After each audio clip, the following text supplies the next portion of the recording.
Good morning, everyone. Thank you very much for sharing this scientific event.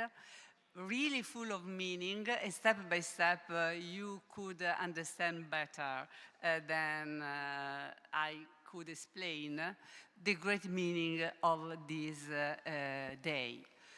Thank you very much from the bottom of my heart to all the colleagues that are arriving from different countries and from different regions of Italy. This commitment is really touching me, and thank you once more. Now, the first greeting are from the University of Florence, from the Rectorate and from the Director of the Department of Forlipsi, Professoressa Vanna Boffo.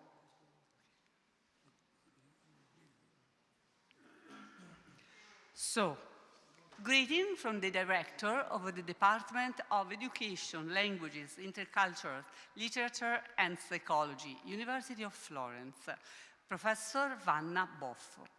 Dear presenters, dear organizing committees and colleagues, I apologize for not being able to be with you today, but I have institutional duties that does not allow me to be here, listening to the important topics and studies you are going to present and discuss. As director of the Department of Education, Languages, Intercultural, Literature and Psychology, University of Florence, hosting the one-day international conference, third edition, Psychology of Selection and Assessment in the Challenges of Sustainable Development, IAAP, International Association of Applied Psychology Special Project, promoting decent work for all, I express my gratitude to the organizers and to the participants for this important conference. We are honored of hosting this event in our university and to have outstanding scholars with us. I'm sure that the topic addressed about psychological selection and assessment in the challenges of sustainable development in a time of globalization and economic recession, the quality of the contribution and of the discussion will constitute a great and productive event in the scientific community and in our societies as well. Welcome, and I wish you a productive and inspiring meeting. Thank you very much to our director, Professor Vanna Boffo, because she, since the beginning, was supporting these scientific events, and we are full of gratitude for her support. And now, please, we have the opportunity to listen to great colleague of ours for institutional greetings, very representative, very important in the Italian scientific community as well as at the international level. I am speaking about Professor Sergio Salvatore, our president of the Italian Association of Psychology. So it's the point of reference of all the psychology, of the domain of the psychology for Italy. Thank you very much, Sergio, because you are with us since the beginning, and you are also committed for another very valuable scientific event that we will have next year, but Giuseppe Scaratti, our colleague, will introduce this topic after. After Professor Sergio Salvatore, we have Professor Santo Di Nuovo. You will have the opportunity to see him here many times during the day. You will see a little suspense. You will see him so many times. Professor Santo Di Nuovo is a very special colleague and person, good self, I'm used to say about him. And he is our past president of the Italian Association of Psychology, and currently he has another important role, and he will explain and with this role, he is presenting the greetings and the welcome to all of us and of you. At the end, the very important presentation of our colleague Giuseppe Scaratti, that has a role, a special role, as president of the scientific event that we will have next year in Italy, but he will present everything. Please, Sergio, thank you very much to all of you. Thank you. Thank you to you, and good morning. Good morning, distinguished colleagues, participants, students. As president of the Italian Association of Psychology, I'm pleased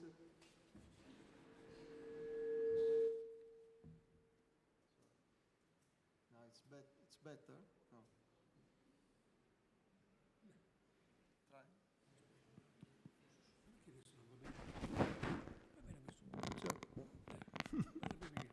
No, okay.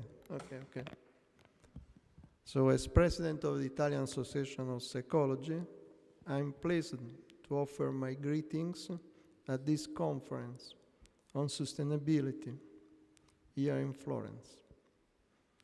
This is also the chance to reaffirm the Italian Association of Psychology's strong and committed support for this initiative. The value of today's event is clear. Sustainability is one of the defining challenges of our time, and its success depends not only on technological innovation and economic strategies, but also on human factors. The way people understand risk and responsibility, the emotions and beliefs that drive or inhibit change, the social norms that shape everyday choices, and psychological resources that enable long-term commitment. In this perspective, psychology has a crucial role in helping societies move from awareness to action and from individual intention to collective transformation.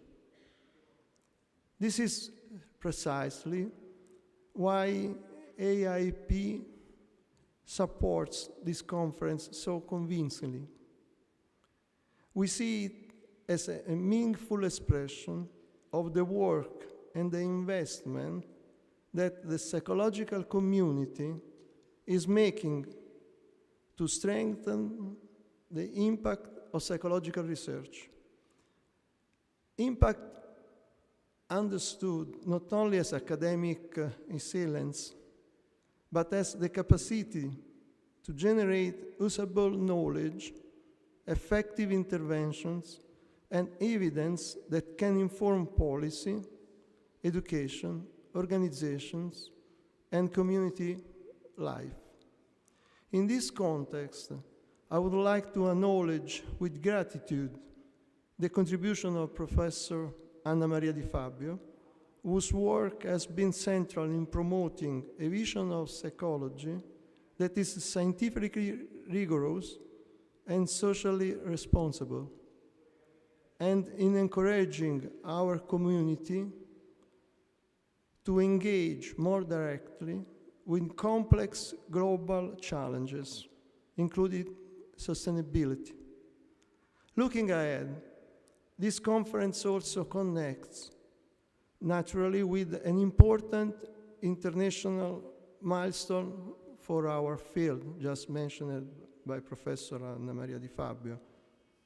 The International Congress of Applied Psychology, IAAP 2026, which will take place here in Florence from 21 to 25 July of next year, under the theme New Direction in Applied Psychology. I believe there is a strong continuity between the spirit of today's discussions and the broader global dialogue that IAAP 2026 will host next July, showcasing how applied psychology can contribute to sustainable development and to the well-being of individuals and society. I wish you a productive and inspiring conference, rich in dialogue and concrete outcomes. Thank you.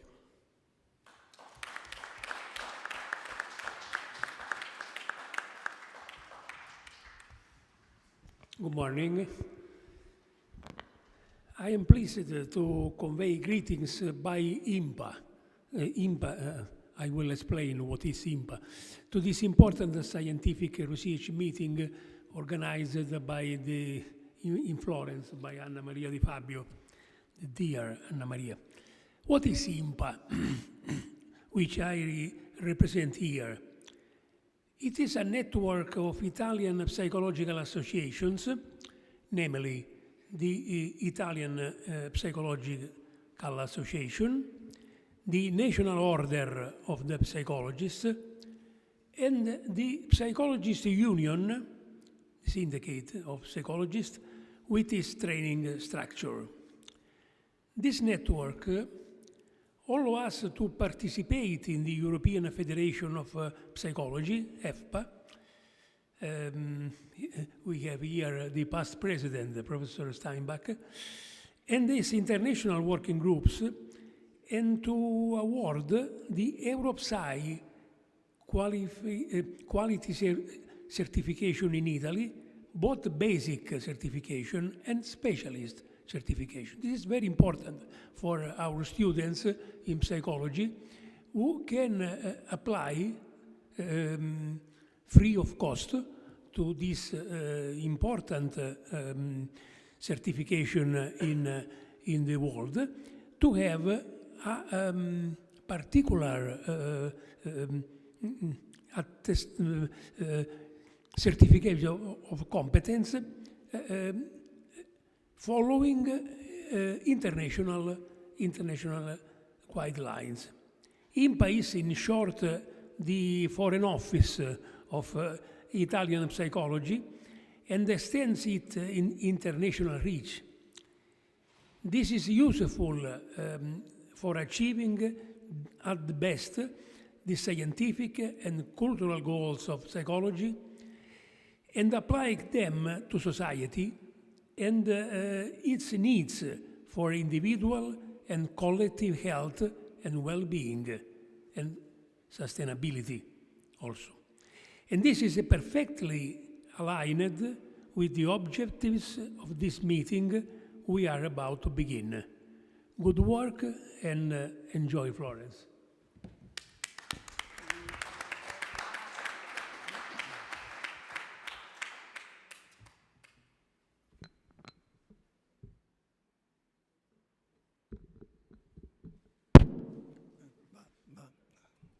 It's ready. Okay, good morning, everybody. Thank you, Anna Maria, for inviting me, and very, very few words for introducing the Congress, the next Congress of International Applied Psychology, a very, very relevant and rooted in long traditional international path association. It involves 18 divisions, and we are working for shaping the scientific and organizational feature of the Congress. As Professor Sergio Salvatore and Anna Maria already quoted, the next year we'll host the Congress in Florence. And the objective is seeking to develop the United Nations agenda goals.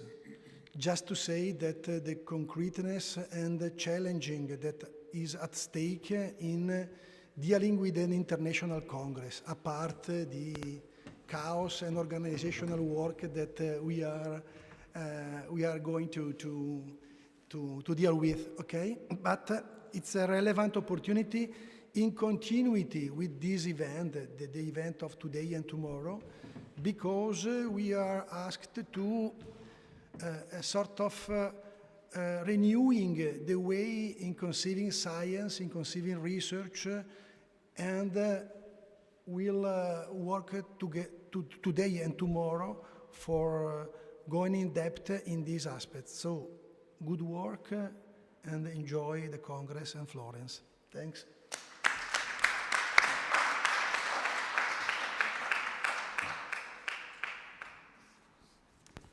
Thank you very much for this greeting that helped to start this special day. Expectation, I am trying to have them very high, but you'll see the result. Now, please, our president, Professor Sergio Salvatore, of the Italian Association of Psychology, will be also our invited keynote speaker regarding an interesting topic. Please, the slide of Professor Sergio Salvatore.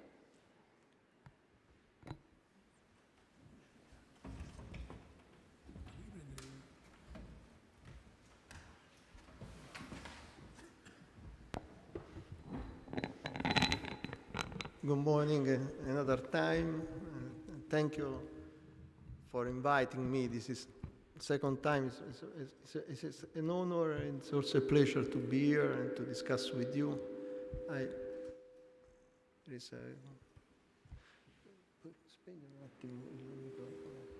Just a moment. So this is the overview of my presentation. That is first some ideas on the current scenario. Then my basic question is what sustainable development? And I try to answer to this question first by speaking of exploring the semiotic form of the other, and then the concept of semiotic capital that will lead me to speak of affectivization of public sphere, the role of intermediate bodies processes, and I will conclude with political economics, economy of subjectivity. So, scenario, first point. Sustainable development. This is a definition of sustainable development. Development that meets the needs of the present without compromising the ability of future generation to meet their own needs. So this involves three aspects, three facets, core facets: environmental integrity, economy viability, social equality. This is the background of my presentation. Now, we know that the transition from a linear take-make-dispose model toward a circular economy has demonstrated both environmental and financial benefits. So, to promote the sustainable development is also convenient from an economical point of view.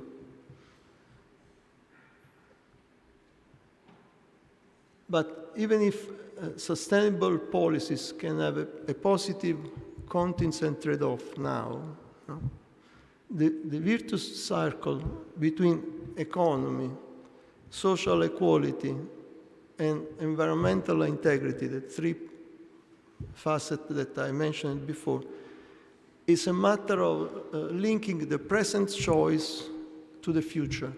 It's not enough to think, it's too optimistic to think that we are able to promote sustainable development only anchoring to the capability of the current choice to be convenient in the present. So the point is in which way it's possible to link the present choice to the future. That is also the basic point of the definition. In which way the choice that we take today are able to not compromise the way next generation are able to meet their needs. So this is the reason my question, what sustains sustainable development? My basic thesis, my contribution here is that the central point is temporality. That is the use of the future as a frame to make sense of the present and make decisions. So temporality operates at multiple levels.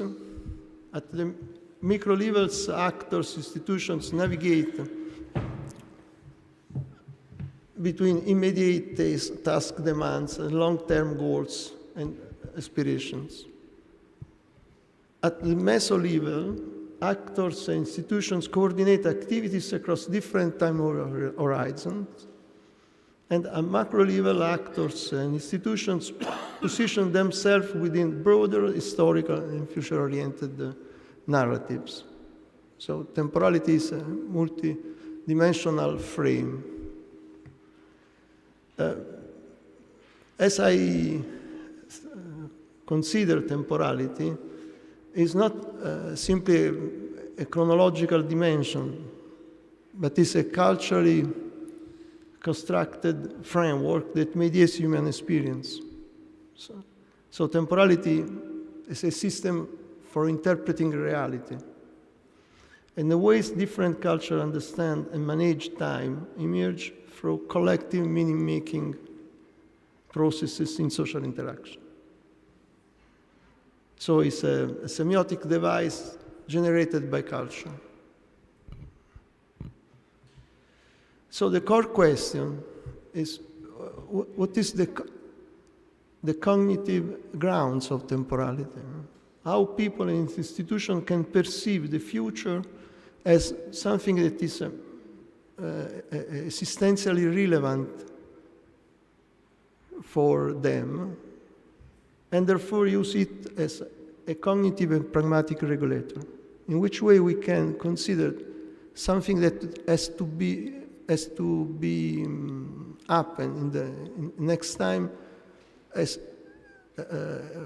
relevant for us as what we experience in the present, in the here and now. I think that this concerns a way of working, of meaning making, and I try to explain this point, to explore this point. And I start from the idea of the semiotic forms of otherness. My basic conceptual framework to address this point is to consider, first of all, desire. Desire is always as an intentionality. We desire something, the object. But between the desire and the object, there is always something else. The desire is unable to reach the object. No? And we, in any moment, for example, in this moment, I would like to stay here to speak for 10 hours, but I cannot. So, between us and what we like, what we do, what we see, there is always a distance, the yellow part. And we can consider this distance in two different ways, from a cognitive and semiotic point of view. As enemy, so what prevents us to have our desire filled, or as a stranger, that is a condition of existence. These are the basic different forms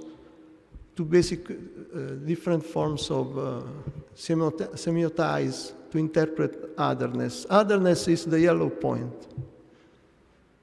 Is what is between us and the object that is at the same moment an obstacle and the mediation between us and the object.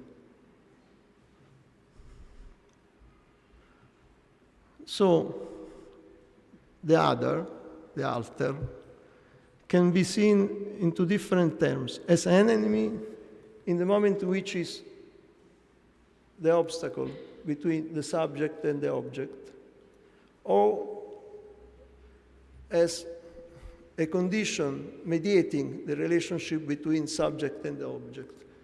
From this point of view, if we magnify, we give importance to the relationship between subject and the alter, this is SA cooperation. If we recognize that the relation between subject and the object involves also the relation between the alter and the object, this is tolerance. Tolerance is the idea, the recognition that there is also something else, that I cannot speak for 10 hours because after me has to speak Professor Santo di Nuovo, so I have to tolerate it. No? Thank you. It's a pleasure. So from these two different approaches leads to different way of thinking that I call dual and triadic thinking. Dual thinking is a form of interpretation that absolutizes the local and immediate relationship with it. So, see the feature, subject, object, dual. There is only these two. So it's a way of thinking that monitors the continuity of the relationship with the object, and is able only to recognize if there is continuity or not, or discontinuity. So the function is to mobilize energetic resources to cope with environment change that threatens survival in the here now. The cognitive modality is concrete thinking. So the representation as a substitute for reality is not feasible, since the production of further alternative words would make it impossible to cope with the critical environment condition. When we are in a critical condition, we cannot consider alternatives. We have to focalize ourselves on the point, because it's a matter of survival. An example, when you are gripped by strong emotions, we are unable to be ironic, so to consider alternatives. Blindness to context, only what enters the field of experience could be represented. Blindness to temporality. Without future, without recognition of dynamics, memory, forecasting, planning, and consideration of medium-term consequences. Reaction to the event, the dynamics is not governed. Animation and presentification. So events and characteristics are assumed to have intentionality toward the subject and are perceived as presences in any cases. So also the absence is a presence of something of bad. For example, if someone in this moment go out this room, this is something against me. Please don't do it. Instead, triadic thinking. Triadic thinking is a way of thinking in which the subject is able to represent the relationship between the object and its object, the object of the object. So it's possible to represent the context. And so it's a formal or mental space or cognitive activity that enables the representation of the relationship between the object and its object. And so cognitive mode, situated thinking, because it's a recognition of the context, recognition of otherness, autonomy of the object, recognition of temporality, representation of the absence. In the dual thinking, there is no absence. There is only continuity or rupture of a continuity. Here we can represent the absence, because the absence between the subject and the object is the relationship between the object and the other object. Now, just to make, this is very abstract, but then it's also as concrete implication. Consider the driver stops in both cases. Here, the pedestrian thanks the driver. Here, the pedestrian doesn't thank. Here is dual thinking in the sense that the pedestrian is involved in a relationship, is interpreting a relationship in terms of concrete interpersonal exchange between him and the driver. In this case, the pedestrian is not in direct relationship with the driver. He's in relationship with the normative context, so he doesn't thank. So here is an interpersonal relationship. Here is a relation mediating by the public sphere. So here is possible to recognize the triadic nature of any social interaction. Here not. This is, I'm not directly in interaction with the driver, but with the norm. So, the conclusion, first conclusion, temporality is the third. When the third is special, in the special context is the alter, the other people. When the reference is in terms of time, is temporality, the third. Now, the point is, how is possible to foster, to feed triadic thinking? My thesis is that we need semiotic resources, system of meanings that I call semiotic capital. So the triadic thought is fostered by semiotic capital. Semiotic capital is the set of semiotic resources that enables the recognition of the systemic level of the relationship action. Is this one.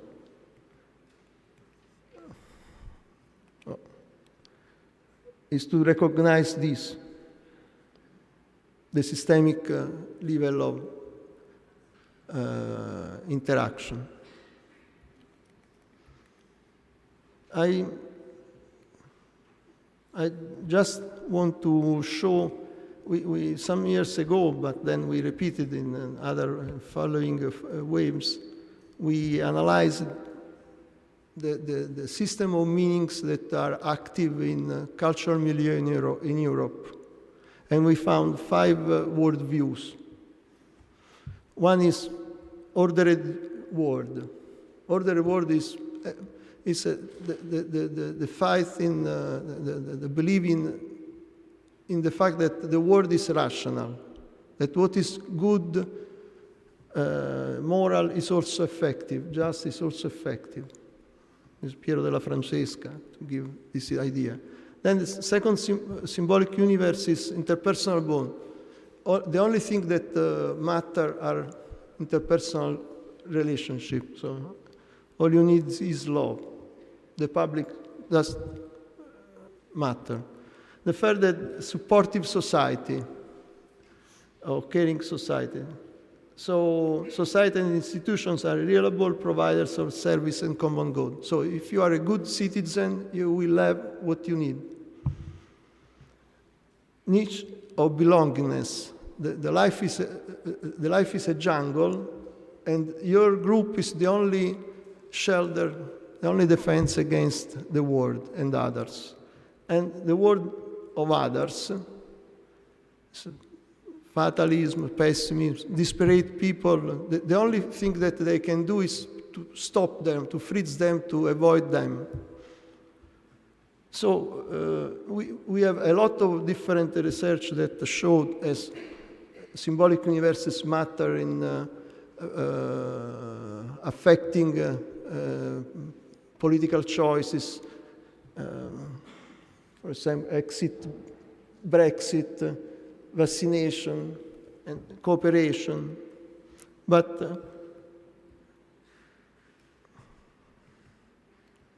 so our basic idea, a relevant idea, is that data are suggesting that there is an erosion of semiotic capital. If you consider this arrow, are the symbolic universes that can be considered semiotic capital, ordered universe, and caring society. Look, are less than 50% in European population. And the consequence of the erosion of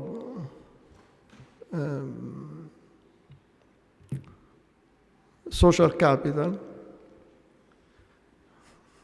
we see xenophobia, racism, secularization of marginality, dehumanization, ethnic conflicts, weakening of representational system, authoritarian drift of democracy, and so on. This is what we call affectivization of public sphere. They can be seen as expression of a single general dynamics. So what we consider as affectivization of the public sphere is public discourses loses its anchorage to functional or axiological criteria and becomes both the trigger and the goal of collective affective activation to be exercised and expressed in the immediacy of the present moment. So emotional consumption of the moment replaces the search of solutions. And what is consumed is actually the bond of belongingness. So the public sphere becomes the arena in which we enact and consume our relationship instead to find solution and to promote development. I have no time to show you to deepen the forms of the affectivization, of the fact that the grammar of the public relationship are affects in this moment, but just to consider publicization of private, nemicalization of the other, detemporalization of social life. We are moving to find solutions, to react to the moment, not to plan the future. Concretization of language. Just to make an example, just one. No? If Hillary Clinton can't satisfy her husband, what makes her think she can satisfy America? This was in the electoral campaign, Trump's electoral campaign, the previous one. So look at the use of concrete language that put together and merge two very different meaning of satisfy, sexual satisfaction and public satisfaction. He won, and he has won another time. So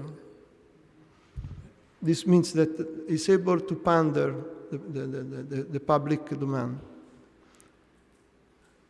Our hypothesis is that the role of affects in public domain depends on uncertainty. The more the uncertainty, the more we need affects as a way to stabilize the interpretation of reality.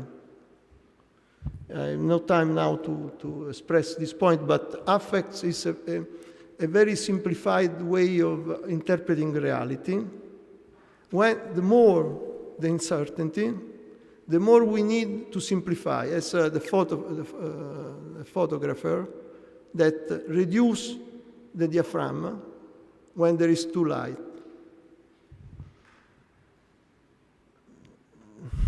There is also why uncertainty. Uncertainty is connected to the relationship between the weakening of institutions, the systemic uncertainty, the awakenings of intermediate bodies. But the point that I want to arrive is that we need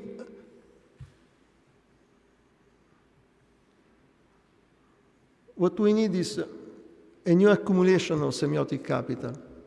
So what we need is not only to address specific points that are the consequence of what I call affectivization of public sphere. The point is how we are able to produce new psychological resources that I call semiotic resources, semiotic capital, to counteract to the global dynamics of affectivization of semiotic, of public sphere. A thesis that I'm working on in this moment is that what we need is to work on intermediate processes. What is intermediate processes? Intermediate bodies have been working as hub of semiotic capital for several decades. Parties, trade unions, associations, and so on. The liquefaction of intermediate bodies is both the cause and effect of institutional weakening and erosion of the semiotic capital. We need to put intermediate processes where there were intermediate bodies. What is an intermediate process? Let me see. This is an intermediate process. Something that is in between the public sphere, domain of abstract universal norms, and the relationship sphere, so the domain of life words. So what is their function? Is to subjectivize the public sphere, and at the same time to weaken the self-referentiality of life words. In the moment, for example, in a party, in an association and so on, people participate in them with their subjectivity, with their emotional experience. But in the same moment, given that it's intermediate and that they participate to the public regulation, this self-referentiality of life words can be constrained, oriented, so it's dialectized. So this is what I call the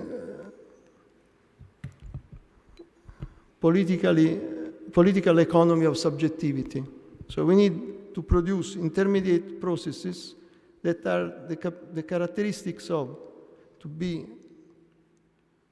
identity charged, because if not, if they are unable to be involved, we are unable to be involved, they are not, there is no life words.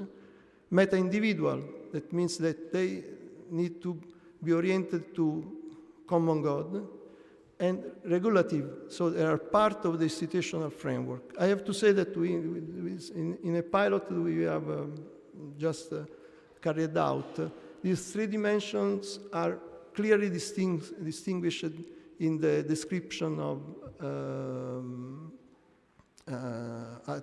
forms of citizenship. So to go to conclusion,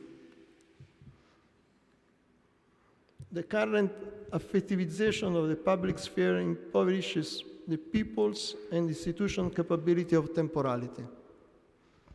We need to develop a political economy of subjectivity to design intervention, being able to promote the semiotic resources fostering temporality. A strategy to do that is the promotion of intermediate processes. Thank you.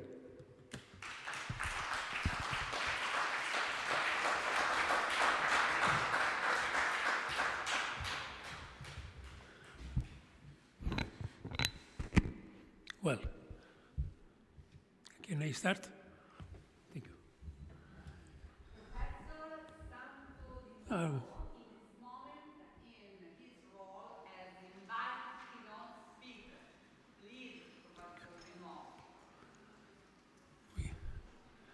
We wait for the lights. Okay.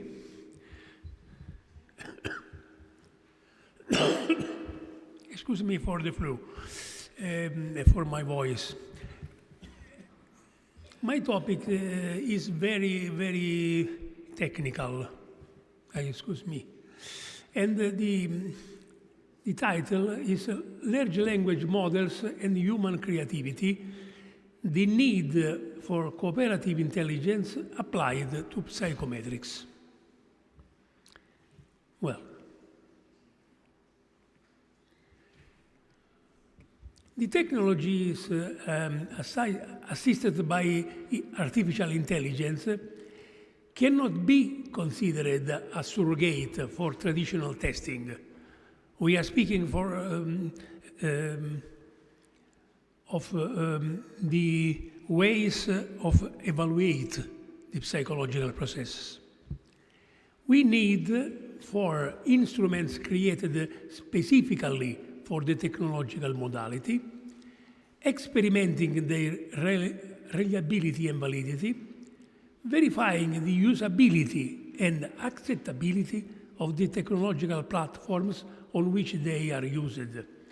Specific, reliable, valid, usability and acceptability are many terms which explains us we can support individualization and idiographic approaches, scores of scale compared automatically with large databases could be used to predict life outcomes. We need for robust validity studies on these topics. Now more, the assistance in building test. What is this? A human specialist creates a template, the model of items, the items of the test. A computer algorithm generates test items. For example, MathGen, item generator, GenerX are instruments based on artificial intelligence to building item of a test. AlGenie, another assistant, was defined a highly effective tool for streamlining the scale development and validation processes. If combined with computerized adaptive testing, the algorithm can select which items should be administered next based on the test taker's ability assessed during the administration of the test. We are a mix of adaptive testing and item generated and administered by artificial intelligence. A new challenge is sustained by large language model, ChatGPT or Gemini, which are in our smartphones now. In psychometrics, there is a difficulty in comparing different models due to different uses of concept and operationalization. This is named taxonomic incommensurability. Large language models can be used to obtain semantic embeddings. This is the technical name of this product, representing psychometrics items, scales, and construct labels in a common vector space. Dataset composed of several items and scales can be analyzed to predict relation between measures, automatically detect taxonomic inconsistency what is not correspond, where is not correspondence among the constructs, suggest more parsimonious taxonomies. Taxonomic incommensurability can be faced by means of large language models. These are some examples of embedding vectors for semantic analysis. GPT, generative pre-trained transformer, is different from the name we use. And BERT, bidirectional encoder representation from transformers, are based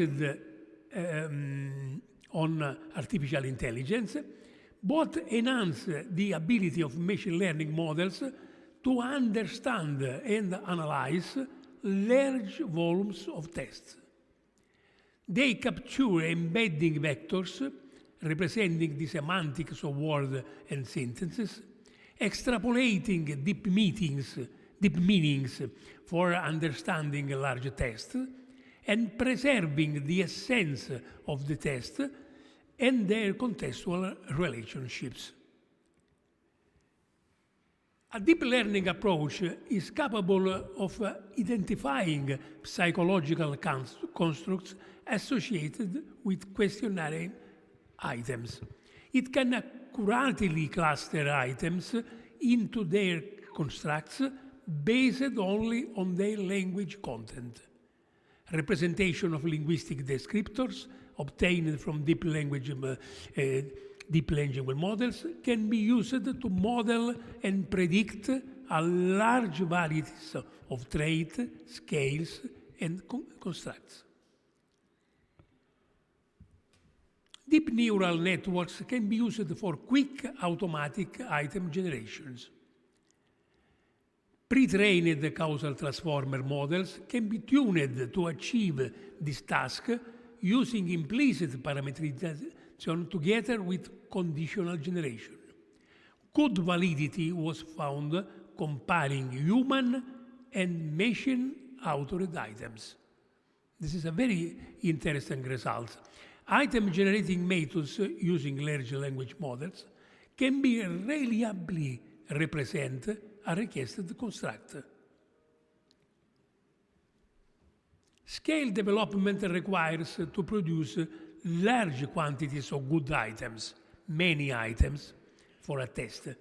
The psychometric item generator in the acronym is big, not a big, a good acronym, is a free natural language algorithm that generates large sets of content-relevant items for creating both new constructs, for example, Wanderlust, and efficient short scales of established constructs. For example, reduce the scales of the Big Five personality tests. There is one of the most used tests. Therefore, to build new constructs and to reduce the scales for measuring a construct. Large language models can predict factor loadings in personality tests through the semantic analysis of test items. Test embeddings generating from different items produce correlation between item semantics, grouping them in principal factors, like as principal factor analysis. This categorization correlated well with the factorial structure produced by humans' respondents in all tests, confirming validity. Is another mean to categorize the item. Embedding techniques in psychometrics show a significant correlation with traditional test structures and provide a novel perspective on test item analysis. This is a quotation from a recent articles of the group working in Naples. Large language models can discriminate subtle linguistic patterns that may not be immediately apparent. For instance, the semantic clustering of items associated with similar traits suggests that these models can detect congruence and discrepancies within text content effectively. This ability enhances the precision of text construction by ensuring that items are both representative and relevant to the constructs being measured, thereby improving the overall quality and applicability of psychometric assessment. This is the scheme. It seems complicated, but it's very simple. The schematic representation of the item embedding process. In the panel A, in the upper part of the figure, the item is passed as input to the language model in orange. Each word is singularly vectorized in the first layer, word embedding, the blues in the upper part. Then the large language models program relate each word to the others and extrapolate the context of the sentence throughout all the layers and give the embedding for each word in the lower part of the figure. The item sequence, can you see? I am the life of the party is an item of the Big Five Factors test. Finally, the embeddings are averaged and a single embedding is produced for each item. In the right part of the figure, we can see the product, the panel B, shows a representation of the embedding space. There are items in blue for the factor consciousness of the Big Five factor test, and in green items for extroversion.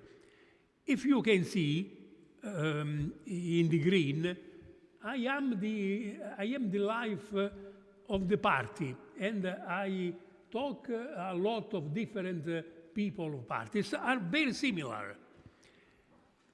In the blue spots, item for consciousness, I am always prepared and I pay attention to details are very connected. This is another way to have a clustering of the meanings embedded in the text. The creation of language embeddings address the limitation of earlier closed language models by incorporating contextual word association, connecting the words among them, closely aligning with natural language processing methodologies. And we have what we can call pseudo-factor analysis, which uses item-level embeddings as proxies for human responses, offers a novel, data-efficient alternative to traditional methods like exploratory factor analysis. However, its empirical validation across cross-linguistic contexts remains limited. Now we, in this article of my research group, are studying how we can validate instruments across different linguistic contexts, English and Italian, and so on. The second and conclusive part of my presentation regards if this way of consider psychometrics can be original, What are the risks about human originality and creativity? This is a big problem, a very wide problem. The agent based on large language models can have risk at semantic level, inferring from human language inaccurate, biased, or sometimes misleading modalities. AI supports well the job that can be automated. The contents generated by AI are based on a mixture of existing content previously generated by humans and then fed to the AI system during a training phase. This is the process of the large language models. This mashup can be rearranged originally, but it's not really creative. While generative AI provides structured support to the generation of ideas, it can also introduce cognitive constraints that inhibit the free and divergent exploration of creative thinking. We have to avoid the shutdown of human creativity. People might feel of not being able to create at the same level as artificial intelligence, becoming less motivated to conduct creative action, for example, building a new questionnaire, and thus outsource the creation of content to generative AI with our smartphone. It is very simple. Generative AI tools like ChatGPT are reshaping the educational landscape. This is true for formation in psychometrics and in their applications of our students. Humans view generative AI as a useful tool for tackling complex jobs, perceiving it as a facilitating and accessible support. All our students are thinking this. Advantage for accessing the resources and receive immediate support, but excessive or unmediated use of these technologies could lead to cognitive dependence, increasing difficulty in performing autonomous processing and developing problem-solving strategies. Also, formation in psychometrics needs to counter passive use and develop greater decision-making autonomy in interacting with AI. We need for collaborative intelligence. I will conclude about this concept. Can AI share with humans the methods of collaborative intelligence used in real life? Collaborative intelligence is the capacity of actively cooperating to improve the common performance, sharing aims and outcomes, entertaining interaction useful for the task. What is in real life when we cooperate among us? Collaborative intelligence requires synchronic communication.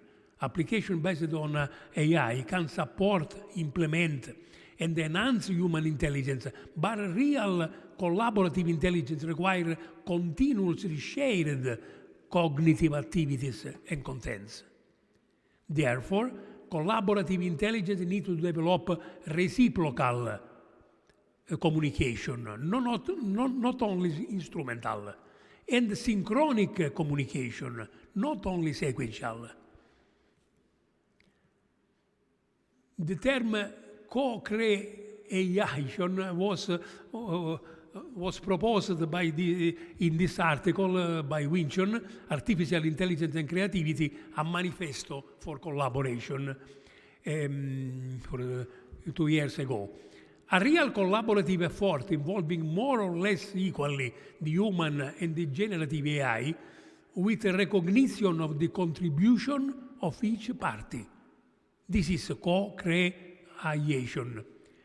This can be called augmented creativity because the output is the result of a hybridization not possible by humans alone, not possible by AI alone. Collaborative AI in all the fields of mankind improves both efficiency and creativity in solving problems, counteracts prejudicial motivation. For example, the fear of being overwhelmed by AI, or the tendency to delegate, the opposite tendency to delegate the whole work or essential part of it. The collaborative, not just supportive, nor substitutive AI realizes true conjoint natural and artificial cooperation. An example for psychometrics, I will conclude. Application of this model in assessing the content validity of psychometric instrument, we have seen Big Five questionnaire and Big Five inventory. How adequately the psychological measures cover their intended constructs? The accuracy of semantic item construct alignment was compared used both human expert evaluation, the content validity ratio by humans, and advanced large language models analyzing item embeddies as we have seen before. The results reveal distinct strengths and limitations of humans and AI approaches. Human validators excelled in aligning the behavioral rich BFQ items. The artificial models performed better with the linguistically consistent BFI items. Complementary potential of hybrid validation systems can integrate human expertise and AI precision. This cooperation all obtaining more objective and robust test development methodologies. In conclusion, cooperative intelligence, human and IA, should be pursued in psychometry for building, testing, and validating instruments useful to study psychological variables, including sustainability. Extensive empirical tests of effectiveness and efficiency are needed, demonstrating which methods and tools are most appropriate to be built with the cooperation of AI, coordinating multicentric research, finding international links, for example, EFPA, IAAP, and other international associations, and this is the list of reference. Who want, I can send to you. Thank you for attention.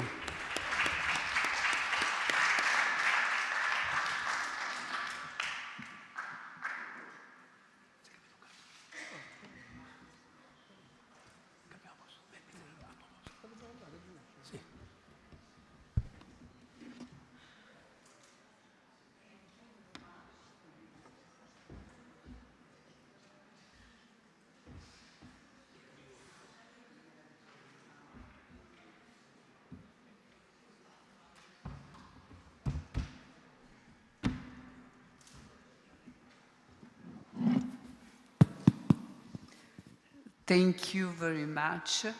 We promise to have a high-level scientific opportunity to share new direction and challenges. As you had the opportunity to listen to, our two first invited keynote speakers centered and focused on great problems and challenges we have, and we are coping currently. Thank you very much once more, Sergio and Sant. Very valuable contribution for the day we are sharing.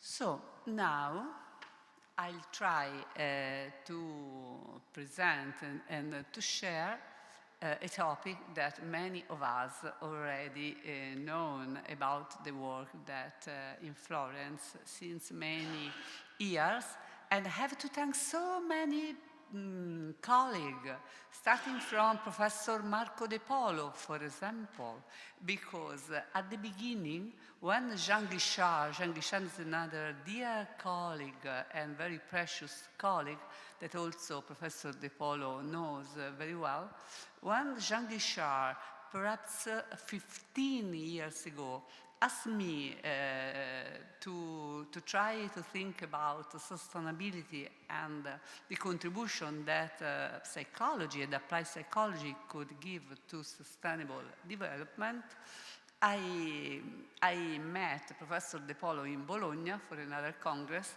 and I asked him, I'm feeling that this is a road very important for me. I am really captured by the importance of this topic. And I was reassured by Professor De Polo that it could make sense, so encouraging me to follow my heart, we could share. So, after that, as a work organizational psychologist, I was also interested in trying to underline the value of this perspective, the perspective of psychology, sustainability, sustainable development, also in an organizational setting and framework. Here we can share new leadership styles and sustainable development as the four paradigm for career for the 21st century, new challenges for selection and assessment. An introduction, sustainability science, because we have to be aware that sustainability science is very important. Is the science that supports all the challenges we are trying to cope with in a interdisciplinary way. The contribution of the psychology of sustainability and sustainable development, new leadership styles for the 21st century, sustainable development as a fourth paradigm, and new challenges for selection and assessment, perhaps a brief take-home message. Sustainability science combines humanities, natural and applied science, social sciences, bringing various disciplines together to contribute directly and with this transdisciplinary approach to the UNESCO, United Nations Sustainable Development Goals. Kazuhiko Takeuchi, we will see him also in a few minutes. Sustainability science has a transdisciplinary approach, and in this framework, a current role could be possible for the psychology of sustainability and sustainable development. As a contemporary area of research and intervention, you can see very good colleagues of ours, very committed, that were interested in this area, supporting this area.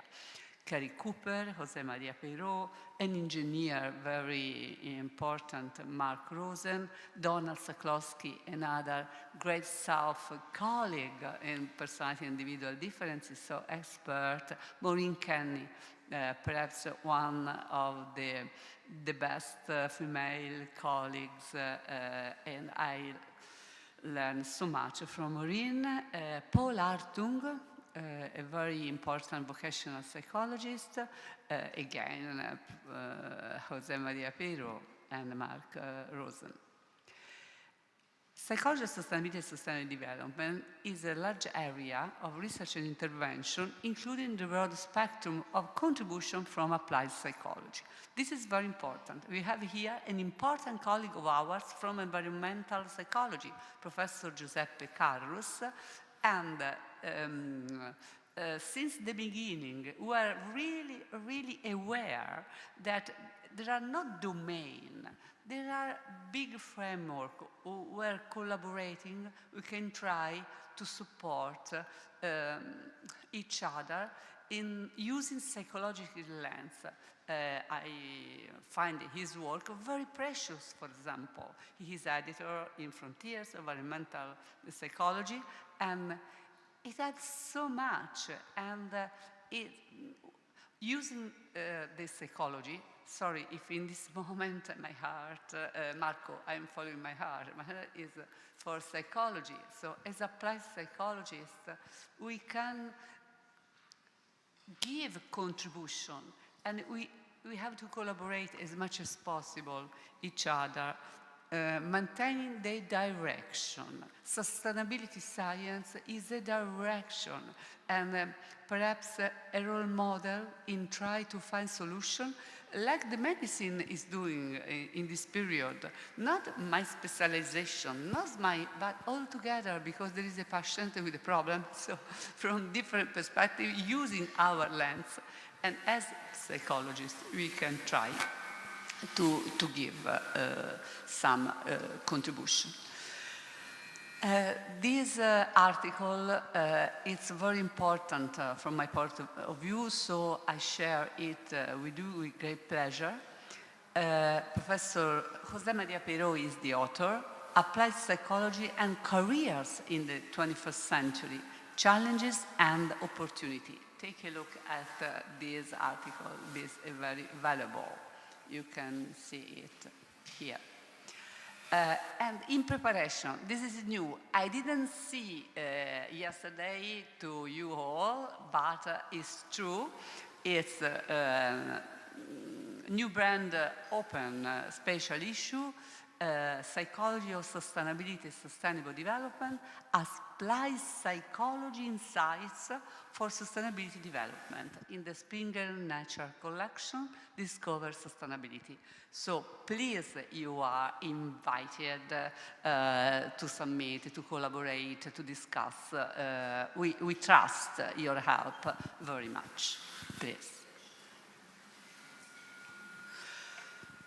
Using psychological lens, Psychology of Sustainability and Sustainable Development try to contribute to the challenges of the UNESCO 17 Sustainable Development Goals of the 2030 Agenda and beyond. This and beyond comes from Mark Rosen, from the engineer, not only for now, and beyond. So, this framework was officially structured as a research intervention area, officially, almost 10 years ago, 2016, in Sustainability Science, that is the top journal. The editor-in-chief is Katsuhiko Takeuchi from the University of Tokyo. And as you can see, since the beginning, the University of Florence was in charge with the responsibility also to try to demonstrate that as psychology, as applied psychology, we can contribute as other disciplines. Here you can see Mark Rosen. This is an editorial I am very touched by. Opening the black box of psychological processes in the science of sustainable development, a new frontier. It was 2018. Now we are close to 2026, so things are changing perhaps, because, for example, another journal, Mark Rosen is editor of many journals as engineer also, but interested in sustainability so much. The European Journal of Sustainable Development Research now, since this year, is indexed on Scopus, and is the same journal where we published the editorial in 2018 that now is a featured article in this journal. Also to share a moment that could have a meaning. A new section in sustainability that is another journal, not so high level as sustainability science, honestly, but trying to improve. And Mark Rosen was the editor-in-chief until October 2025. Now, this is a news that it's important to share. We have another editor-in-chief, as you can see. But in 1918, Mark asked me to have a section dedicated to the psychology of sustainable development also in this journal. So we accepted in the same perspective to give contribution. And working with Mark Rosen, we realized using psychological lens and an engineer perspective that psychological processes, he's very interested in psychological processes, deserve to be studied in depth, considering processes within individual and within individuals, with environments with many possibilities, you can see, between among living beings and the natural world universe from the past, and into the future, temporality, Professor Sergio Salvatore remind us at the beginning of the morning.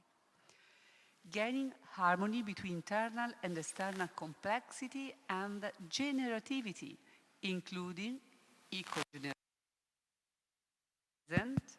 as well as for future generations and the planet. But as work organizational psychologists, which contribution, for example, for the 21st century?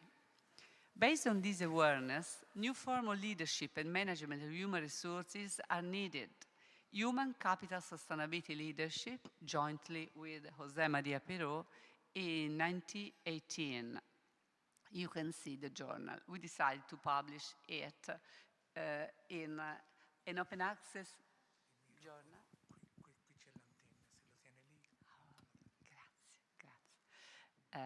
Intentionally in this open access journal. It's a higher order construct with these facets: ethical, sustainable, mindful, servant leadership. Ethical leadership, fair and just aims, consistency of action with exposed values, kindness, compassion, and concern for others. It's not a secret, but I'm so grateful to Donald Saklowski. Gratitude is my direction. Who knows me knows that I believe in gratitude, operationalized, not only using words. Words are important, but not so important like action.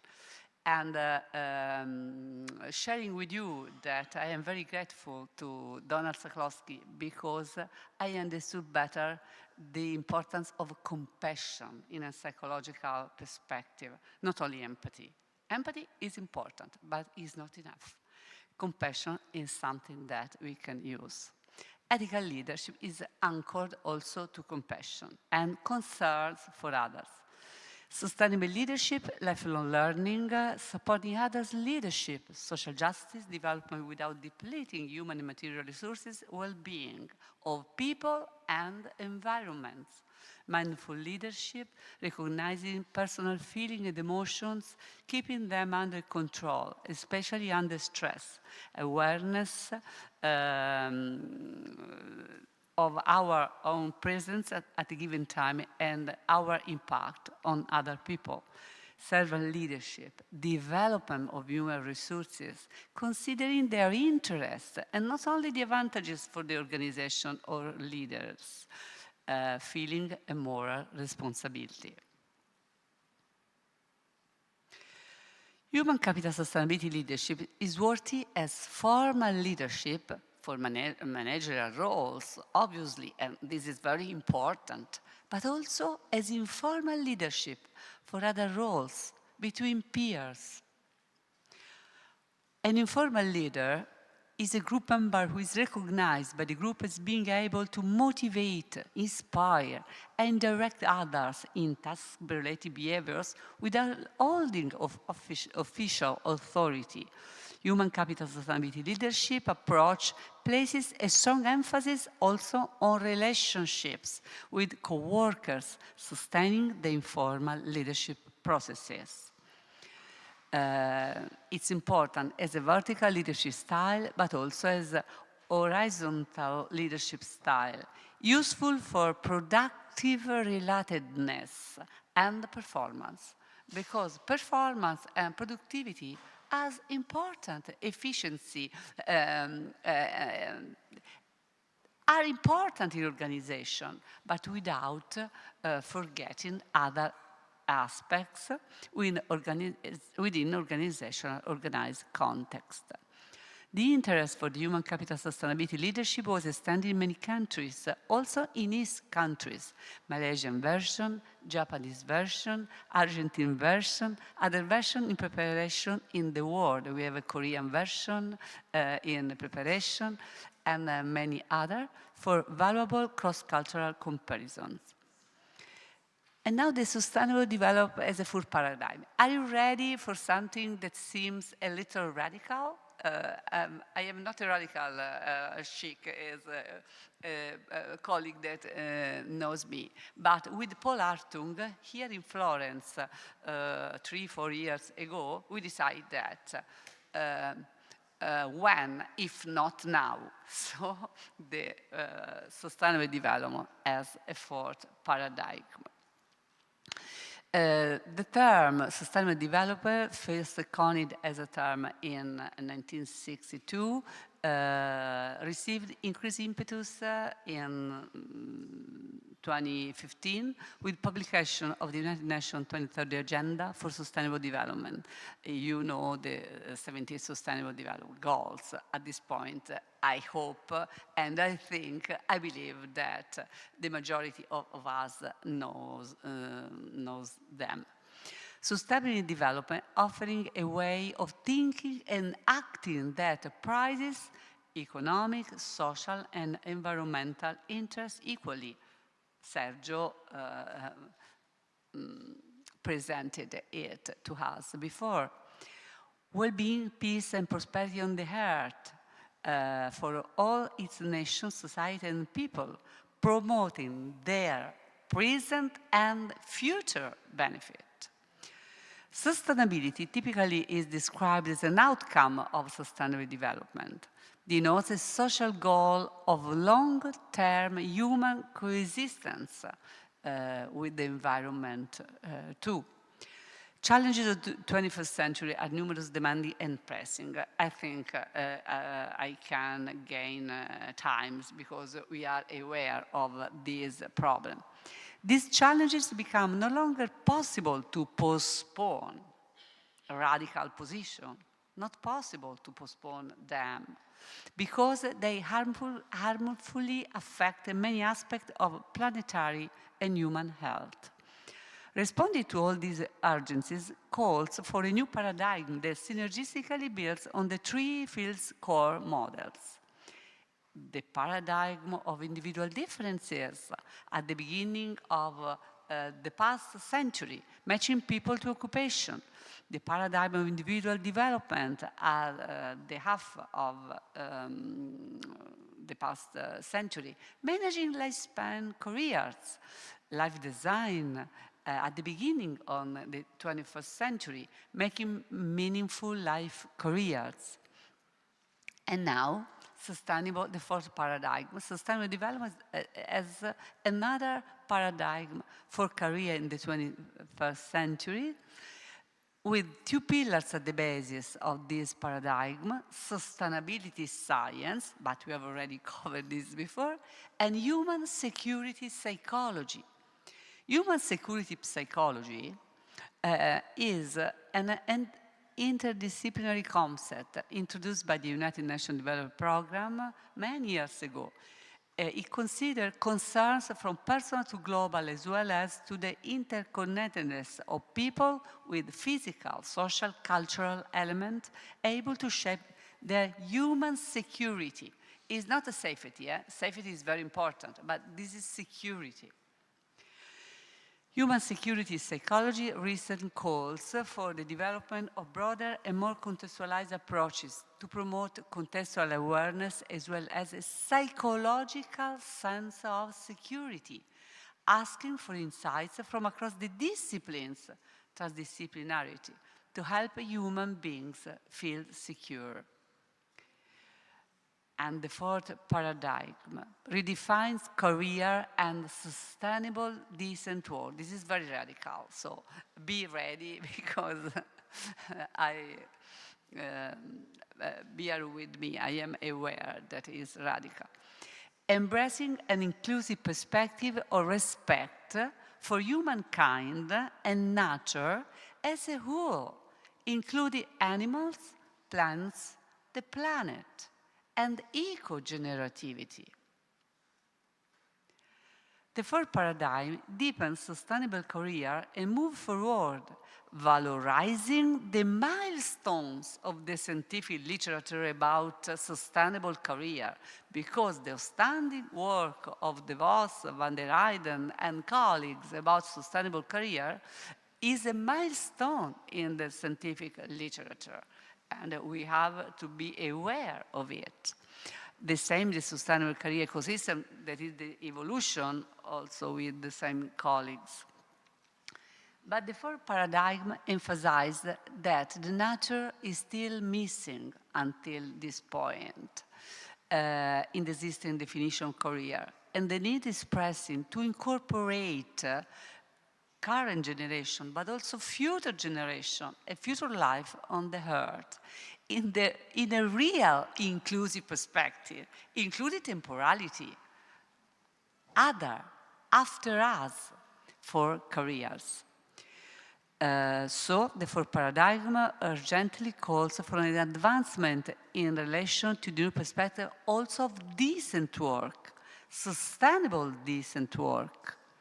It's no longer possible to talk about decent work without moving away from a perspective focused only on individuals of the present, without embracing an equitable, inclusive 360 degrees perspective that include the planet as a whole, one planet, we know one planet, and the responsibility for the current and the new generation, as well as future generations. The fourth paradigm considers decent work in a broader vision, paying attention to its role also in terms of decent lives and healthy lives, using the perspective of healthy organization, so dear to us, to many of us, and the well-being movement, but it asks for extending the temporal and purpose perspective of social responsibility, inclusiveness, and social justice for mental health and well-being at work life. Redefining and harmonizing human nature, present, future relationships. Redefining and harmonizing. Decent work can increasingly be established as a right and the right to health by understanding that its implementation responds first of all to the need for each organization, employers to contribute to building decent work with and for each worker. But please, decent work, we have great contribution in the literature from David Bluestein, Ryan Duffy, and other colleagues, really, really important and valuable. There is a recent work I appreciate very much by David Bluestein on dignified work and dignity, but perhaps we can try to be a little more radical. And the worthy work, a work as worthy for healthy work and life.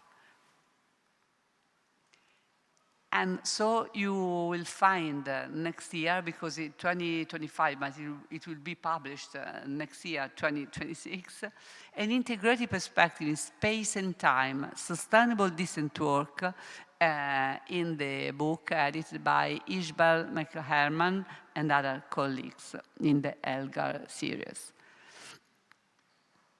An integrative, healthy perspective on decent work, also in a preventive approach, both supporting perspective of healthy decent work and preparing sustainable decent work. Jose Maria was a role model also for this direction. Sustainable decent work also includes security experienced by workers, as well as sustainable livelihood, climate action for now and the future.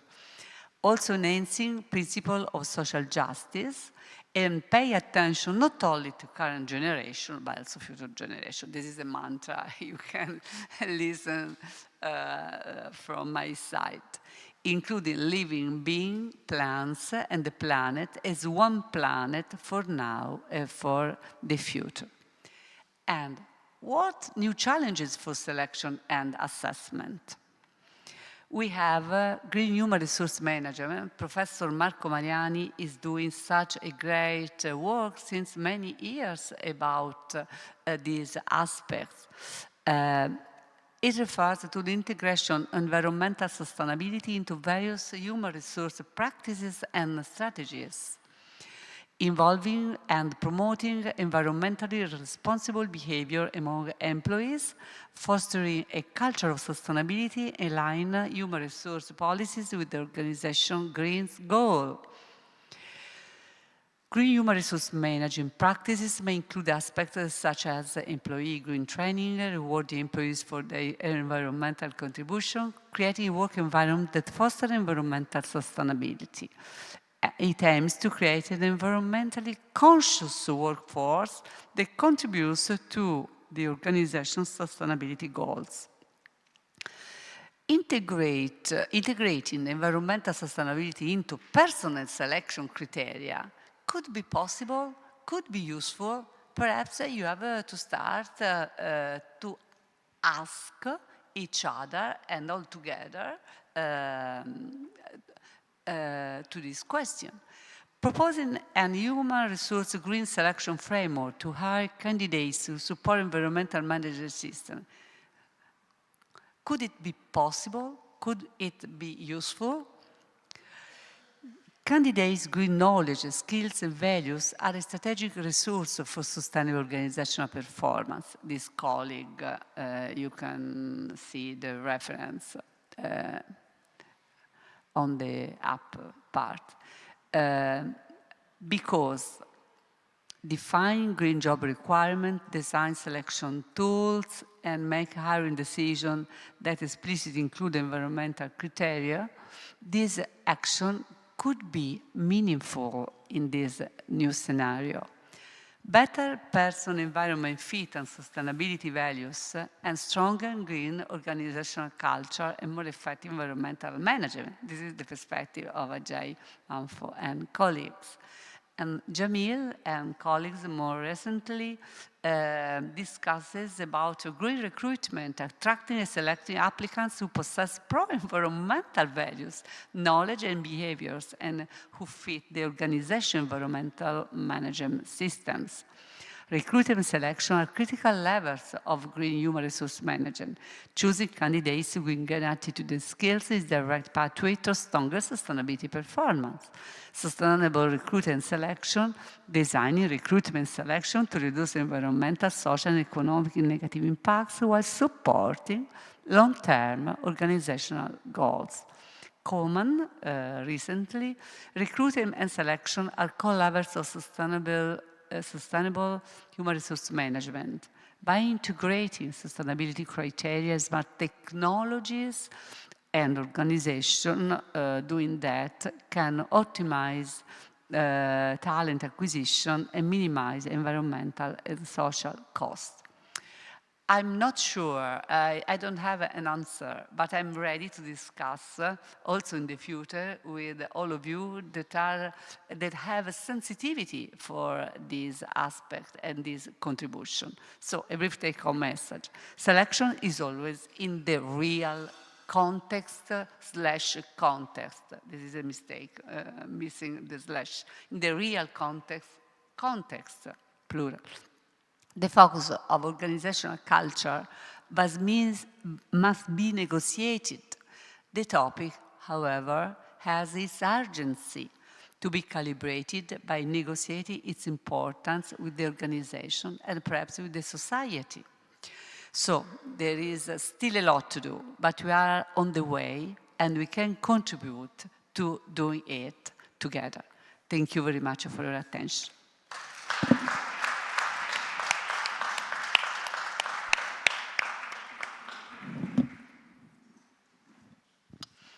And now we are really happy to listen to Alessandro Lopresti because he is presenting a topic that is very relevant for this discussion. Thank you very much for coming and for being on board, Alessandro.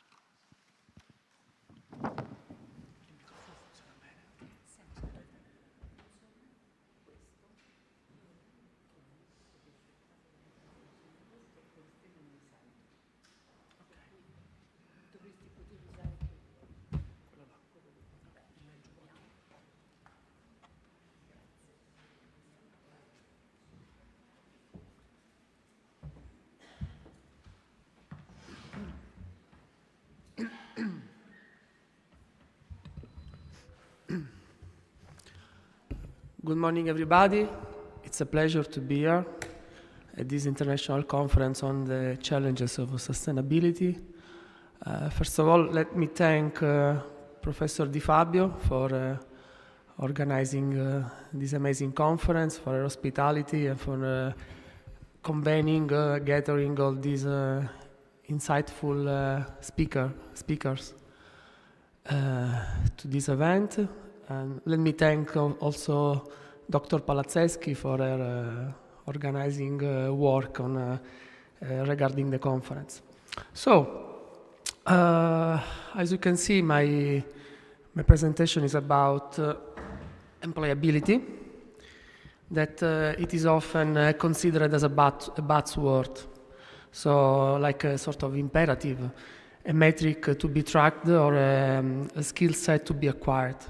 But today, I want to challenge this superficial view, this superficial perspective, and I want to take you on a journey that reconceptualizes employability not just as a personal asset, a personal resource, but as a dynamic and shared responsibility that evolves over a lifetime.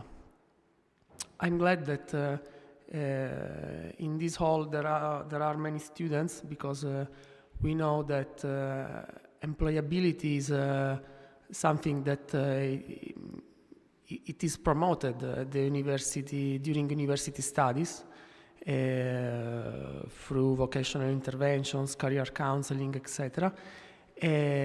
But during my presentation, I will highlight that it is not only something which is individual, but there are many contextual aspects to take into account. And this is consistent to what we discussed so far about the importance of context.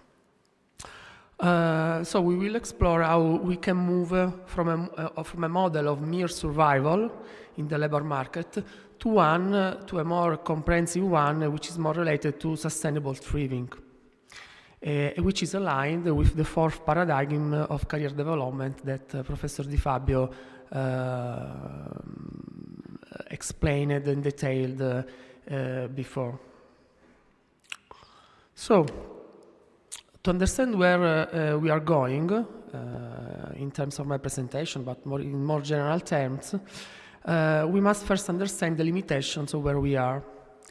Currently, the employability field is dominated by a specific conflict, the tension between agency and context. If we will look at the very traditional definition of employability, which is the definition by Fourier and Sells that you can see on this slide, you can see that employability is defined as an individual potential to obtain, retain, maintain employment in the internal or external labor market. I invite you to note, to highlight the focus of this definition. I mean, the individual's potential.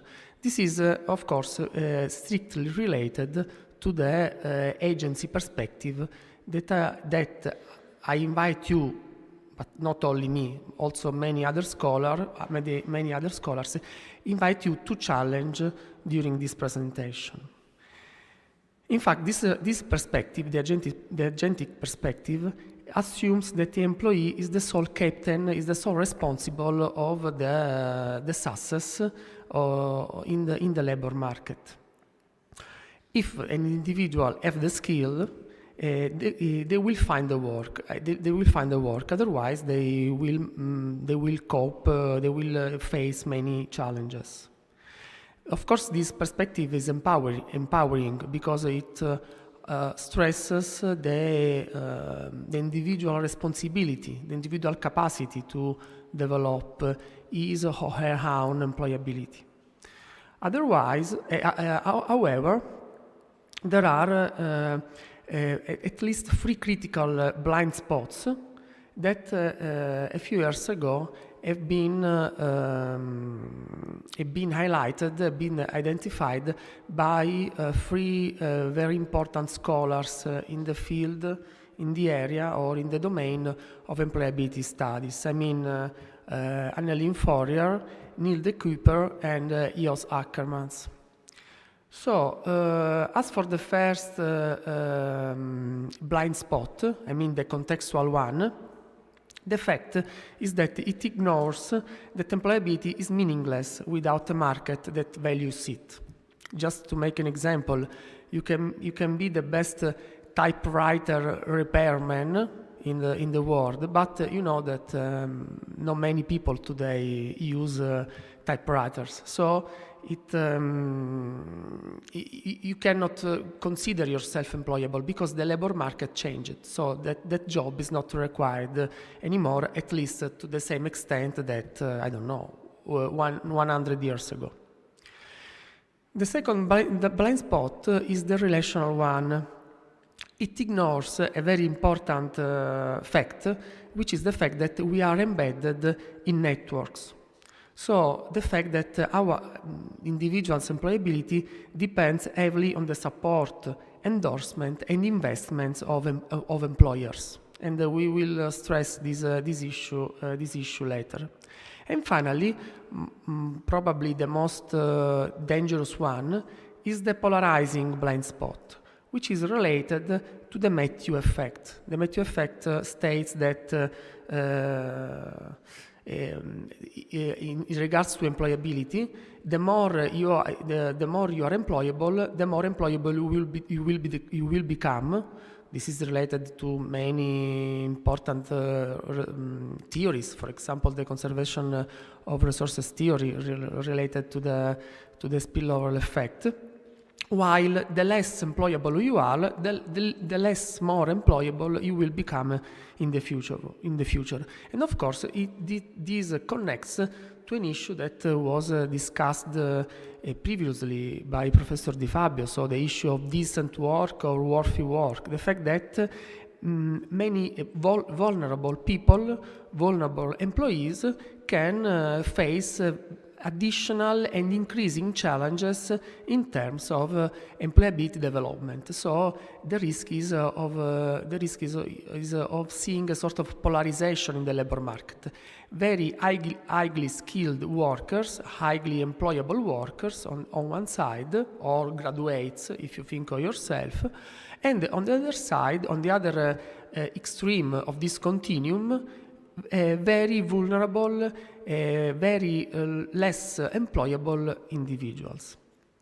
The authors of this perspective gave a very inspiring title to their article when they discussed this, because they titled it "The Winner Takes It All, the Loser Has to Fall," which is of course related to the Matthew effect that I mentioned earlier. Our goal today is to try to find a way to break this cycle, this vicious cycle. So, if we accept that employability is not solely an individual trait or resource, we can pose ourselves a question. So, what powers it? What is the driver, the engine of employability within inside organizations? As you can see from this slide, there are many organizational aspects that can be helpful in promoting employability within organizations. Of course, HR practices. Let's think of training or development opportunities that, of course, are helpful to individuals to develop their human capital, but not only their human capital, also their social capital, for instance. We can increase employability also through job design. So, for instance, increasing job autonomy, employees' job autonomy, or skill variety. Another important issue is the climate and culture perspective. I mean that working in organization that, from an organizational point of view, and this is another aspect that Professor Di Fabio stressed earlier, so an organizational culture that emphasizing learning, development, career development and self-management and self-reliance can be helpful for individuals' employability development. And also another aspect that has attract the scholarly attention to a lesser degree is leadership. And while I was listening to Professor Di Fabio, I was attracted by her discussion about human capital sustainability leadership, because perhaps it's something that could be related to employability development, because we know that human capital is at the very core of individuals' employability. So in this slide we see a catalog, an array of organizational predictors that, of course, we can play their role through different theoretical lenses. So, from a strategic perspective, we usually refer to the resource-based view. So, the fact that human capital, that I stressed many times, it's at the core of employability, is a firm's most critical resource. But we can see it also from an individual perspective, and of course, in this case, we usually relate to the conservation of resources theory that I mentioned earlier, but we can see it also from another theory that I will explain later, which is the social exchange theory, which is related to the relational blind spot that I mentioned earlier. So we may see from this slide that there is a sort of ideal state, a self-reinforcing engine of growth in terms of employability development. However, at least from a traditional point of view, the situation is not that ideal. I mean that traditionally,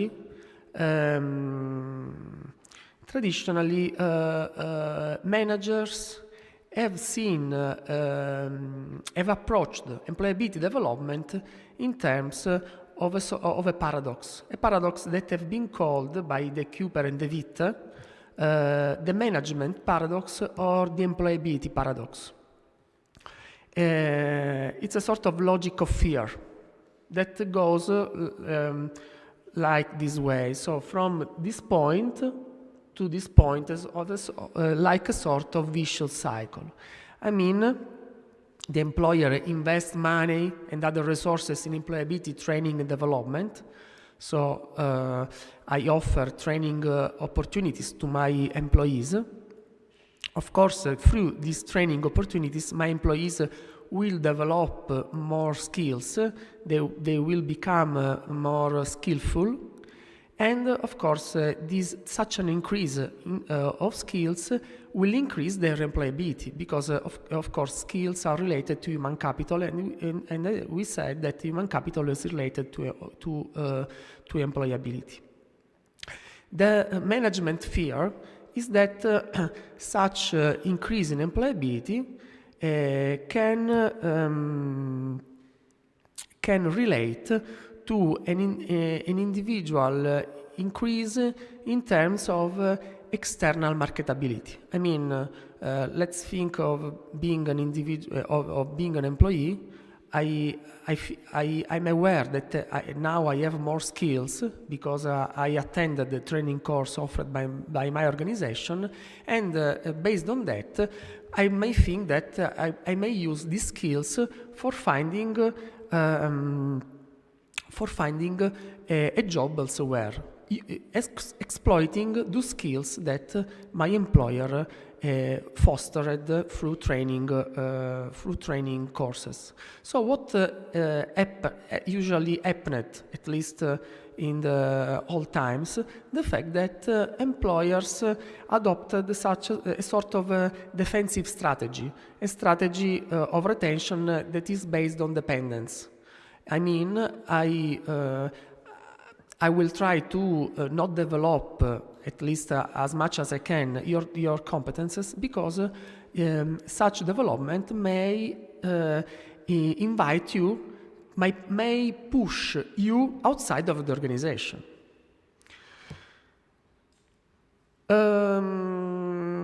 Well, if in more recent years, these other scholars have tried to overcome this management or employability paradox, at least from two perspectives. The first perspective is related to the social exchange theory that I mentioned earlier. So the fact that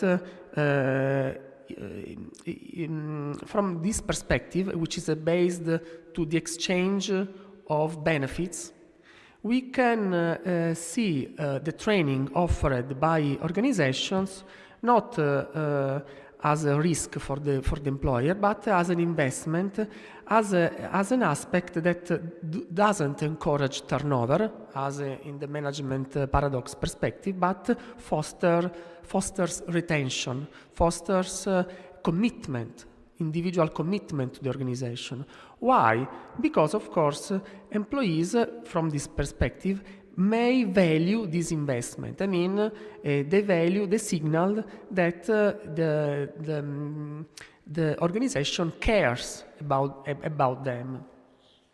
From an opposite perspective, which is the opposite of the employability paradox, a lack of investment, so not investing in employees' development, may signal a loss of commitment, which ultimately may break the psychological contract. Psychological contract is another issue that we will see later. Actually, in the end, increasing the risk of turnover, because employees may think, okay, you are not investing in me, so you don't care about me, and based on that, I will search better opportunities elsewhere. So it's something that usually happens also in romantic relationships, not only employment ones.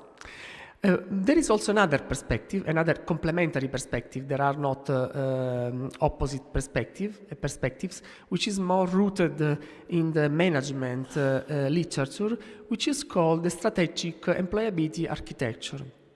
This perspective highlights something that is related to a very basic issue in human resource management, the fact that the workforce is the issue of workforce segmentation, the fact that not all employees are equal to the organization. But the importance of employees, and this is an aspect which is fundamental also for you in this hall as a future employees, future graduates employees.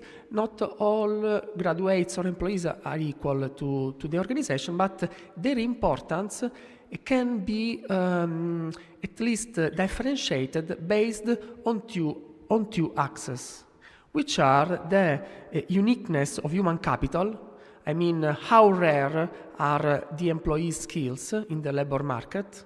How difficult is to find a drone engineer, for instance, an engineer who is expert in drone building, drone development, or how difficult is to find a building engineer, for instance, an engineer who is expert in building, in creating buildings.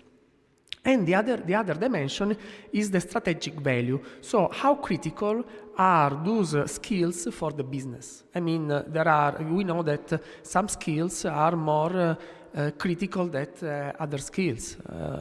I don't know, let's think of a McDonald's, a fast food, do not mention any specific brand. Of course, a cook, a cook who is expert in cooking meat, for instance, in cooking hamburgers, is more critical than an accountant, for instance. So based on that, employees can differentiate their approach, especially investing in commitment. For people that are higher in human capital uniqueness and higher strategic value, or in the alliance, so higher human capital but low strategic value, adopting different HRM approaches.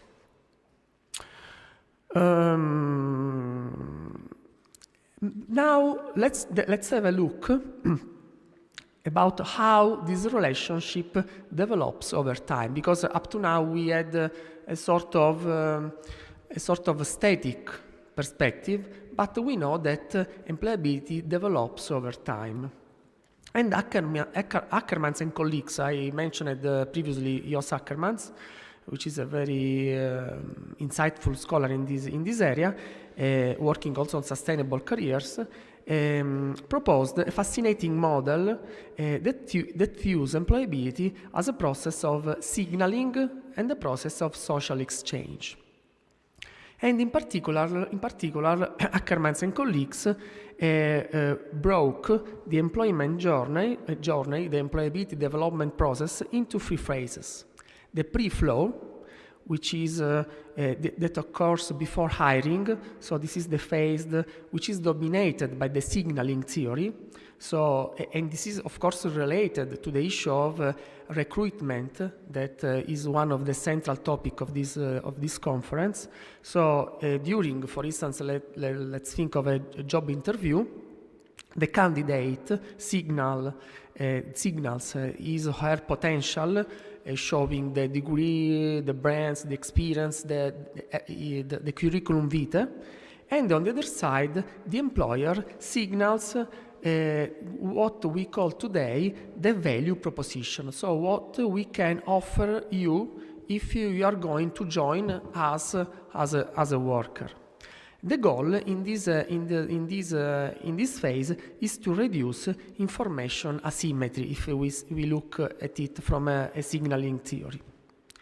Then there is an intermediate phase, which is the inflow phase, which is of course related to the transition into the job. And in this during this phase, the initial signals turn into promises. This is the phase where the psychological contract develops and start to be articulated in different schemes. And then we have another phase, the most important also because it is the longer one, which is the through flow. The through flow, of course, is related to the day-to-day reality of the job activities. And it is the phase where social exchange takes a central lead to this process. So in this phase, the crucial issue is alignment. So I, as an employee, offer my efforts, my commitment, my energies, etc. And in exchange, I expect, for instance, investments, development programs, training opportunities, etc. Issues aspects that we mentioned earlier.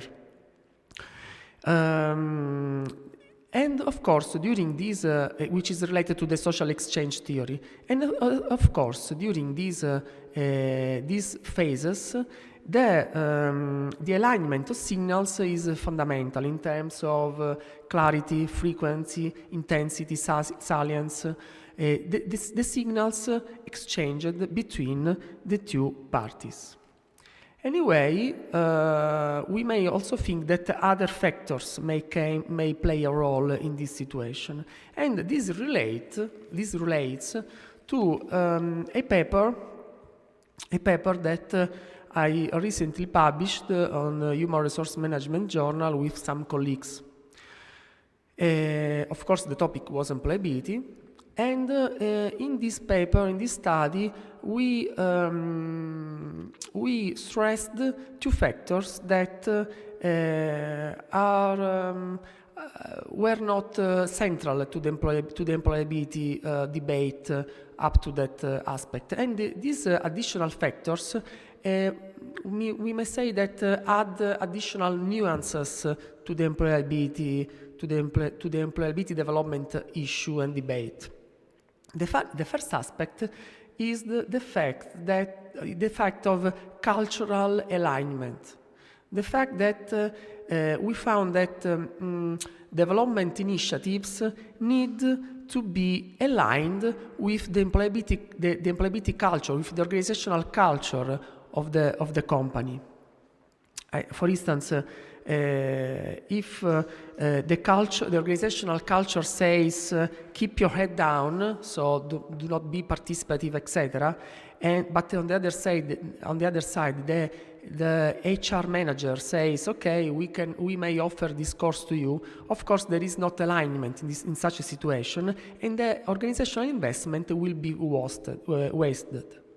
I mean that the culture must be aligned with the current practices, processes, and structures aimed at developing individuals' employability. If there isn't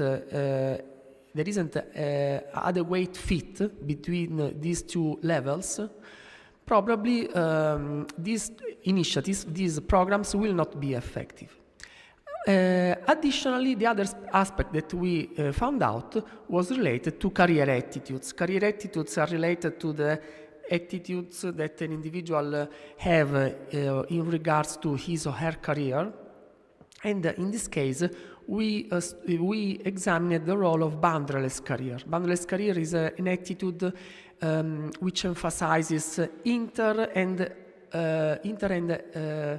intra-organizational mobility, so the propensity to develop social networks inside and outside the organizational context is an attitude that has an history of some decades in the career literature.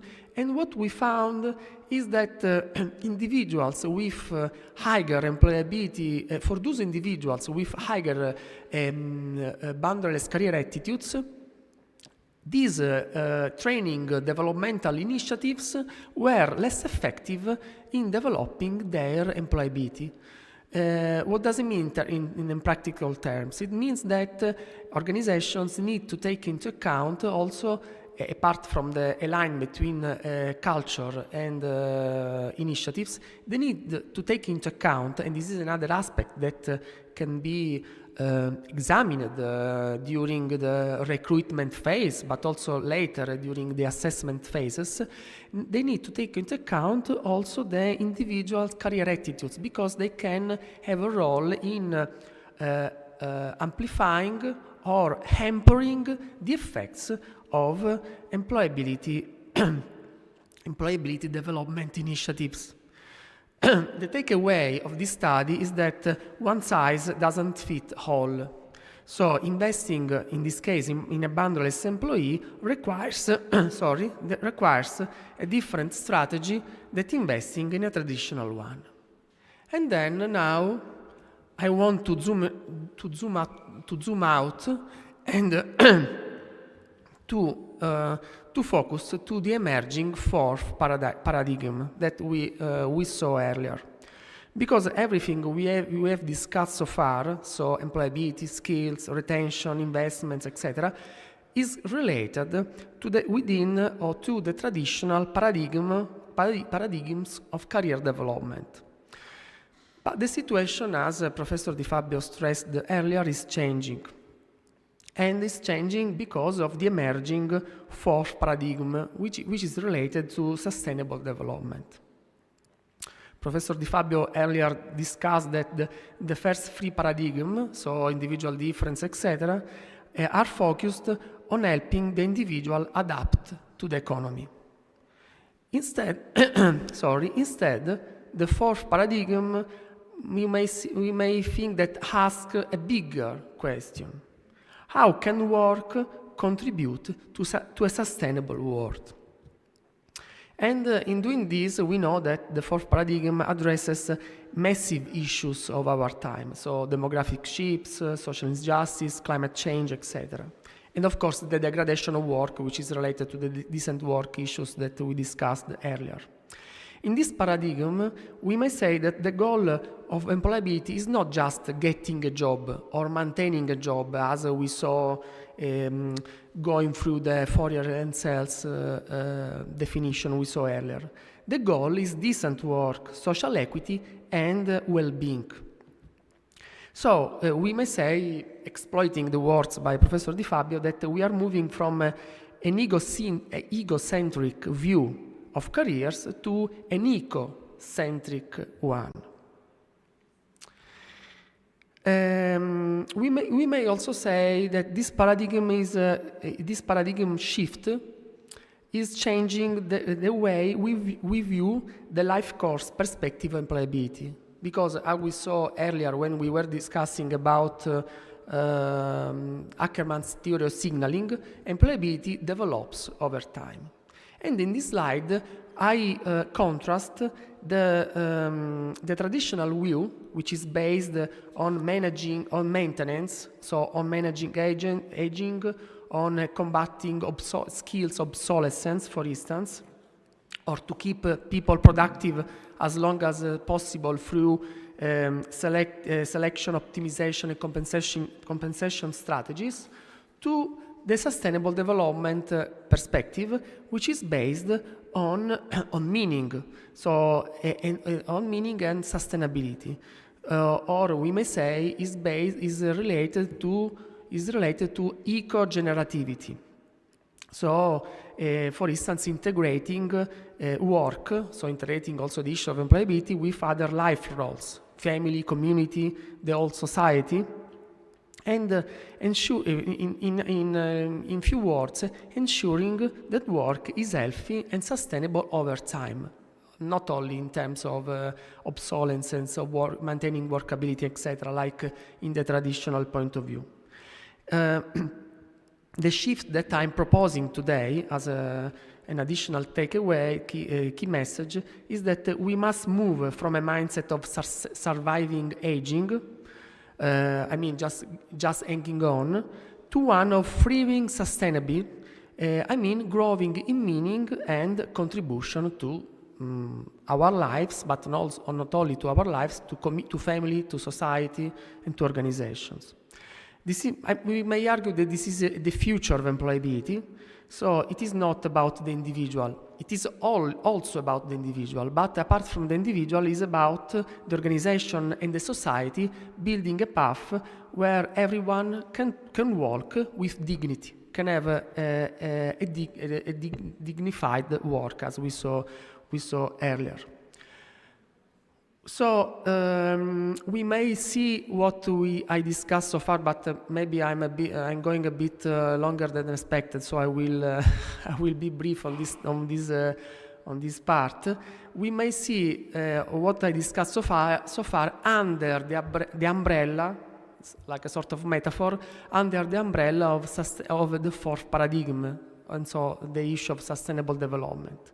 So, for instance, creating consistency from recruitment to retirement, or based on what I discussed earlier in terms of cultural alignment, turning culture into perceived reality, working on cultural alignment, and of course, related to the strategic employability architecture that I mentioned earlier, allocating resources effectively based on the different peculiarities of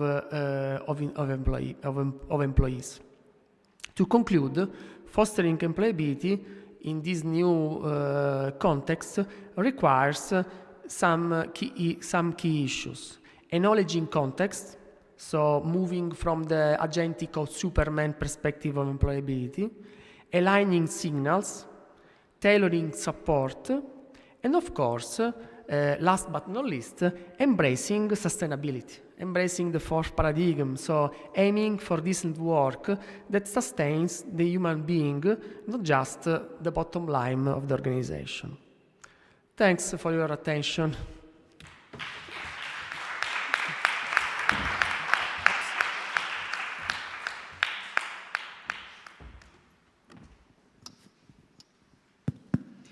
Thank you very much, Professor Lopresti.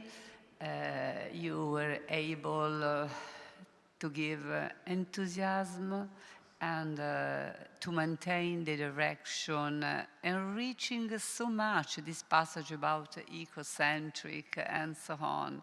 So, thank you very, very much.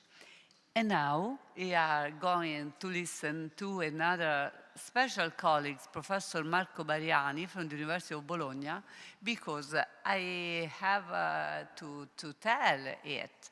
You were the first one, for what I know, that was not only interested, but with a special sensitivity about this green human resource management perspective and about selection.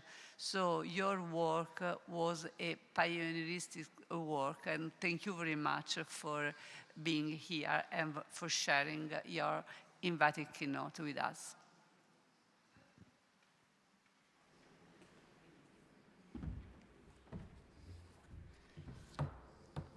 Good morning to all of you. Thank you, Professor Di Fabio. Thank you for your presentation. It is an honor to be here. And I am going to present some suggestions about personal selection in perspective of sustainability. I don't share my research charge, but I want only discuss with you some suggestions on selection and personal and sustainability. I would like to begin with a very, very basic idea for us as psychologists, but powerful idea. It is that the way an organization selects people determines the kind of organization becomes. And so for many years, selection was treated as a technical administrative step, a way to identify the most competent or highest performing candidate. But today, psychology shows us that selection is far more than that. It is a strategical, ethical, and cultural act for the sustainability of organization. If we want meaningful, healthy, and responsible work, we must design selection process aligned with those goals. Recent research, such as the work of De Jong and Peters on sustainable performance, support a shift toward a framework where individual performance, well-being, and long-term employability are deeply interconnected. This conference asks us to reflect on decent work for all. Selection plays a key role in this. It shapes not only who entering our organization, but also what kind of work culture we create. So, the recent proposal of Hartung and Di Fabio, the fourth paradigm of career development, expand the focus of vocational psychology. It invites us to consider sustainability not only personal job fit or individual development as a core criterion. And in this paradigm, career and human research practices must contribute not only to organizations such as, but also to social and environmental well-being. From this perspective, selection becomes a fundamental moment in shaping a sustainable future. The traditional model of hiring prioritizes short-term performance, task performance, pressure tolerance, and individual competitiveness. But today, workplaces face new challenges: widespread burnout, emotional exhaustion, complexity, instability, and stronger expectation of fairness and purpose. People increasingly seeking meaning, ethical coherence, and contribution. And the research show that when organizations align selection with ethic and meaningful work, they foster motivation, responsible behavior, and healthy performance over time. This is why we need to rethink personal selection. Now, to explore this theme, the talk follows five steps.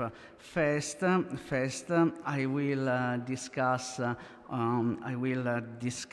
sustainable performance and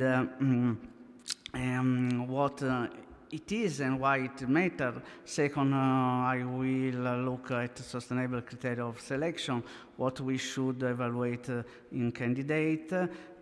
Third, I want to focus on sustainable processes, some suggestions about AI fairness, and then some suggestions in on different level of sustainability. About the target of personal selection. Until today, the target of personal selection has been task performance, contextual performance. Nowadays, adaptive performance play a very relevant role. Adaptive performance has become one of the most important predictors of success in contemporary work. We no longer operate in stable or predictable environment. Role evolves, technology disrupts, and global challenges shapes on the every day. Being adaptive means meaning ambiguity, learning continuous, staying emotionally regulated, and reframing problems rather than reacting rigidly. And Hartung and Di Fabio, fourth paradigm, reminds us that adaptivity is not only personal resilience, it includes the ability to respond constructively to ecological, social, and technological changes as part of responsibility to work.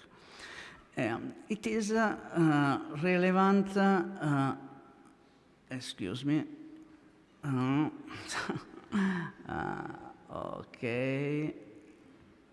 okay, but nowadays it is nowadays, and in perspective of future, we have to consider the sustainable performance with adaptive performance. Sustainable performance is not about lowering expectation. It is about maintaining performance health and learning over time.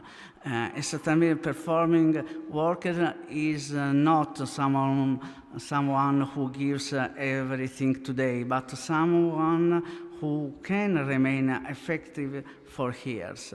And this approach reduces turnover, error, conflict, increase innovation and long-term motivation.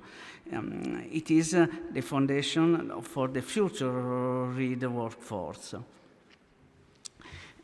Why sustainable performance matters? So why it is sustainable performance so critical? Because it is psychological foundation for responsible, ethical, and collaborative behavior. When people have enough resource, they make better decisions and contribute to collective goals rather than simply surviving. And we have some models that show that support autonomy and communication, foster resilience and innovation. So in selection, we look for candidates who can perform sustainability, but we must also design a system that enables sustainable performance. JDR model offers a powerful lens for understanding sustainable selection. Work is sustainable only when demands and resources are balanced. In selection, this means we should assess a candidate's ability to navigate demands and build resources.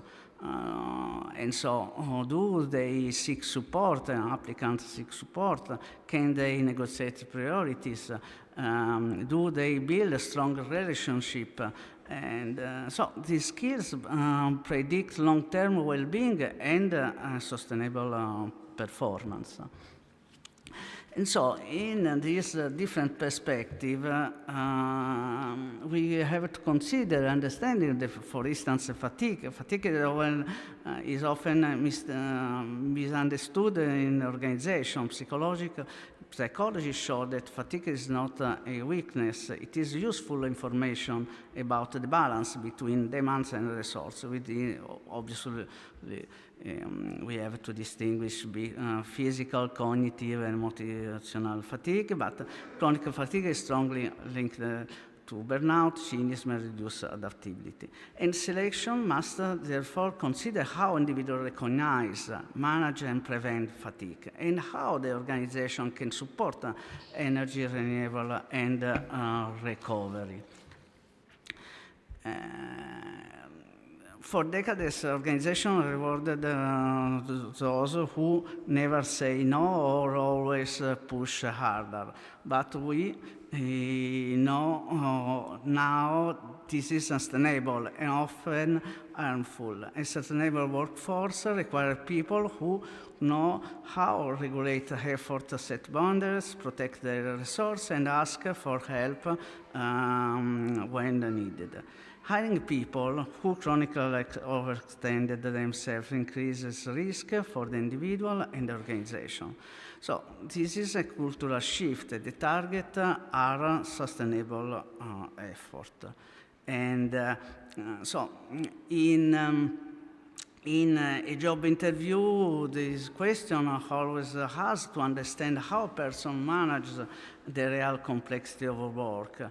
And we are not simply asking how do you handle stress, but it is relevant to ask how do you plan ahead, how do you manage intense period, how do you mobilize resources around you. These behavioral indicators tell us more about the future sustainability. Meaningful work. Meaningful work is a central psychological need in modern career. When individuals experience meaning, they show more intrinsic motivation, creativity, ethical behavior, and resilience. And in personal selection, for all that, we must explore what gives meaning to this person, how do their values align with the organization purpose, does the role offer opportunities for meaningful contribution. This alignment is essential for sustainable engagement. And meaningful work is not an inner constant. It is also shaped by job design, leadership culture, work-life balance, and social impact. So, highly prosocial individuals are more vulnerable to overload if the organization do not support them appropriately. This is why meaning must be treated not as personal trait, but as a systematic responsibility. Nowadays, AI is adopted in many personal selection tools, and it is transforming selection process. It can improve consistency and efficiency, but also it carries a risk, algorithm bias, opacity, exclusion of people with non-standard communication pattern, particularly those with disability from minority background. And I think that psychology can play a very relevant and fundamental role, defining fairness, validating tools, ensuring explanatory, and safeguarding human oversight, and especially develop AI tool with a target of sustainable performance. AI can support sustainability, but also, but only if design a governed responsibility. And in perspective of sustainable green recruitment, as Professor Di Fabio introduced a few minutes ago, environmental sustainability is now a strategic and cultural priority for many organizations. Selection can contribute by identifying candidates who values motivation behavior, support pro-environment practices. Emerging constructs like eco-generativity, the desire to protect resources for future generations, can help identify individuals motivated to contribute to sustainability goals. Selecting for green values help building a coherent, credible, and future-oriented organizational identity. But we have to consider candidate experience in this type of perspective of sustainable for organization. Candidate experience is the first expression of organization justice. It communicates how the organization treat people long before they become employed. Transparency, respectful communication, realistic job preview, and timely feedback build trust and psychological safety. Good candidate experience is not only ethical, but it is strategic. Also, it supports effectiveness, retention, and alignment. Now, some suggestions on the basis of individual, organizational, and social level. At the individual level, I think that sustainable selection means choosing people who can maintain well-being while performance effectiveness. We look for adaptable capabilities, learning orientation, ethical sensitivity, and the ability to derive meaning from contribution. The goal is not to hire superheroes, but to hire individuals who can thrive in a healthy system. In a perspective of organizational level, at the organizational level, selection shapes culture. Each person who joins influence communication pattern, team climates, innovation, and resilience. If selection prioritizes only short-term performance, we risk building a burnout-prone culture. If selection integrates sustainability, we build a learning-oriented, supporting resilient organization. And at a societal level, selection practices also have a societal level impact in long term. Fair and inclusive selection, I think, they can reduce also inequities, increase social mobilities, and enhance community well-being. Selecting green-oriented individuals support broader environmental goals. Organization becomes actor of social change, not only economic entities. And so we have to rethink responsibility. One of the major culture shifts today is moving away from the idea that individual alone must be endless, adaptable, flexible, and resilient. I think that this is unrealistic and unfair. Sustainability is a shared responsibility. Individual, organization, and institution co-create the condition for healthy, mindful work. And so selection, personal selection, must reflect this shift. Instead of reinforcing the ideal of workers' norm, we must enable dignity, capability, and shared accountability. And in this perspective, every selection decision contributes to a chain of effect. A chain that describes who enters influence culture, culture shapes experience shapes well-being and performance. And all of these shapes the organizational, environmental, and social impact. Selection in this perspective, therefore, a small but powerful policy decision with long-term consequences. Now, some closing message in this perspective. I want to leave you with some few messages.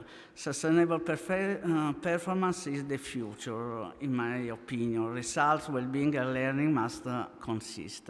Selection must be responsible. Fair, ethical, mindfulness, green, and transparent.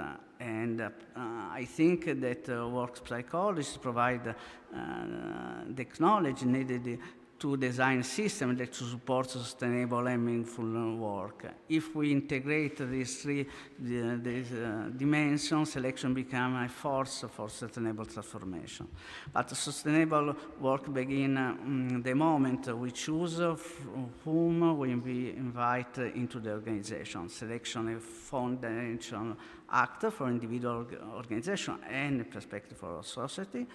And I have finished with these 5 last message. Thank you for your attention. I look for the next discussion on these themes. Thank you.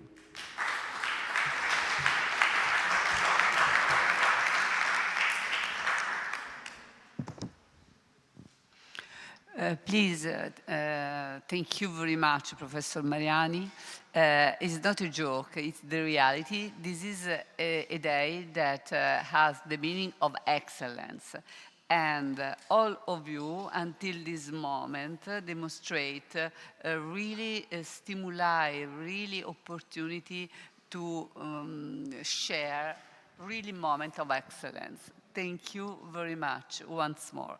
And now, we are going to listen to our dear and valuable colleague scholar, Dina Guglielmo, our coordinator of our section until now for the Italian Association of Psychology, and work engagement and assessment.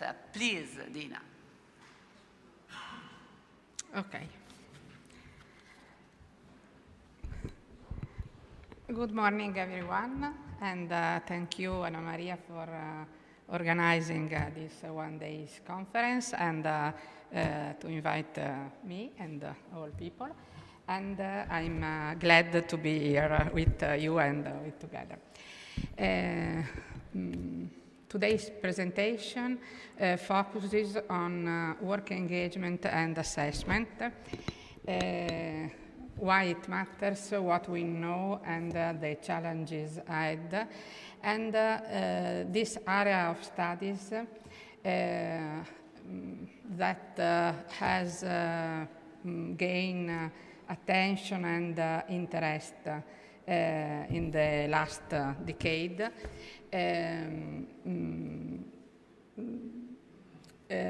In both academic research and organizational practice. And I would try in my intervention to discuss both level, research and intervention.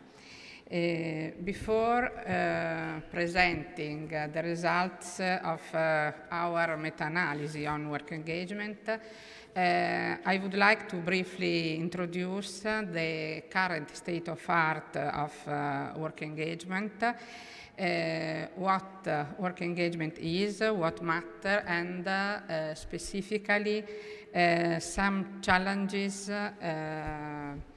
associated with assessment we can consider it. In other words,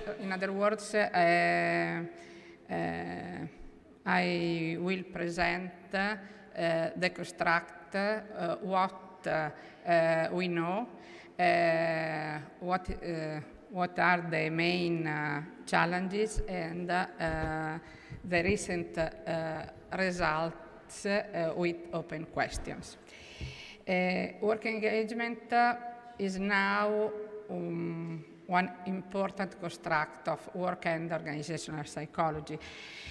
Over the past 2 decades, has became one of the most widely studied constructs in our field. But I think that all people here in the last Congress participated a thematic section in which engagement was cited. It plays a key role in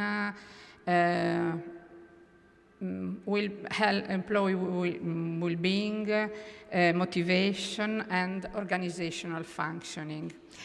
In fact, it is considered a key indicator of organizational well-being, motivation, and quality of working life, with strong implication for performance, retention, and organizational climate. As I cited before, performance, retention, climate as outcomes, but are area of interventions. And our literature of the past 2 decades is rich of rigorous research design, longitudinal research design, less to intervention and explanation of what engagement, in which way engagement can influence performance, retention, and organizational climate.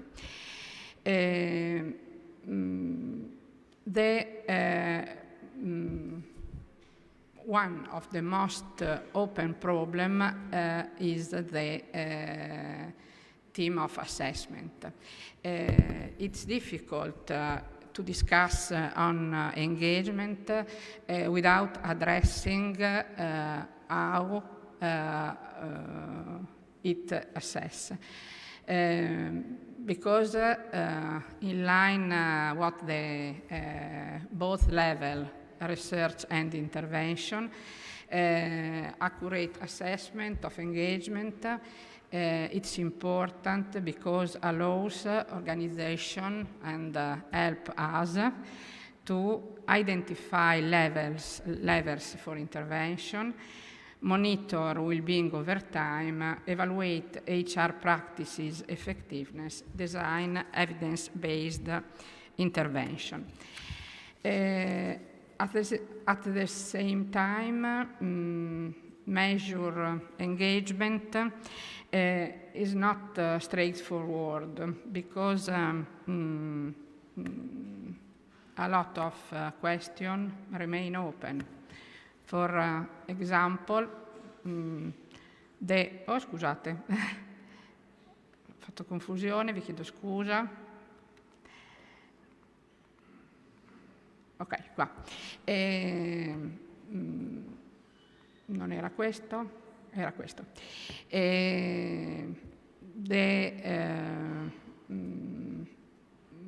In this recent chapter of to the main author of engagement and the process of the engagement process, Schofeli and Bakker, summarize the main actually results about what we know about engagement and its measurement. And in this chapter discuss how the assessment remain difficult for different reasons. And for example, despite the UVES Utrecht Work Engagement Scale is the main instrument for assessment of engagement, and this paper is an example, one of the example of validation and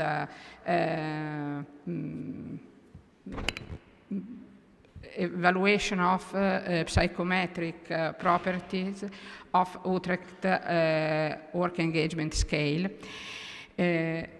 Despite this, despite the popularity,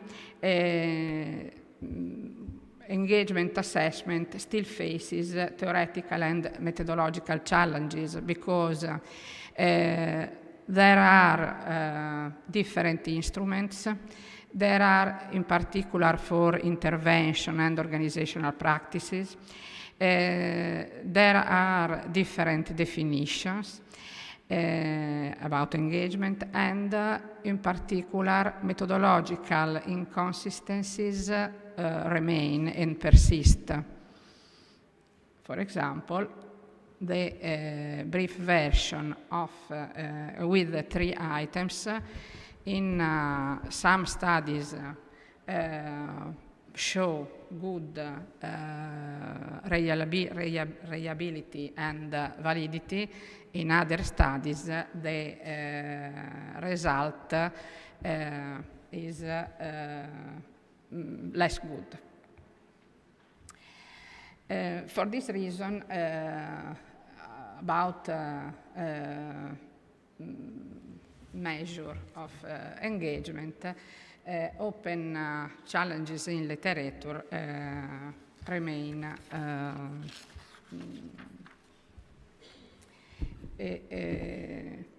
nevertheless, the exponential growth of research, there is still a lack, we summarize, in particular, dimensional clarity. We not sure that clarity on the relative importance of the 3 dimensions. We know the vigor and dedication are the central component of work engagement, but the absorption remain the third dimension is necessary, or it's important evaluate all 3 dimensions How this dimension associated with the other outcome and moderator. There is still a lack of comprehensive summarizes, in other words, updated and comprehensive synthesis of antecedent and outcomes. The wide part of studies, publishing studies, consider only few variables and comprehensive framework lack. Finally, lack a solid evidence on sector, culture, role, and other moderating factors. In other words, several questions remain unresolved. Until recently, we lacked updated review capable to addressing these questions in systematic way.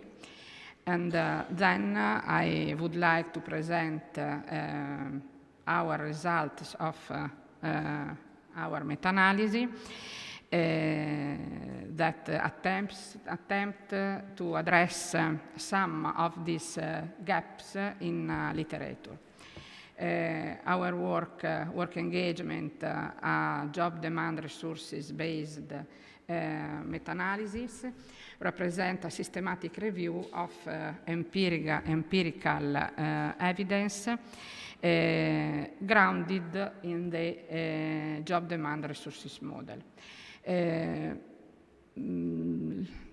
The use of the job demand resources model represent at the same time a strength and a limitation, but I will discuss this point after. The main objective of meta-analysis was to study antecedents, outcomes, and moderator of work engagement. Specifically, the main aim was study different categories of resources. The important limitation of the review on engagement is consider few resources. For this reason, we consider a wide categories of resources. Okay. The wide interest and the publication on work engagement isn't limited at the last years, because, for example, in 2017, 1,000 over 1,000 papers study engagement. But previous meta-analyses were outdated or limited in scope, few variables considered, and leaving important gap in our understanding. For this reason, current need a comprehensive theory-driven synthesis was needed to consolidate the evidence base. I think that all people present here know the job demand resources model that I I'm going to remember to insert our results within this model. In this model, job demand such as time pressure, effort, influence burnout within health impairment process, and job resource influences engagement within motivational process, and both processes contribute to understanding burnout and engagement. In our meta-analysis, we use only Utrecht engagement scale. This is a limitation, but this choice permits to compare different studies. The Utrecht engagement scale evaluate vigor, dedication, and absorption. Vigor and dedication are the core component and the most predictive components, while absorption is a secondary component, and some authors think that vigor and dedication is sufficient. The main results of our meta-analysis show in this slide, because we evaluate 6 categories of resources that in other paper no. Specifically, social resources, job such as support from colleagues, supervisor, and social network. Job resources such as autonomy, task variety, and job characteristics. Organizational resources such as climate, culture, and organizational practice. Developmental resources such as learning opportunity, feedback, career development. Personal resources, self-efficacy, optimism, resilience, proactivity, and finally, engaging leadership. We considered search across major scholarity database, including PsycInfo, Web of Science, and Scopus. You can see the number of the meta-analysis. Studies, independent sample, and workers considered, and I said before, only studies using Utrecht Work Engagement Scale 3, 9, 16 items were included, and regarding analysis, random effect correlation with moderator analysis we used. The results show that stronger correlation found for personal, developmental, and organizational resources, while social and job resources are less important. And this aspect, it's important for 2 reasons. The first one, because we found difference between resources personal, organizational, and developmental,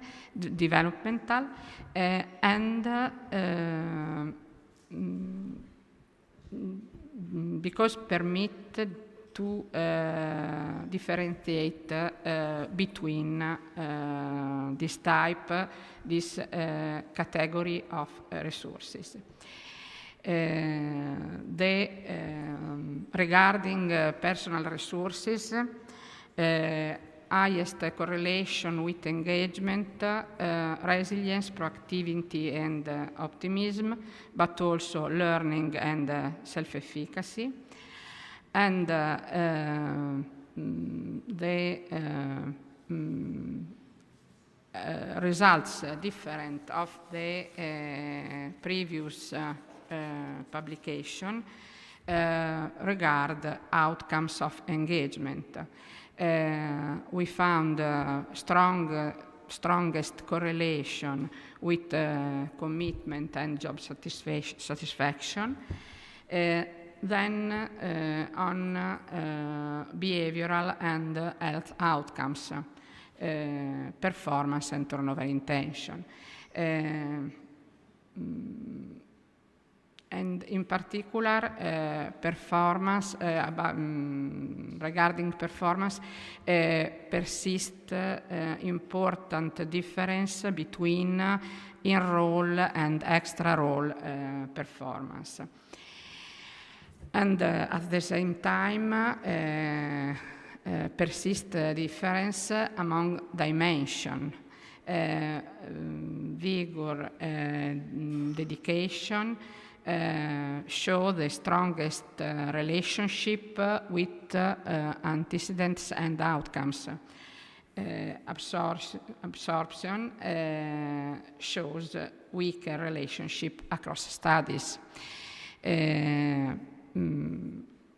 With wide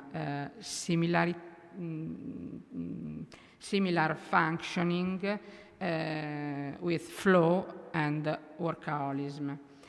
This difference in the three dimensions emerge specifically for turnover intention and satisfaction. Vigor and dedication are markedly more predictive than absorption. Another open challenges is what type of moderator, what they do sector, culture, educational level influence engagement process. Our results show that sector occupation moderate the engagement turnover link significantly, strengthen effects of developmental resources, especially feedback. Higher number of university-educated workers amplifies the impact of personal resources. And finally, managerial proportion influences engagement turnover relation, even if this relationship to be interpreted with caution. The other three results represents the main added value our meta-analysis. In other words, these moderators are important because underline as engagement intervention may need to be tailored based on cultural, occupational, and workforce characteristics.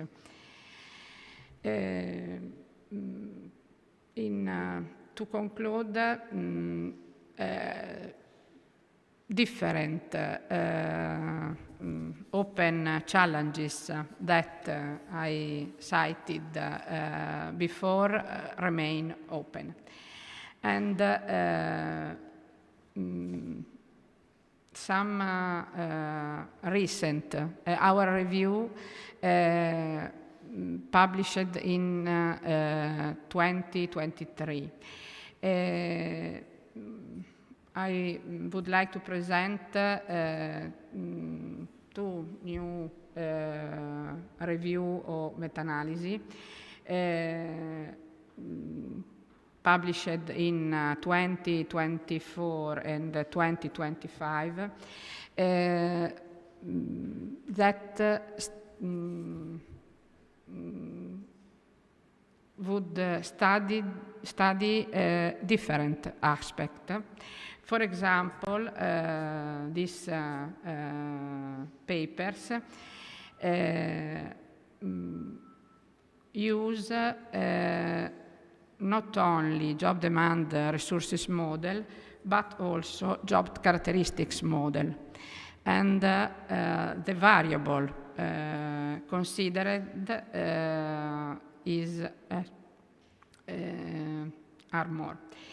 And the more interesting new paper is employee development and employee engagement, a review and integrated model published in Career Development International in 2024 that try to integrated job demand resources model with a new components.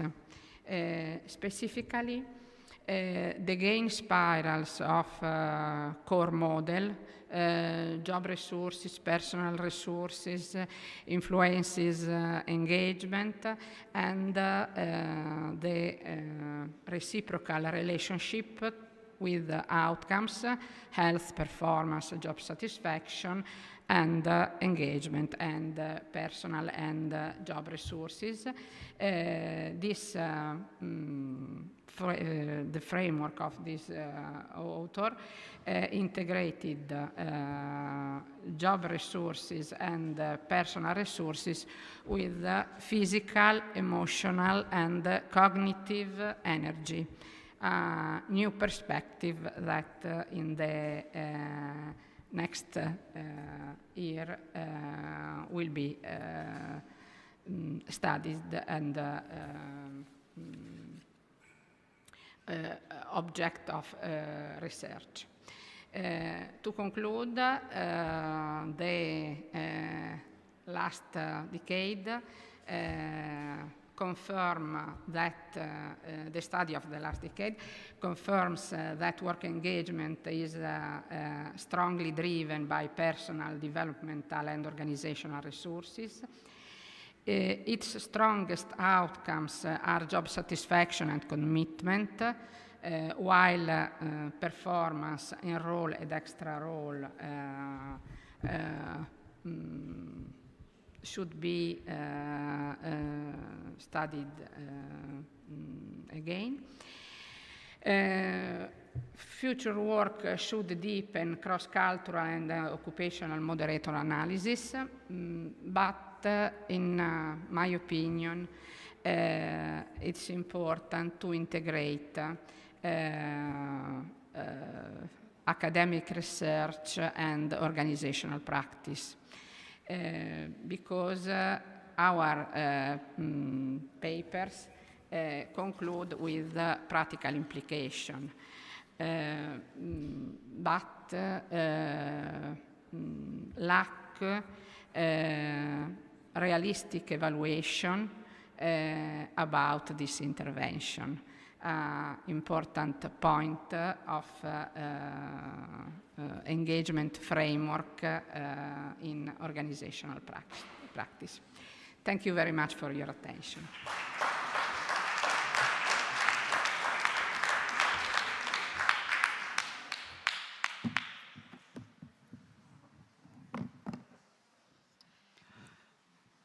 Thank you very much, Professor Dina Guglielmi. Work engagement is such an important and meaningful topic, and thank you for reminding us how much we could try to do for understanding better and for being aligned in this direction. Thank you very much. And now we are ready to listen to Professor Gabriele Giorgi, that will finish this first part of the day, this morning, with another topic we have to cope with and becoming more aware, because it's such a current topic, the challenge of human-technology interaction. Thank you very much, Gabriele, for being on board. Thank you very much, Anna Maria. For me, it's a pleasure to be here, also because I was a student at University of Florence, so it's kind of coming back home. I'm going to present a focus on assessment, but actually my main point would be the future of work and the challenge of future of work and digital new workplace and so on. So I'm going to give you a framework of research that I conducted in these years.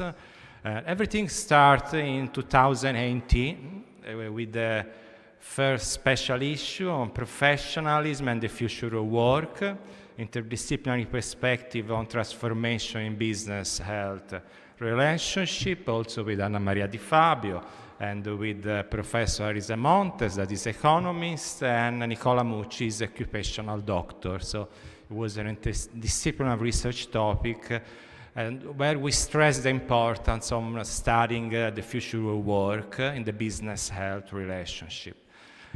After we work on the future of work in a specific context in a non-profit and religious organization, and also we had a special issue on the dark side and the light side of technology-related stress and stress related to workplace innovation, from artificial intelligence to business transformation. This research was before COVID-19, and we were very interested in this topic, but with COVID actually we had an incredible acceleration of future of work. So it was actually a real speed that changed everything, and so I'm going to stress in this presentation also the new organizational psychology, because a new paradigm actually is burning, focus of the human-technology interaction. So actually, in my view, there are two different, I would say, organizational psychology point of views. One is the tradition, and of course we have to follow the tradition, because also in sustainable development and in assessment, we have to focus on the traditional literal organizational psychology, such as assessment center, performance, job satisfaction, leadership, engagement, organizational culture, decent work. So we actually listen these topics already today, and I'm very happy of actually joining my presentation also the previous colleagues' presentation. And there is actually now, how can we say, an old wine, a new bottle effect that appears essential and distinctive. What does it mean? It means that we have to focus on the traditional psychology. Of course, the context is changing a little bit, because the world, the context is different, is new, is accelerated. We are actually in the middle of the future of work, but we must focus, this is my first point, on traditional work psychology. So we don't have to lose it. This is very important, because actually now there is also a risk, in my opinion, that even other disciplines are focusing on psychological construct, but they don't have these roots. They don't have our important roots. So keep the old wine, maybe it's the best, but put in a new bottle. But what's happening now, that the future work is really changing the world in the workplace, and of course the psychology of sustainability and the sustainability development, but also the business, the health, the personal selection is nowadays strongly related to new organizational structures. Hybrid works, smart works, digital connectivity, techno-stress, and also artificial intelligence. So we need also new wine, new bottle effect. And so I'm going to introduce especially recent research that I conducted in this interaction human technology, also in the framework of personal selection. I will try to give you also a mix, of course, of scientific thinking, but also with the, I would say, framework of practical reasoning, so students in particular can understand well. So let's start with the selection. In our interview selection, there was a traditional question. I made also a lot of interviews in my life, in assessment center or in personal selection, and the classical question was, do you experience stress? And if so, how do you manage it? But keep it this traditional question, but now, in personal selection, we have to add another question. Which question is it?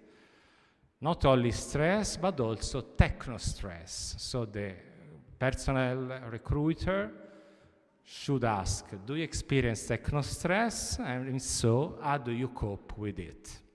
So I'm introducing an important new construct that is techno-stress. Actually, techno-stress is not so new. It is a concept that we studied many, many years ago in organizational psychology, but of course, the role of ICTS have evolved significantly, particularly with the shift of pre-pandemic to post-pandemic work environments.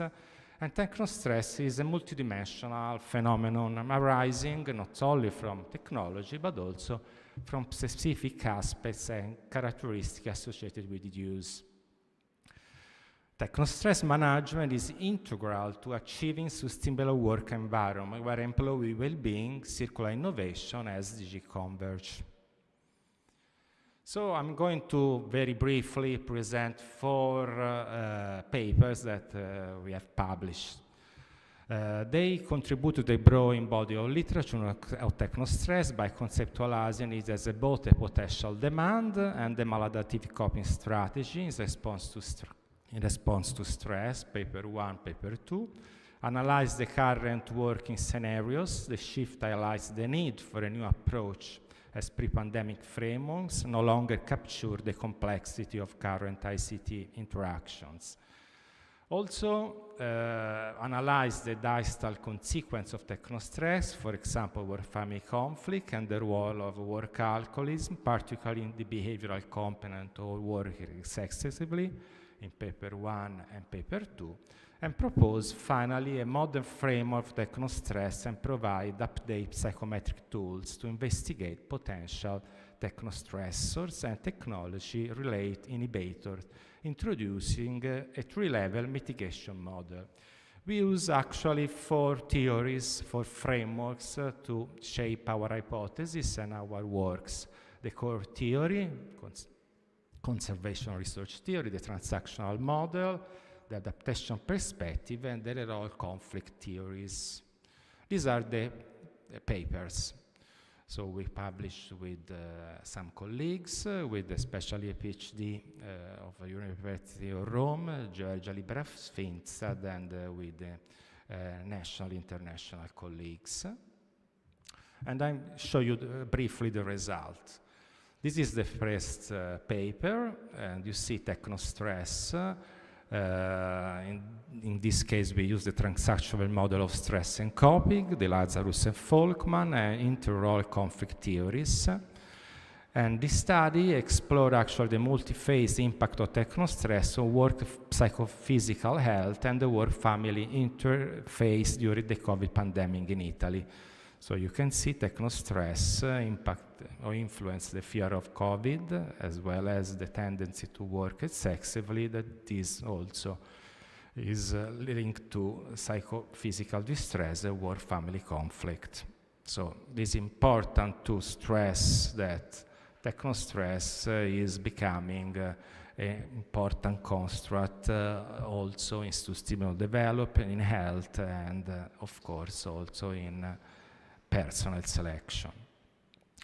Another paper drawing on the conservation resource theory and the adaptation perspective, and also the spillover theory. And the research examined mediating roles of working excessively and techno-overload in the relation between job insecurity and work-family conflicts. So in this case, job insecurity influenced the tendency to work excessively, the techno-world, that there is a full mediation for the work-family conflict. Then, as I told you, technostress is a multidimensional construct. Of course, we have validated instruments in literature, but they probably don't give us the big picture of the technostress phenomenon that is also changing a lot. So it's important to develop new psychometric tools.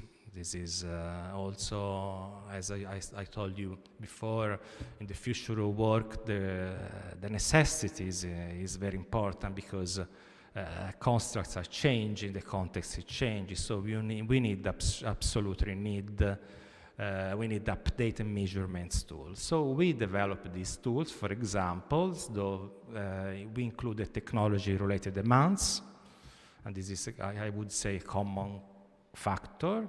But also technology mediates social interactions. So this is quite interesting because, for example, a classical stressor was the relational stressor, like lack of supervisor support or like peer support. Of course, it's important to consider the constructs also in the technological view.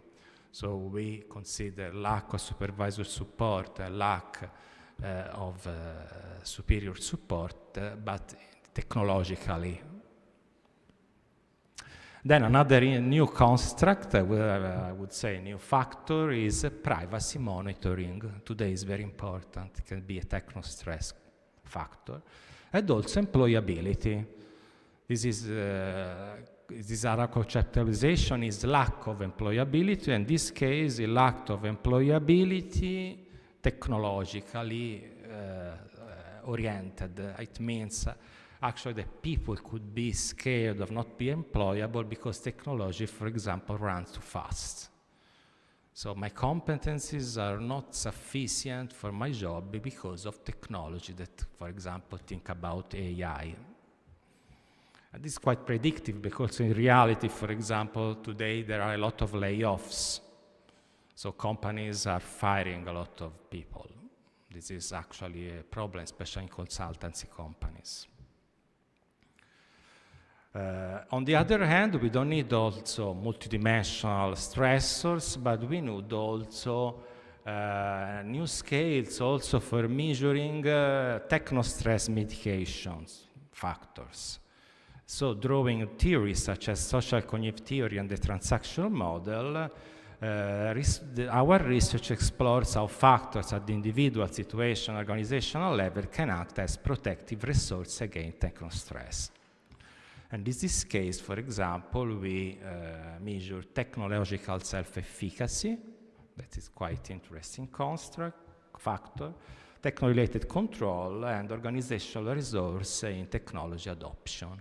So this is another scale of 3 factors that we can use in our organizational analysis. So there are a lot of implications in these selected papers. For sure, there is a dual role of technostress. This is very important because this duality we'll see again later in other constructs. This typical, I would say, from the future of work. You remember also before COVID, we pointed out the lights and the darkness, no, of the future of work. So this duality reflects the dynamic interplay, of course, also between organizational demands and individual agency.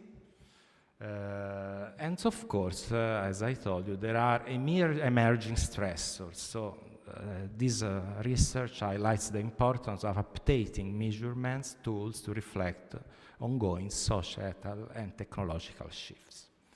And of course, also a three-level approach, techno-stress mitigation. By aligning this level, organization can create synergy and foster a shared responsibility model. Limitations are important: cross-sectional design, self-reported data, focus on Italian context. Of course, there is a lot to do, but it's important to stress the importance of this new area of human technology interaction. Another question interview that we could perform. Traditional questionnaire. It was quite classical. Are you willing to relocate for work and travel for business when necessary? Okay, still is valid, because we have to work one day, especially in big companies. You are maybe in Milan, and then the day after you are in Florence. So it's quite typical question. But we need also to perform another question. We have to do another question. So, an innovative question is, are you willing to give up certain technological tools and reduce your level of digital connectivity, for example? Maybe students are now fan of AI, or they use a lot of digital connection. Are you sure you can work without it? In many companies, people want AI, for example. They can even refuse a job if they cannot use it. So it's important to understand also the concept of digital connectivity. That is, again, is dual. I mean, there are lights, but there are also darkness points. So the digital connectivity is smart working, the dark side, the light side of technology. This is another research that we just published. And we focus a lot on the technology that permeates every aspect of our lives. Digital tools influence not only our productivity, but also, of course, our psychological well-being. So with the laptops, smartphones, we witness a radical transformation in the way we work. And digital connectivity, of course, is important because it permits to communicate and collaborate with colleagues, partners, and customer anytime from any location. So, of course, is very, very important. But of course, on the other hand, there is a phenomenon of out-of-work connectivity behavior. So employees utilize laptops, smartphones to communicate with colleagues, partners, customers outside of the standard work hours, including early morning, late evenings, weekend, holidays. So there is a matter of recovery, there is also a matter of work-life balance. So there are advantages and there are disadvantages.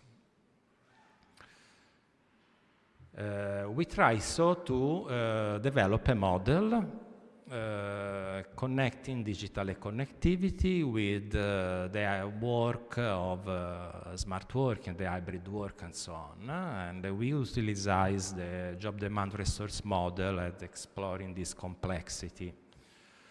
Because this model helps us to understand how work demands can affect our psychophysical health, while work resource can stimulate motivation processes. We pose a crucial question: is digital connectivity a resource or a demand? So I can ask to students, for example, what do you think? Demand or resource? Maybe both. We will see. On one hand, it offers flexibility, boosts productivity, and support personal development. On the other hand, it creates additional expectation for workers to remain accessible, contribute to work-life balance, and increasing stress. So, based on the findings of previous research, we formulate the following hypothesis. Digital connectivity is positively correlated with work engagement, with job performance, with techno-stress. Techno-stress is negatively correlated with job performance, and work engagement mediates the relationship between connectivity and performance. So this actually was our model, that digital connectivity impacts on work job performance. So this is a positive way. Digital connectivity influence work engagement. Again, this is positive, but also digital connectivity influence techno-stress that negatively influence job performance. We studied in 2024 in a company that provided a sample of 1,185 employees. Then it was quite balanced as far as gender and also about as far as age distribution are concerned. We use a Utrecht work engagement scale, a job performance scale, the techno-stress question that we developed with Finstad in 2021, and the constant cognitive scale. This is quite interesting because it's designed to assess employee perception of the need to remain constantly connected to work through mobile device. The scale examines key aspects such as continuous availability and blurring of boundaries between work and personal time. So the correlations reveal a significant association among the variables. Digital connectivity was positively correlated with work engagement and job performance, and they show a smaller positive correlation with techno-stress. Work engagement was positively associated with job performance and negatively correlated with techno-stress, while techno-stress was negatively related to job performance. And these are also the results that actually there was a total indirect effect, as I've shown before, confirming that digital connectivity and job performance are linked, but also there are mediation by the other paths. And so, as we see before in the figure, techno-stress might also play a role, and also work engagement. Digital connectivity presents both opportunities and risks for smart working, of course, and we have to also to intervene in some way to think about also the right of disconnection. But on the other hand, this paper also showed the potential of digital connectivity. So people actually could engage more in the workplace and also could have a potential effect. So it's difficult nowadays to avoid technology. This is, of course, important. The last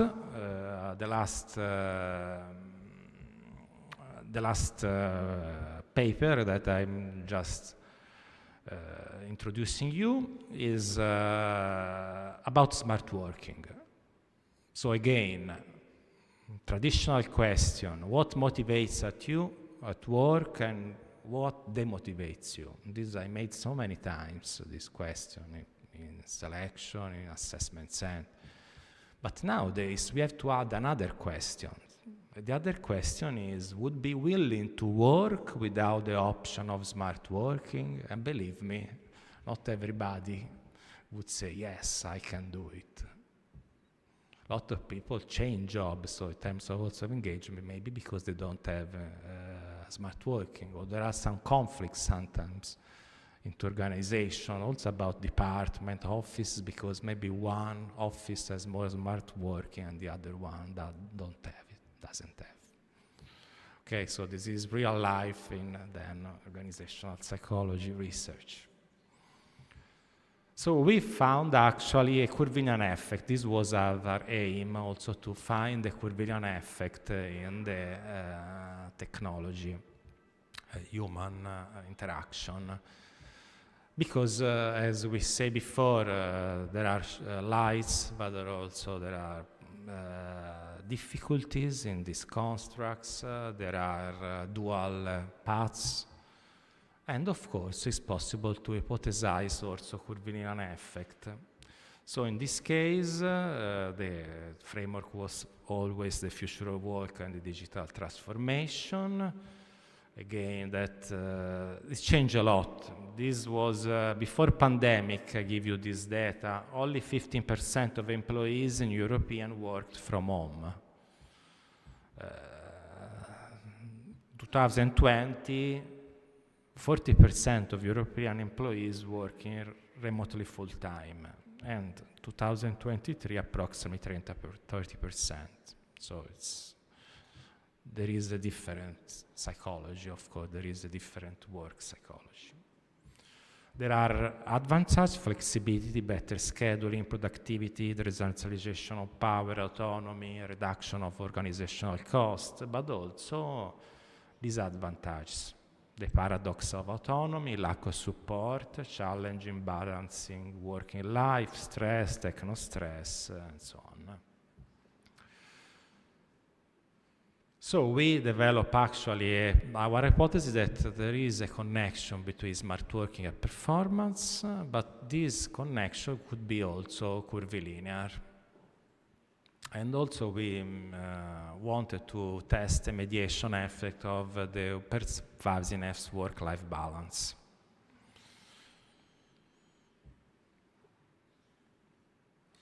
So we develop our model, starting from job demand resource model again. We test also the conservation resource theory. And we wanted to show a Curvilian mediation model that also introduced the pervasiveness of technology as mediator in the relation between benefits of remote work and performance. So the hypothesis one was the advantage of remote working will exhibit a quadratic U-shaped function with performance, and the hypothesis two, pervasiveness mediated the quadratic relationship between the advantage of remote working and performance. Again, it was studied in 2024 in a multinational company with young workers. We use the remote working benefit disadvantage scale, the Ingushi et al., a scale of performance by the company, and the pervasiveness work-life balance factor in the techno-stress questionnaire. Here there are some statistical analysis, descriptions, and correlations that I would say go in the hypothesized directions. But this is the most interesting part. We compare a linear model with a curvilinear model with a quadratic dimension, and the curvilinear model added the explanation of variance, so it was better than a linear model. And actually, you see at the beginning there is around is even an decreasing of the effect of smart working on performance, but then after a certain point the curve goes very fast, very up, and it becomes even cubic in some way, with strong relation between smart working and performance. So this is important findings, by the way, because if you perceive smart working very positive, also you increase your performance a lot. So it's, and also the mediation of pervasiveness of technology, if it has effects when the smart work is not perceived as so high or so benefit, when the benefits are higher, the mediation of pervasiveness loses significance. So the technology pervasiveness doesn't have an important effect on performance. So this also research contribute to the literature of remote working that, as I show you on the interview, is very important now. Workers are very engaged practically also by smart working. Of course, there are limitations and future direction. Which are the practical implications and the conclusion? For sure, we need and adopt a multi-level strategy, technological, psychosocial, and organizational intervention. We must create an ICT culture also to reduce complexity and build technology self-efficacy. This is also important. We also need to promote digital connection. There is a new organizational psychology. There is a traditional, but also there is this new traditional organizational psychology, new organization, and people want technology. So we have to work for the well-being, for the performance, and we have to help people also to work better, and technology could be a resource for sure. Maybe in my presentation I try to point out both resources and demands, but in the end it seems that technology is more a resource. Even AI, that we will do a big service next year in 2 companies, but of course is an opportunity for the organization. Then, of course, we have to monitor workloads to prevent also techno overload, so or hyper technology or digital connectivity or constant connectivity. We also have to select digital skills, but also we have to select people also with the question that I introduced today, maybe. Not only traditional personal selection, but also new personal selection questions. That at the moment not many recruitment are applying. This is interesting because the level also of recruitment and selection, in my opinion, is going down. Maybe there is an inflection, I mean, also of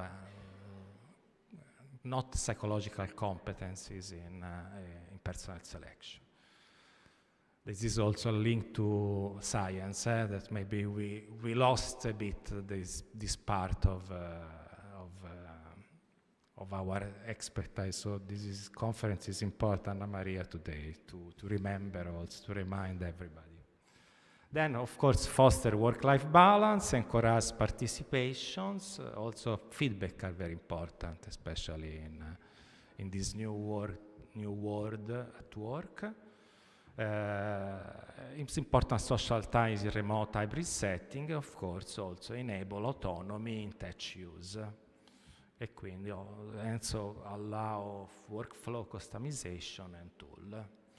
So, what we have to say in our interview, in our new interview, finding the right person for the right role also means ensuring they fit well with today's technological landscape, and traditional work psychology should coexist. This is important with the new organizational psychology centered on a human technology interaction. Here the reference. Thank you for the attention.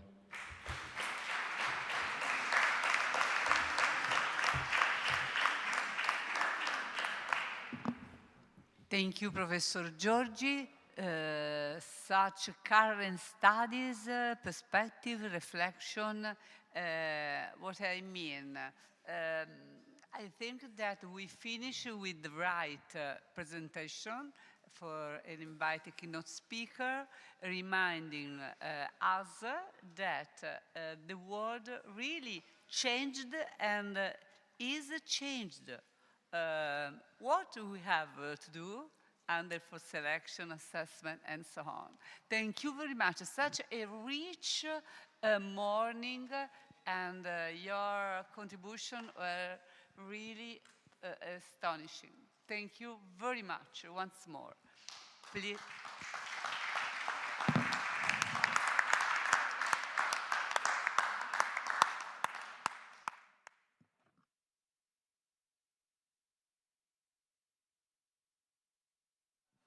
Please remember that now we have a break, and we will be here starting again with the afternoon. We promise you such an exciting afternoon. You will see. Trust us. And we have to be here 2:30 p.m. Thank you very much. See you later.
siede sui gradini e ci interroga fondamentalmente. Bisogna che lì una persona possa entrare. No. Prendi una sedia, Maybe. dove è andata la mia Okay. This is. No, Gabriele, ti hanno spostato. Guarda, Beppe.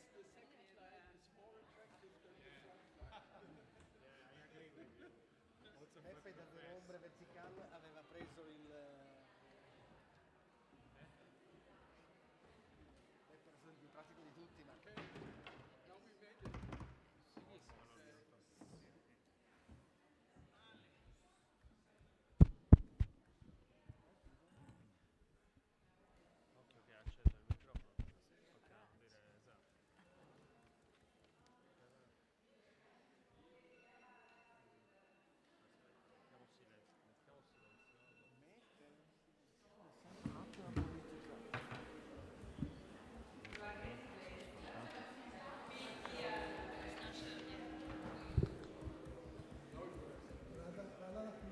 Tutti quegli appunti che ho preso. Minchia.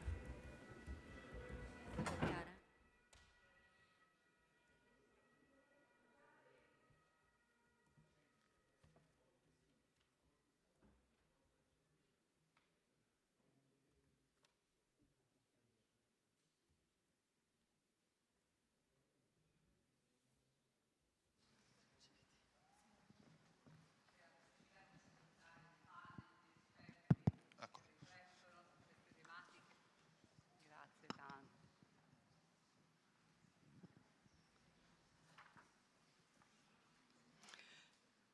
So we are very pleased to be again here to listen to our valuable colleagues. And the question is really important and perhaps a little challenging, because the question is, which challenges for selection and assessment in the era of AI and sustainable development? We are experts from different point of view, so thank you very much for being here. And to our President, Giuseppe Scaratti, I will ask, please, to manage the round table. Thank you very much. Thanks a lot. I immediately leave the floor to our colleagues, to my colleagues, because we have more or less 1 hour and 15 minutes and a half to share some reflexive thought by our 1 hour. So wonderful. 5 minutes for each one, and then I share with you some comments and leave the floor to Jose Maria Peiró for the discussion. At the end. I suggest to follow the program list, if you agree. So, Barbara Barbieri, it's up to you, sharing some reflection and thoughts about the question. Thank you, Beppe. Just a few minutes for a few considerations. And I'd like to catch the provocation of Professor Scaratti this morning, because he said to me, Barbieri, because he called me by my surname from, I don't know, 25 years. And he said to me, Barbieri, say something left wings. What? And I don't know if I'm going to say something left wings, but I'm quite sure that I'm not going to say something right wings, and hoping to say something intelligent. Okay. As you can saw this morning, thanks to my colleague's presentation, as a work and organizational psychologist and as a researcher, we try to respond to the need of a changing society and the demands of the working world by supporting organization in building healthy environments that allow people to learn, grow, and of course perform. In our studies, the importance of well-being, work-life balance, and sustainability, of course, and also the importance of the meaningful work action was really clear in the presentation this morning. But what I am keen to say is that differently than the past, we see the need for a closer dialogue with other fields of psychology and the other field of social sciences and beyond in this moment. I think that this cross-fertilization allows us to critically interpret the complexity of the current scenario. And to name just a few phenomena of our time, the crisis of democracy, rising inequalities, the ambiguity of the present, and the uncertainty of the future. Then I think that sustainability as a paradigm is the most important path today, not only to live on an acceptable world, but above all to continue to be able to give voice to our subjectivity. I think is the most important thing in this very moment. Thank you. Thank you very much, Barbara. The second thought is about Giuseppe Carros from University of Rome. Thank you, Professor Scarlatti. Well, it's difficult, but I will try to follow the flow and to catch the ball from Barbara Barbieri. I don't know if I will be able to say something more lefty than you. That is difficult. But no, you mentioned the collaboration among different fields of psychology, which I totally follow on, and also will add the collaboration between different fields, scientific and practical fields, between psychology and other fields.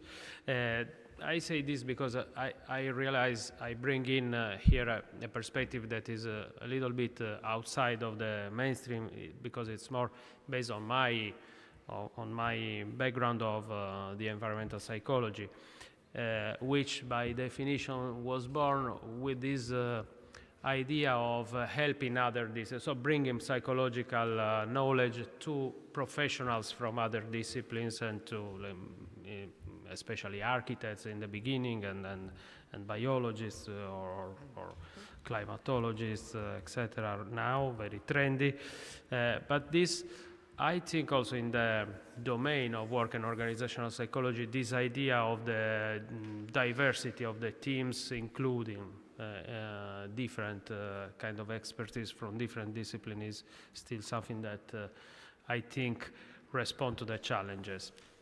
Especially, and I will close with this, I realize I'm not saying very innovative things, but are things that are going around since a while with this emerging issue of the green jobs. So it was mentioned by some colleagues this morning, so this idea that there will be new skills and new specialization in this, let's say, wider domain of the sustainability sciences, where psychology and psychological competencies can, of course, bring that together. And I will close with something really lefty, in the sense that I like also this idea that was circulating not exactly in psychology since a couple of decades, but more in sociology, about these reflexive modernity ideas, which points to the need of rediscussing really everything.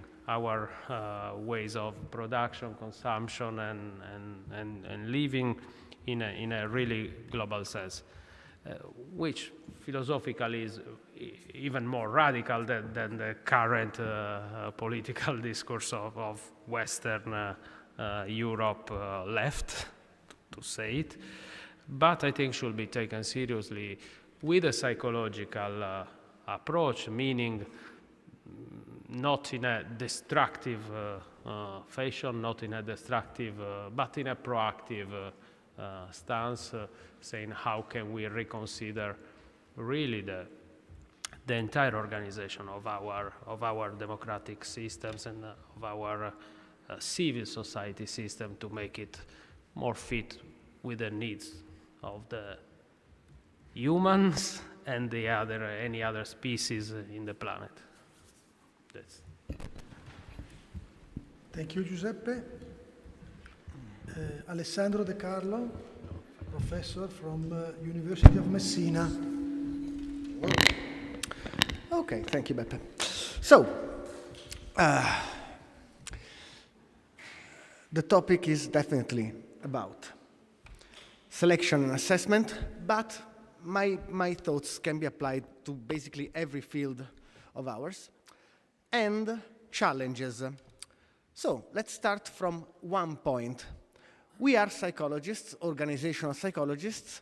We maybe don't have the only key, the biggest key, the greatest key, but we have one key to make this stuff better, okay? Then we can think of how to make it better. Barbara, Giuseppe gave us some ideas on how to improve it.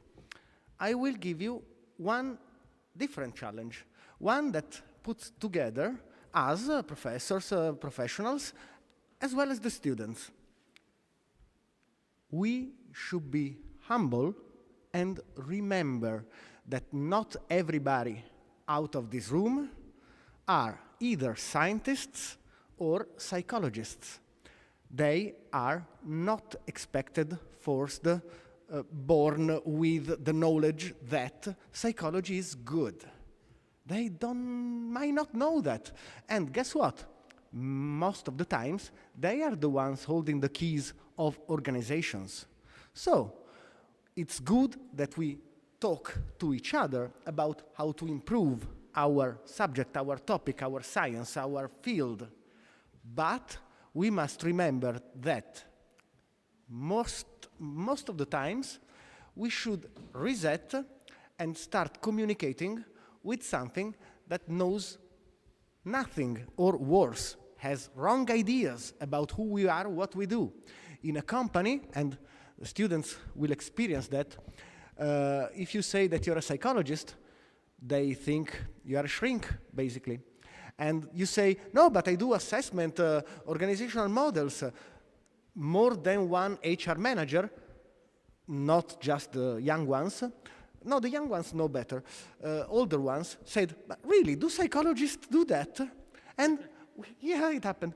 And we are so used in these classrooms, in these events, to think that it's normal that we do that we forget that somebody might not know that, somebody might not think we do that. So, let's be humble, and also remember that while we always have to improve and increase what we are, what we do, how we do it, we must communicate it. We must do social marketing about it. We must advertise what we do. And we must be humble in not pretending that everybody knows what we are, what we do, and so we have to explain them how psychology can make your organization better, can make selection and assessment better. How can we provide health as well as performance, economic goals, financial targets, performance increases. This is what I wish that we will all think every day. Meanwhile, while we work on how to make our profession better. Also, so let's communicate. Well, they said left-leaning stuff, so I will say make psychology great. No, I'm not going to say that. Okay, thank you. Thank you, Alessandro. Gabriele Giorgi, professor from European University of Rome. Yes, thank you. Thank you for this session. It's very interesting to discuss and think about a new selection and assessment. I'm talking, considering maybe my professionalism and practitioner point of view, because also I manage a postgraduate course in headhunting and disability diversity management. So maybe I can have also some thoughts about my experience in these courses. For sure, there are 4 trends, in my opinion. The first trend is, I already talked about it, is about the new selection assessment and the new talent management. So with artificial intelligence, for sure, we can avoid repetitive and too easy, I would say, tasks in organizational psychology, like CV analysis, recruiting, that sometimes even not psychologists can do very well. So we have to deepen our skills, our knowledge in assessment. So we have to deepen the assessment with proper interviews, with new assessment centers, with development centers. I think is our knowledge and our capability, so we have to strengthen this competency. Then, for sure, another trend is the headhunting. Now the world is changing so much, and we can perform recruitment with headhunting everywhere, in every part of the world. So I think this is also an interesting future point. We can select and employ people from over the world.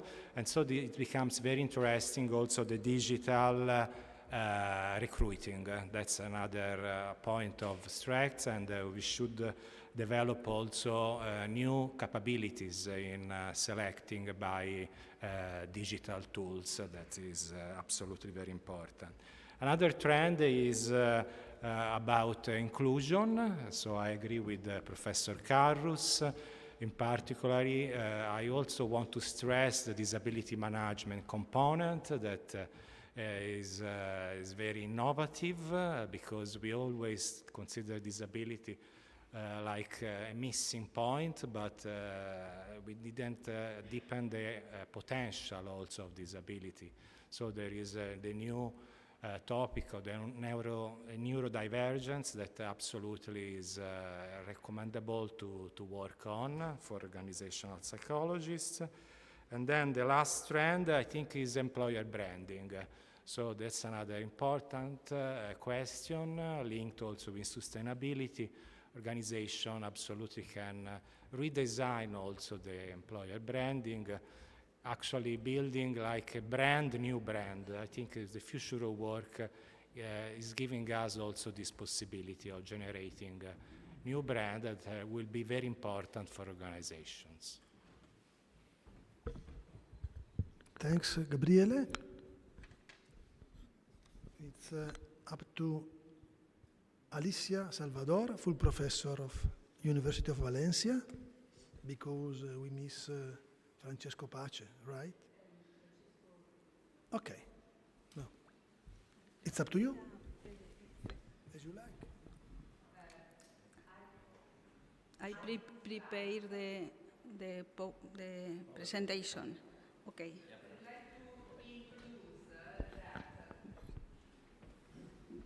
Okay. I would like to introduce that our colleague Alicia Salvador is an incredible, valuable contribution, because she comes from psychobiology. So she is able to give us some stimuli, some insights coming from an experiment she is used to conduct in her laboratory, international laboratory. And this experiment is important also for studying selection processes. Thank you very much. Thank you, Ana Maria, by the invitation. everybody knows that personal situation can be originate stress situations. My research group studied different situations of human stress. And then in this case, we present some results of a study on acute stress on working memory in young people.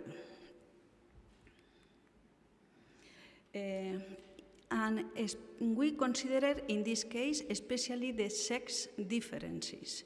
It is a very important topic in this moment to analyze the different responses to social situations. And then working memory is very important also to maintain or keep information in a short time, and then with problems in this type of memory could be problems in the process of the selection. From a physiological perspective, two systems, the HPA and the cortisol secretion, and the sympathetic system with effects on the heart rate, for example. And then from a psychological perspective, it's very important the evaluation of the person about the situation, primary appraisal and also appraisal about the personal facts or recursos. We aim to study the sex-related differences in this type of memory and how physiological activation could affect the cognitive performance. For it, we studied 82 healthy young people, men and women, who were looking for a work in this moment, in the moment of the study. And then these people was exposed to a strong lab stressor, the 3-year social stress test, that consists mainly in a job interview before a committee of people. And then before, during, and the afterwards of the stressor, we measure heart rate, and we take also saliva samples to measure cortisol, salivary cortisol. And we ask about the appraisal, the cognitive appraisal, how these persons affront or were in front of the situations. And then the test employed has several scales, a total scale and several sub-scales related to different aspects of the appraisal. Well, no sex differences between men and women in age or socioeconomic status. And in cortisol and in heart rate, in both cases, there are significant differences similar to the general literature. More cortisol in women and in men, and more heart rate in women. But when we take in account the working memory, we found significant effects in digit span forward in women, no effects in the other subtests backward, and in addition, in men no found significant relationships, associations with physiological measures with psychological measures, cognitive appraisal. But in women, there were important relationships. And then when we separate women as responders and not responders, this last is the group with more or better performance. In addition, in women, the performance was related with global appraisal and threat appraisal in a negative way, but positively with self-concept of own competency. No other significant effects. Then the main conclusion is there are different sex differences and no effect of the stress of the situation on the performance in men, but effects in women, and in this case, depending on the cortisol response. And the sex, the biological sex, is a variable important to take in account in the performance during the interviews or job interviews, is the main conclusion. Thank you. Thanks a lot.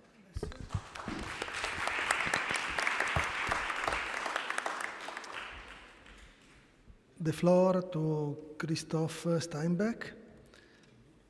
He is past president of EFPA, the new president of the International Congress of Applied Psychology in 2030, after the Congress the next year in Florence.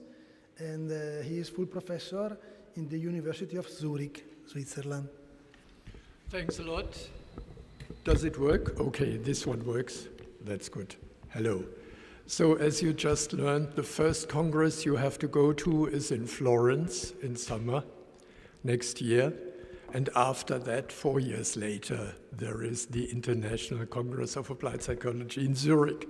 So feel invited. Looking forward to have you here.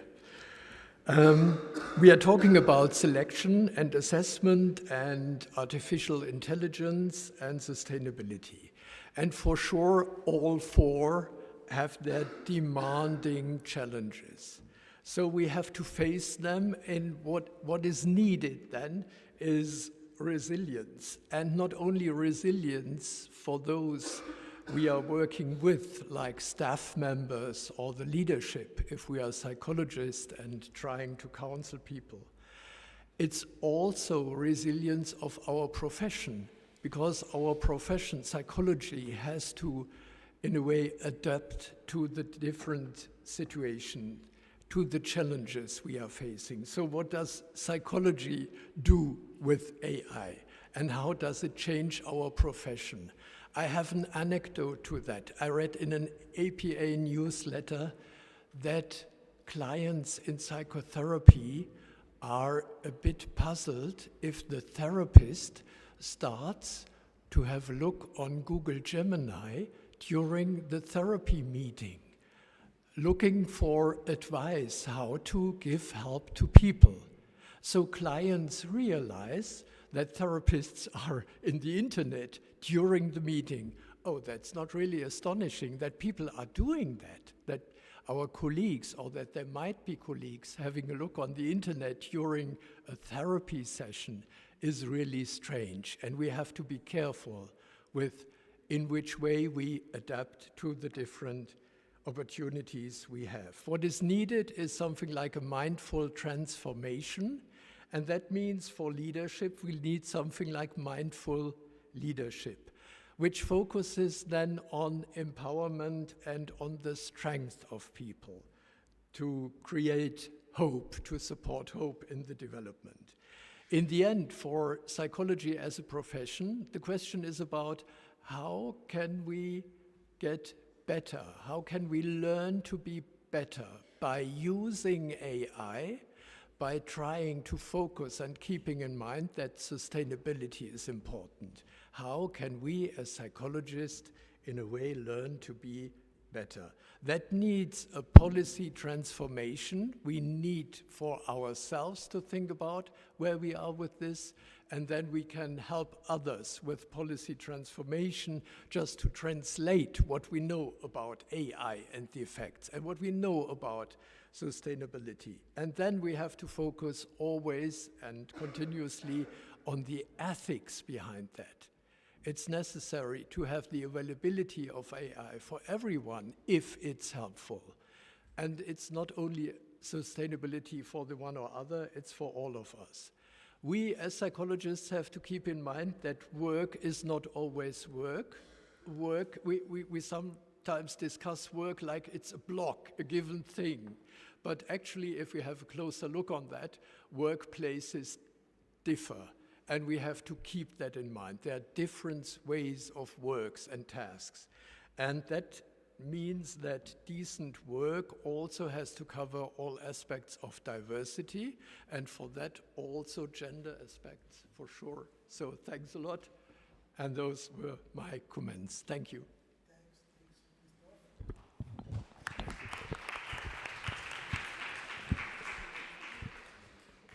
Salvatore Zappalà, full professor at the University of Bologna. It's up to you, and then to me. Because Francesco Pace is not here, I take a little minutes his place, okay? It's up to you. Thank you. Thank you for the invitation. I want to build on this last statement of Christoph about the diversity of the workplaces and diversity of employees, because just to report a little experience I'm doing in an international project on remote work. So remote work is expected to improve sustainability because they avoid commuting, so it's good for the environment and it's good for the employees that can have more work-life balance. In this international project, we are investigating two types of remote workers. One is that one of the enforced migration, because a lot of Ukrainian people are moving from Ukraine to Germany and Czech Republic and working from there as remote workers. And the study is interesting because it's showing some difficulties that these people have in living in another country. So there is the issue of the language. They quite often work at home, have limited connections with the community, and this is a type of challenge. And yeah, the second type of remote workers, very interesting, is called nomadic workers. It's people that are in the representation of, we imagine, a manager that is spending 1 month in Greece, then is spending 1 other month in Netherlands and working from there remotely. The study was conducted in Portugal and Greece. And in Portugal, there is a new legislation. They created a new visa that is digital nomad visa for non-EU citizens that facilitates the obtainment, for instance, of temporary stay or long-term residency. And again, in the beginning of the study, the imagination was having this strong remote workers going to Portugal to enjoy the beach and the seaside. But in reality, many of the workers were creative workers, freelancers. There were salaried employees or knowledge workers, but were people that were a little bit, it seems like, unstressed from working in the organization and preferring to give up a little bit their career in order to have a little bit working in a more relaxed environment. But even for them, there was these difficulties of connecting with the local people, having relationship with other people that are unstable because you stay there for some time and then go away in another place, and the career slow down. And so, and they sometimes are used by local employees as lower paid type of workforce. So is one challenge in this, okay, so for remote work, one challenge is for selection, which are the characteristics that allow to work better remotely. No, we can say autonomy, self-efficacy, self-reliance, proactivity, which is good, is correct in our context. But in other contexts, probably it is important to go outside of our university, from our work office, talking with people, understand what are their challenges and how we can adapt our instrument to better access their skills to manage this new type of work that is great from one side, but may have also some dark side to take into account. That's all. Thank you. Thank you. Thank you very much. As a chair of the round table, let me share some reflection about the question, which challenges for selection and assessment in the era of AI and sustainable development. 3 minutes for highlighting some possible trajectories we should follow. The first one is conceiving selection and assessment as processes of accomplishment, not as variables. That's a crucial point, in my opinion. Coping with situated and contextualized experiences. The second trajectory is about, let me quote Karl Marx. He said, "Till now, we interpreted the world. Now is time for change it." Wow. That is assuming, as work and organizational psychologists, a transformative stance. I am provoking. Please, less publishing, more intervening, or better, improve your research and publication in order to enhance their impact, their social impact. Third trajectories is about assuming the political implication of these challenges. Because as a psychologist, researcher, we are embedded in doing research, enhancing responsibility and responsiveness about democracy, justice, civil and social rights, international equity that actually are under attack. I can't tell some international names, but you perfectly understand. This is a political implication, not about ideological, is an interpretation of our professional as research and embodied, embedded, entangled in the situation psychologist. Thank you. And I leave the floor. What was the first one? Yeah.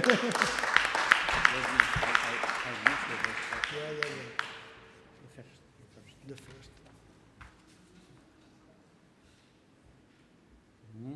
Which one?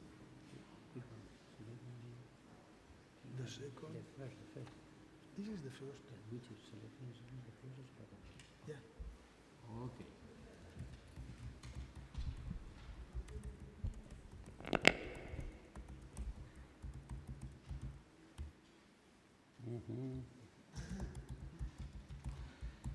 Okay. Good afternoon to everybody.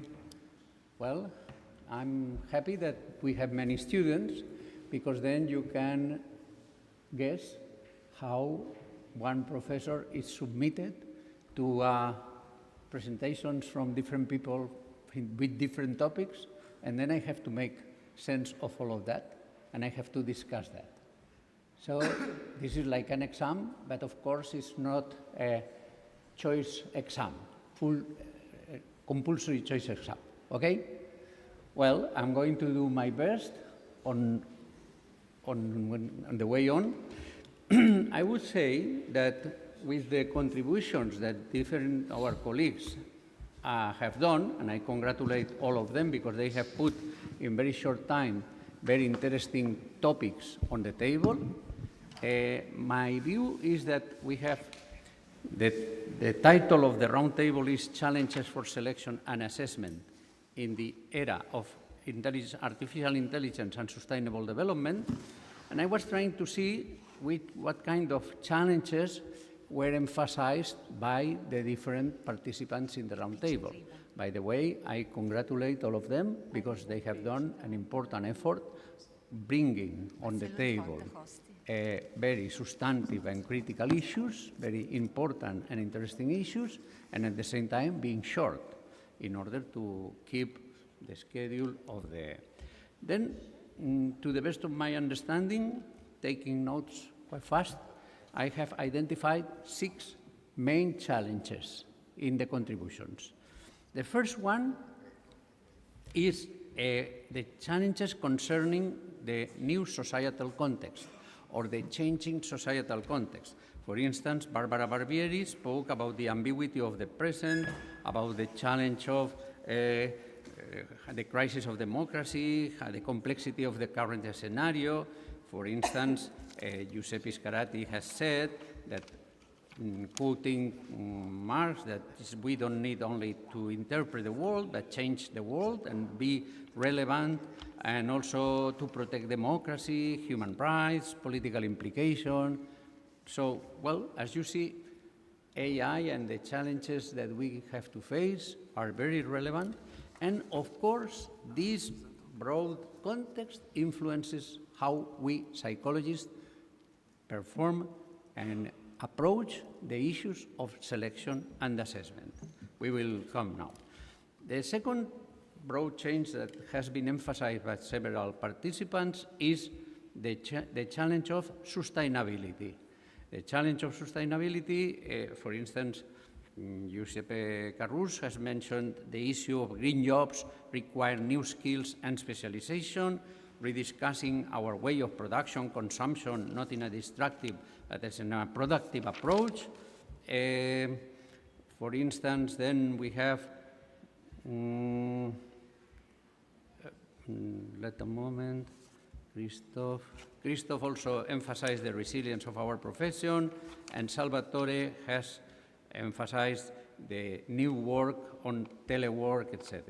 And then sustainability in the 3 dimensions, social, environmental, and economic, is a challenge for selection. More specifically, there has been several participants that have made reference, that have discussed issues concerning the workplace and the jobs, and how jobs and work activities are changing. AI is destroying jobs, is creating other jobs, but above all is transforming many jobs, because in order to perform the job, we need to have different competencies and different skills. And this has been also emphasized, for instance, by Salvatore Zappala when he was talking about new ways of working through remote work in different situations. Giuseppe also emphasized the selection and assessment as a process of accomplishment. Who else? Gabriele has emphasized also, as the second people from every part of the world, the digital tools, the disability management, the specificities of some of the workers. So a third challenge is concerning the changes in workplace and jobs, and also workers that in one way or another transform and require changes from the selection process. Then we have concerning the selection methods, tools, and processes. Again, we have had several contributions emphasizing that the tools have to be different, that the process has to be more adapted to the new demands, etc. In the point 5, it was a very interesting approach to consider the selection process from the perspective of the candidate. This has a long tradition in terms of the method should be friendly, the method should not be invasive, the method should be respectful with the people, and we have to take into account when we design selection methods the perspective of the candidates or the users. One interesting experience has been done and presented by Professor Alicia Salvador, which in an experimental lab situation, she has shown how people become really stressed under the situation of a selection competition. And that implies that this will inform their performance and their functional psychological processes, and that is important to have into account when we use this to take decisions and this influences different people in different ways. So women are more sensitive to that than men, for instance, in those situations. So this is another aspect. Finally, I would mention the 6th challenge is concerning our profession and how do we communicate it and how do we transform it. For instance, Alessandro Carlo has said that we have to be, I have to be humble in terms of putting us in the receiver perspective in order to better communicate what we want to contribute to the society.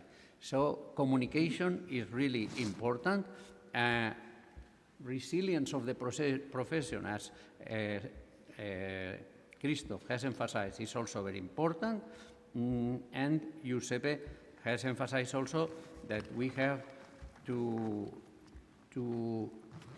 pay attention to the selection and assessment as a process of accomplishment. So having into account all the different aspects of accomplishment, not only performance, but other aspects. Well, this is what it came very, very fast when I was trying to integrate what it was said.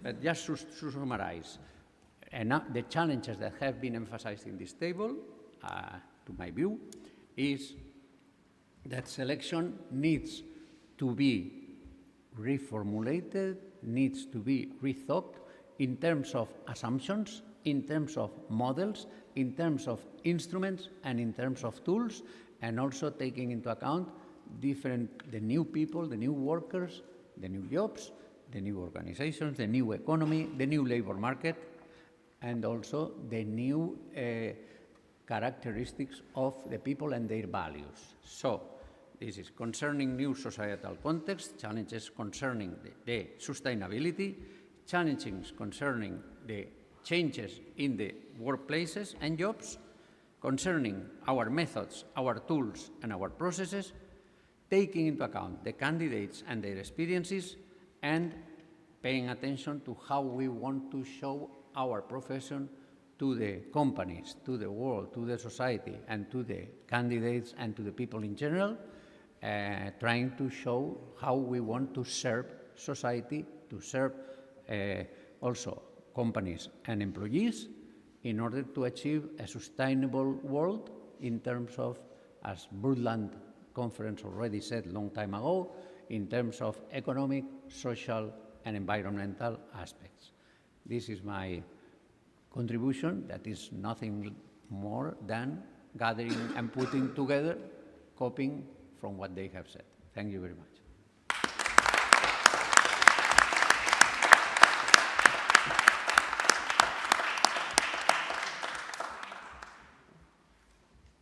Thanks a lot. We leave the floor to Anna Maria Di Fabio for the next step of the Congress.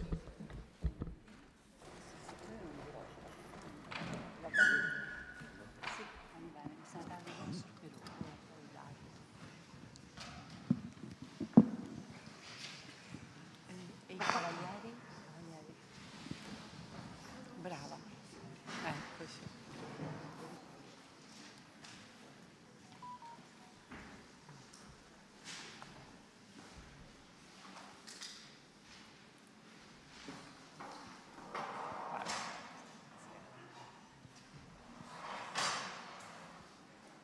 Ora Letizia cambia i cavalieri. Sì.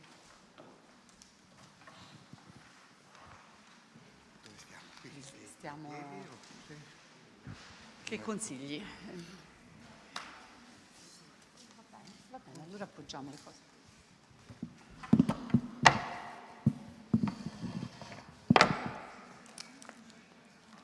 Cosa fai? Introduci tu? Va bene.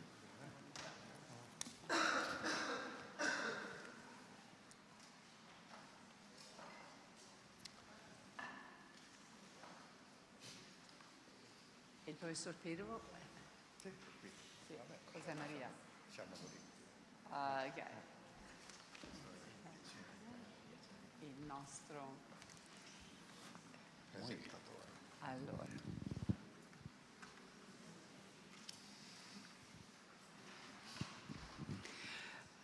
Thank you very much once more. We are here. This moment is such a special moment, as you could, you will be able to see. Thank you infinitely to our guest, Dr. Gabriele Canet is an important journalist with a special experience that he acted as a director of many newspapers. You can see the name in the brochure. Also, the past director of the La Nazione, that is very important, and many other. You can see Il Carlino, Il Giorno, and she's currently columnist of many important journals. So having Gabriele with us testify how much partnership and the desire to be together, sharing experience, different moment and experience. Gabriele Canet is also president of the Rotary Florence. This is the best Rotary we have here, the most ancient too, so very famous, and we are able to share moments full of meaning in different situations with different high-level colleagues or people. So thank you very much, because this moment really deserves your presence with us.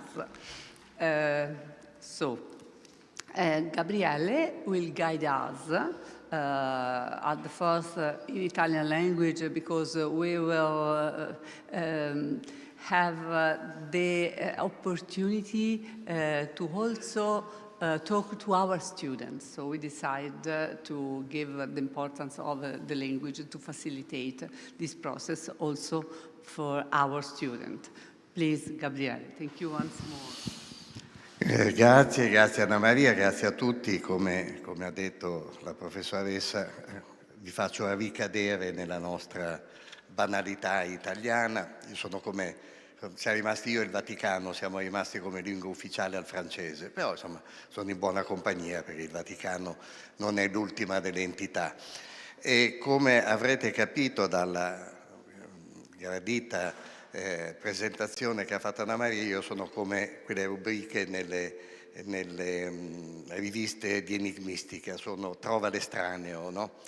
Io sono l'estraneo, qui non c'entro niente, potrei essere benissimo paziente, quello sì, assolutamente, anzi, quello mi affido fin da ora a voi per migliorare il mio status.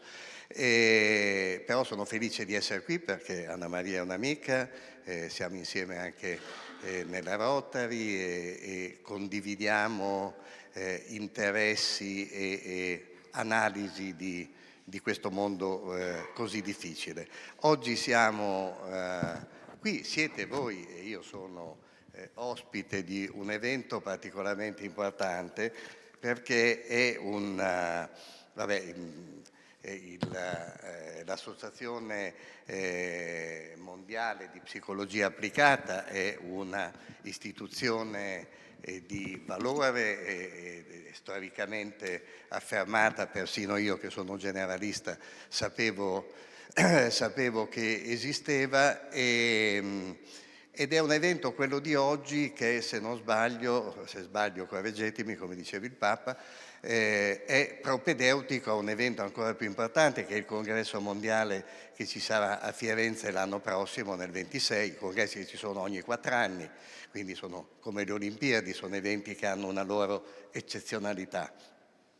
La doppia eccezionalità per noi, che abbiamo una normalità anche di cose eccezionali, è che questo succederà a Firenze. Ci saranno 3.000 partecipanti, se non sbaglio Anna Maria, da quello che mi dicevi, quindi una cosa importante nella quantità e nella qualità, ovviamente. E il congresso di oggi, il ritrovarsi oggi e il premiare, come farete adesso, due eccellenze italiane del settore, come dire, è primo mattone tra i tanti poi che voi mettete quotidianamente, che porta il primo passo, uno dei primi passi che porta a questo congresso che ci sarà l'anno prossimo. E ringrazio anche il professor Pero, altro nome che avevo casualmente sentito e quindi non mi hai preso del tutto di sorpresa, perché leggendo e sfogliando di tutto per essere informato un po' di tutto, ovviamente i nomi che contano restano nell'orecchio. Intanto poi Anna Maria, il professor Pero introdurrà questa premiazione, Anna Maria leggerà le motivazioni e io, dopo aver messo gli occhiali, vi dirò già anche preventivamente chi saranno i premiati. Il professor Marco De Polo dell'Università di Bologna, quindi siamo colleghi, anch'io mi sono laureato a Bologna, ma in giurisprudenza, quindi, però siamo della stessa mater. E il professor Santo Di Nuovo dell'Università di Catania. I premiati sono le medaglie che l'associazione mette al petto e si mette al petto in vista del congresso dell'anno prossimo, a cui ovviamente da quello che non c'entra auguro, però da fiorentino che vive, fiorentino acquisito, ma che vive le eccellenze di questa città e le occasioni importanti che continuano a crearsi in questa città, a cui auguro ovviamente il migliore successo. Grazie. Tieni Anna Maria. Grazie. Thank you very much, Gabriele. Thank you from the bottom of my heart. This moment was so special that it was important to have you with us. So perhaps that our valuable colleague, Professor José María Peiró, that is also past president of IAAP, the International Association of Applied Psychology, but is the chair of the committee, our committee, regarding the core international group in Florence. This group is composed by José María Peiró, the chair, Maureen Kenny from USA, that is not with us in person, but virtually, Donald Saklowski from Canada, and Akira Tsuda from Japan. So on behalf of our International Co-Group Florence, please, our chair, Professor José María Peiró, will give the information about the reason of this award. And after that, we explain the reason for our awarded colleagues. Well, do you want me to? Yes, I have it.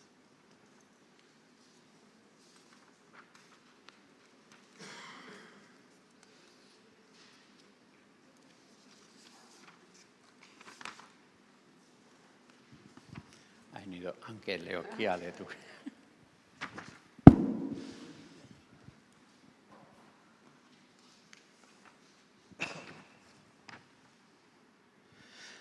Okay, we have launched as the committee of this committee that has been mentioned by Anna Maria.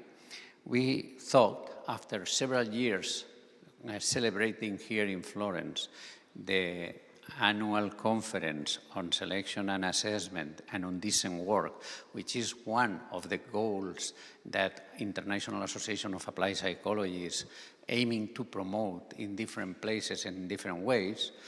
And I think it has been very relevant that in Florence, during several years already, we have celebrated these international days on selection and assessment.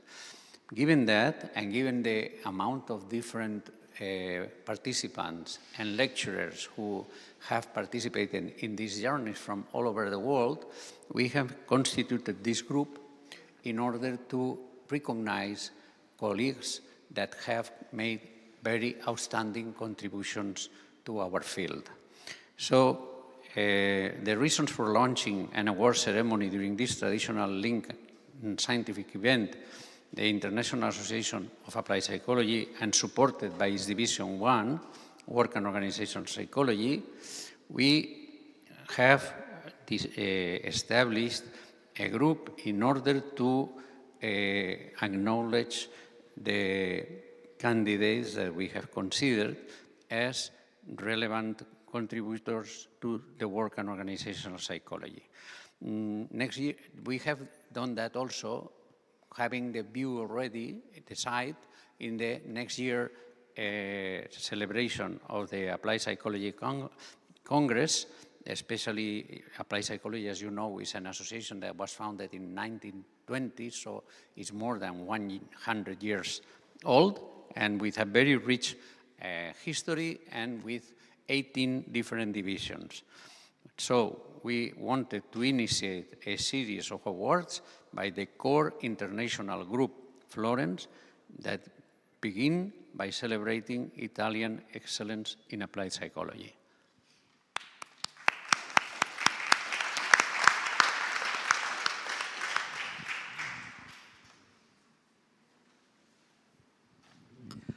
Thank you very much, Jose Maria. So, on behalf of our international core group Florence, the awarded colleagues for their excellence in the internationalization of Italian applied psychology in alphabetic order are Marco De Polo and Santo Di Nuovo. So,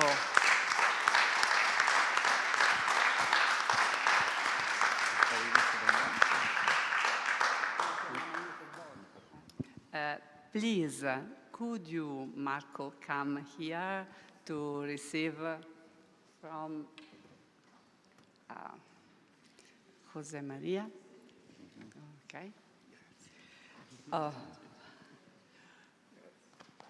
Professor Marco De Polo, University of Bologna, appointed honorary member of IAAP, Italian Association of Psychology, a pillar of the Erasmus Mundus Work and Organizational Psychology project, jointly with the University of Valencia, Paris, Barcelona, Coimbra, and of the related international Master Work, Organization and Personal Psychology at the University of Bologna, representative of the European Network of Organizational Work Psychologists and the only master of this level for Italy, he has been strongly committed to internationalizing empirical Italian applied psychology, research and intervention since the beginning of his career, working tirelessly as a role model for young generation of colleagues,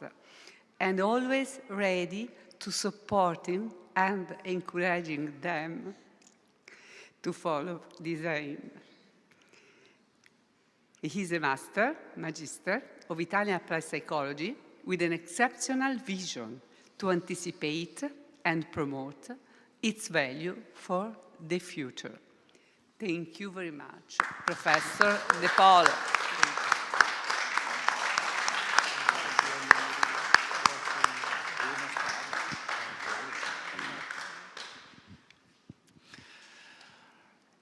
Oh, I'm not sure I'm so excellent. I'm not sure I've been so excellent. Anyway, I'm very grateful for this recognition, for these awards. Thanks a lot. But I want to point out an important aspect. I was born in the 40s of the past century, so I've been part of many teams, many departments, many research centers, many groups, and I learned an important thing. every time we can get important results, success, positive outcomes, this is not thanks to the effort of some hero, some single person. This is because in these research centers and these departments and these groups and these teams, there were collaboration, there were sense of belonging, there were respect for persons, there were the idea that collaboration between persons, between members, is the key for success, for positive outcomes, for positive results. And if you can forgive me, I want to close my intervention talking to our students. Fatemelo fare in italiano, 2 parole in italiano. Occhio a un attribution bias, un bias attributivo importante. Non fidatevi di chi vi dice che i problemi si risolvono con gli eroi. Vi ricordate Pulp Fiction? Il mio nome è Wolf e risolvo problemi? Bene, nel vostro futuro lavoro, in qualunque posto siate, agenzie di consulenza, attività professionali di ricerca, dovunque, ricordatevi che quella scena sta in Pulp Fiction. Nella realtà di oggi, che si chiamino Georgia o Donald, non fidiamoci di chi arriva dicendo sono io la soluzione. Grazie. Thank you very much.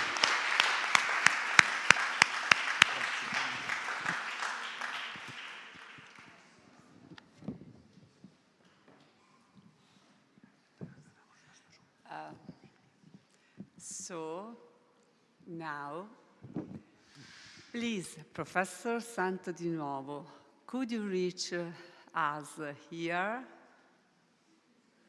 Dear Santo.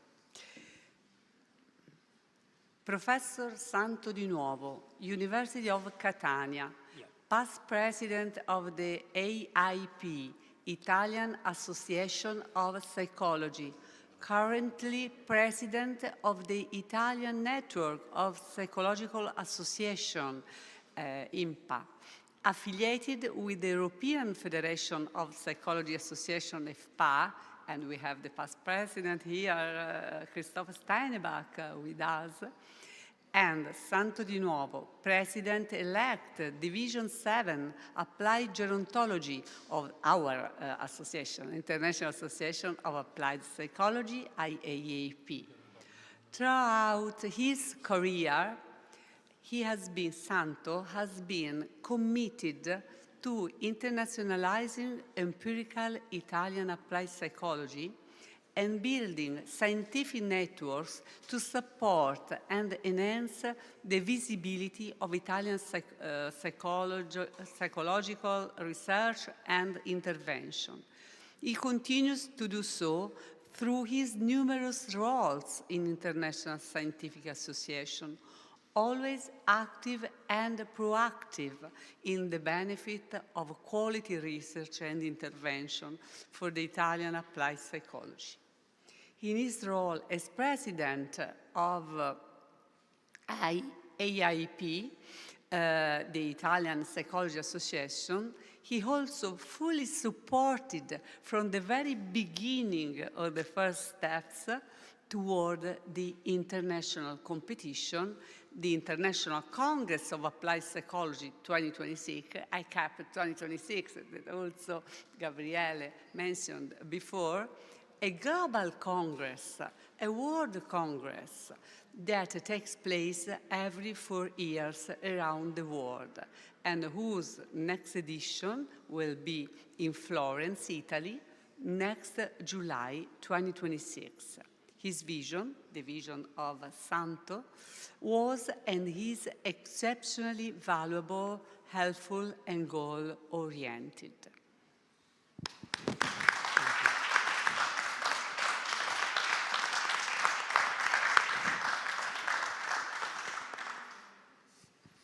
Well, I were touched from this word, from this kind word, from Anna Maria and from the old friend José Peiró. Consentitemi di parlare in italiano per gli studenti però, perché mi pare che sono la maggioranza qui dentro e hanno diritto. To the foreign college I will send the translation by mail.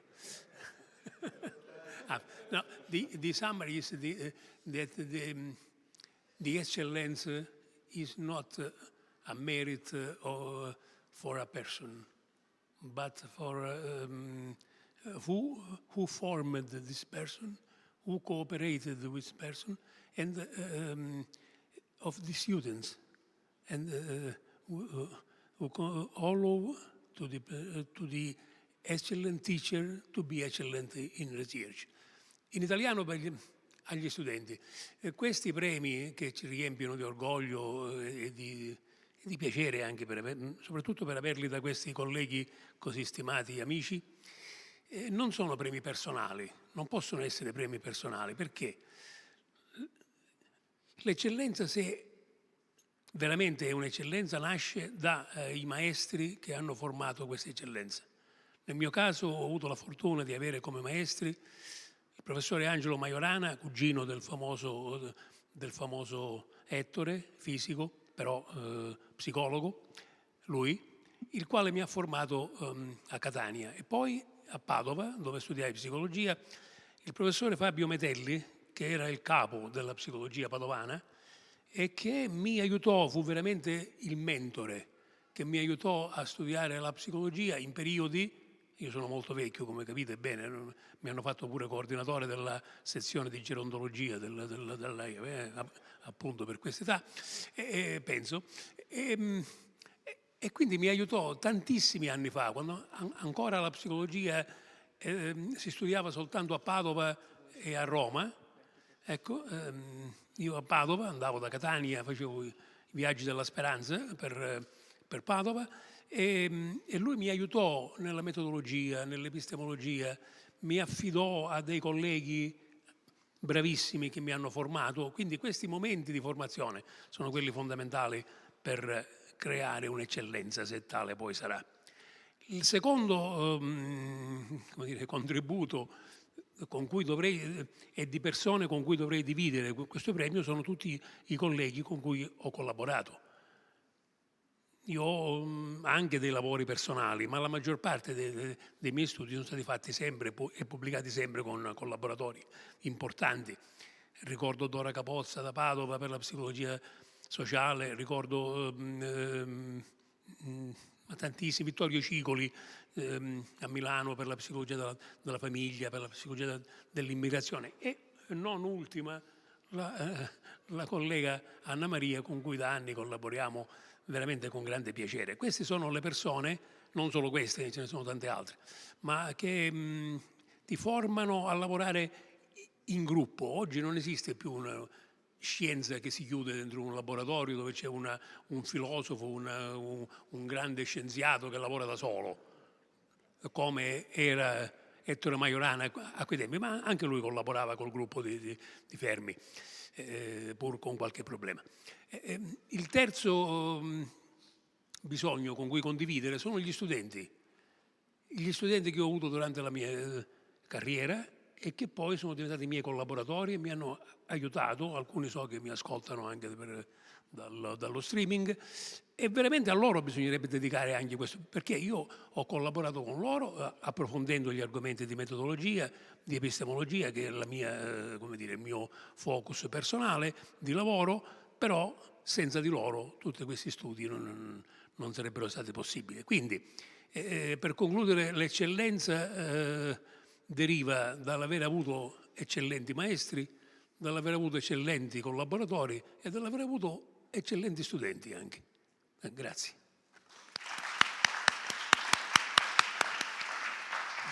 Grazie Santo, grazie tantissimo. Marco, ci raggiungi per le conclusioni, perché Gabriele adesso ha la parola. Speravo che concludessi il professore. No, intanto rinnovo i ringraziamenti perché sono stati pochi minuti ma molto interessanti per me, ma credo anche per gli studenti, anzi non uso più il termine maschile ma femminile, perché qui di quote blu ce n'è poche, bisogna anzi tutelare quei poveri. Vedo lì un maschio, non ti invidio. Vedi di tirarne dentro altri, perché forse non arrivi a fine corso con tutte ste colleghe. Scherzo, bisognerebbe che fosse un mestiere più diffuso sul territorio dei due sessi, ecco, forse, però si va a cicli. Evidentemente questo è un ciclo che coinvolge di più le femmine, che in questo momento sono anche molto più sveglie, secondo me, di noi maschi. Io per fortuna sono andato qualche anno fa dove erano ancora più sveglie, però non lo sapevano, adesso lo sanno, e quindi i maschi sono più disagiati in questo momento. Detto tutto questo, credo che sia partito un messaggio molto interessante che riguarda il lavoro di tutti noi, che non è mai un lavoro singolo, ma è sempre un lavoro collettivo. E credo che questo riconoscimento, questa espressione che entrambi i premiati hanno voluto sottolineare non fosse assolutamente formale. Si dice no, premiando me premiano tutti. Si vede che lo pensano e che lo applicano. Voglio dire, io ho fatto un mestiere, soprattutto quando ho diretto dei giornali, di tanti solisti, no? 150, 160, tutti convinti di essere Hemingway, tra l'altro, quindi anche difficili da gestire, no? Però se non c'è gioco di squadra, un prodotto che esce ogni mattina, che non è mai rinviabile. Si può rinviare un intervento chirurgico, ma un quotidiano no. Quindi bisogna chiuderlo, o è opera collettiva, come è il vostro lavoro, o non è. Quindi il vostro insegnamento, credo che per i ragazzi, per me oramai è troppo tardi, ovviamente, però mi ha confermato nella giustezza di quello che ho cercato di fare anch'io. Credo che sia stato molto utile questo focus che avete fatto per loro, che non pensino di poter camminare da soli nel mestiere, nella professione. Bisogna sempre camminare, ma bisogna cercare sempre di camminare in compagnia, possibilmente con quelli migliori di noi e non con quelli peggiori, perché quelli peggiori non danno niente, quelli migliori danno un contributo. Quindi chiudo, oltre a complimentarmi e a ringraziare per avermi fatto partecipe, a complimentarmi con i premiati. Anna Maria mi aveva istruito sulle sigle, le benemerenze, ma erano troppe e quindi ho lasciato che fosse lei. Poi, professore, non bisogna mai scusarsi di parlare in italiano, perché non ho mai sentito in America qualcuno scusarsi di parlare in inglese. Quindi noi qui siamo in Italia, se parliamo italiano non è una devianza, ecco, no? Vedi, i colleghi si stanno traducendo quello che stiamo dicendo grazie agli strumenti moderni. Se poi oltre a parlarlo l'italiano lo insegnassero anche sarebbe meglio, tipo la punteggiatura, ecco, quelle cose così che sono un po' andate, il punto e virgola, no? I congiuntivi, no, il congiuntivo anche, ma punteggiatura, i due punti, il punto e virgola sono. Quindi credo che sia stata una lezione molto interessante per loro. Se posso permettermi di fare un'aggiunta di esperienza, non di conoscenza, ai consigli che ha dato prima il professore: non diffidate solo di qualcuno, non svegliatevi la mattina con delle ossessioni, c'è molta più gente al mondo di cui diffidare, io credo forse anche di noi, certamente di più di quelli citati dal professore. Grazie a tutti.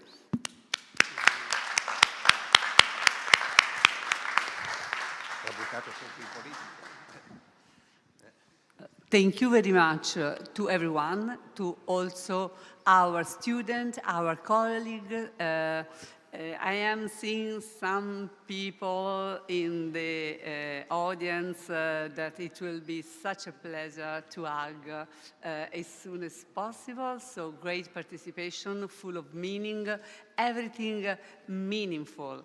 And now, on this basis, please, the coffee ceremony. We're going to the coffee ceremony.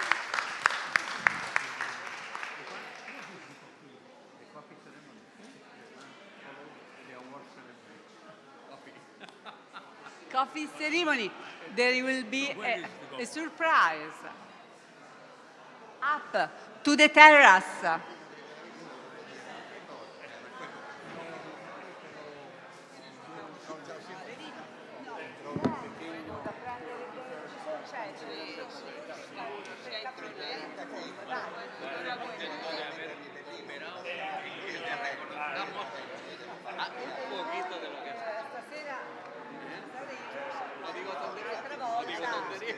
Un'altra volta.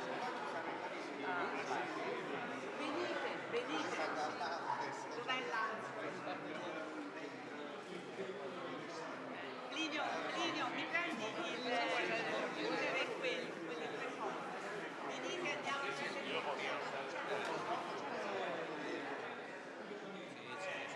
Anna Maria.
Lei, lui non c'è. Ferri Graziani, Stefano Maria, Monica Pini e Simone Ferri Graziani.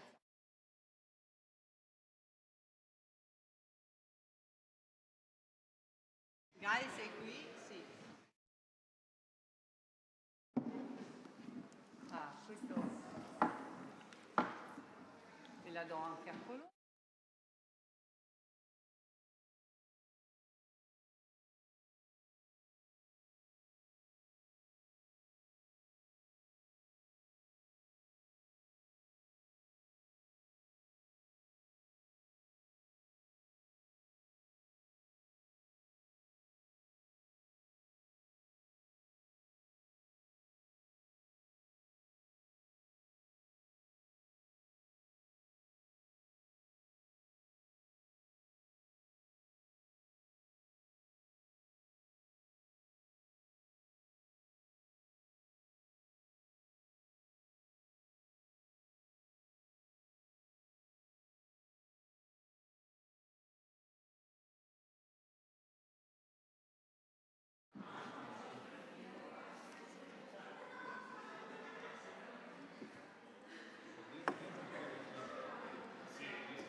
Allora, praticamente sono 3 relatori più un intervento.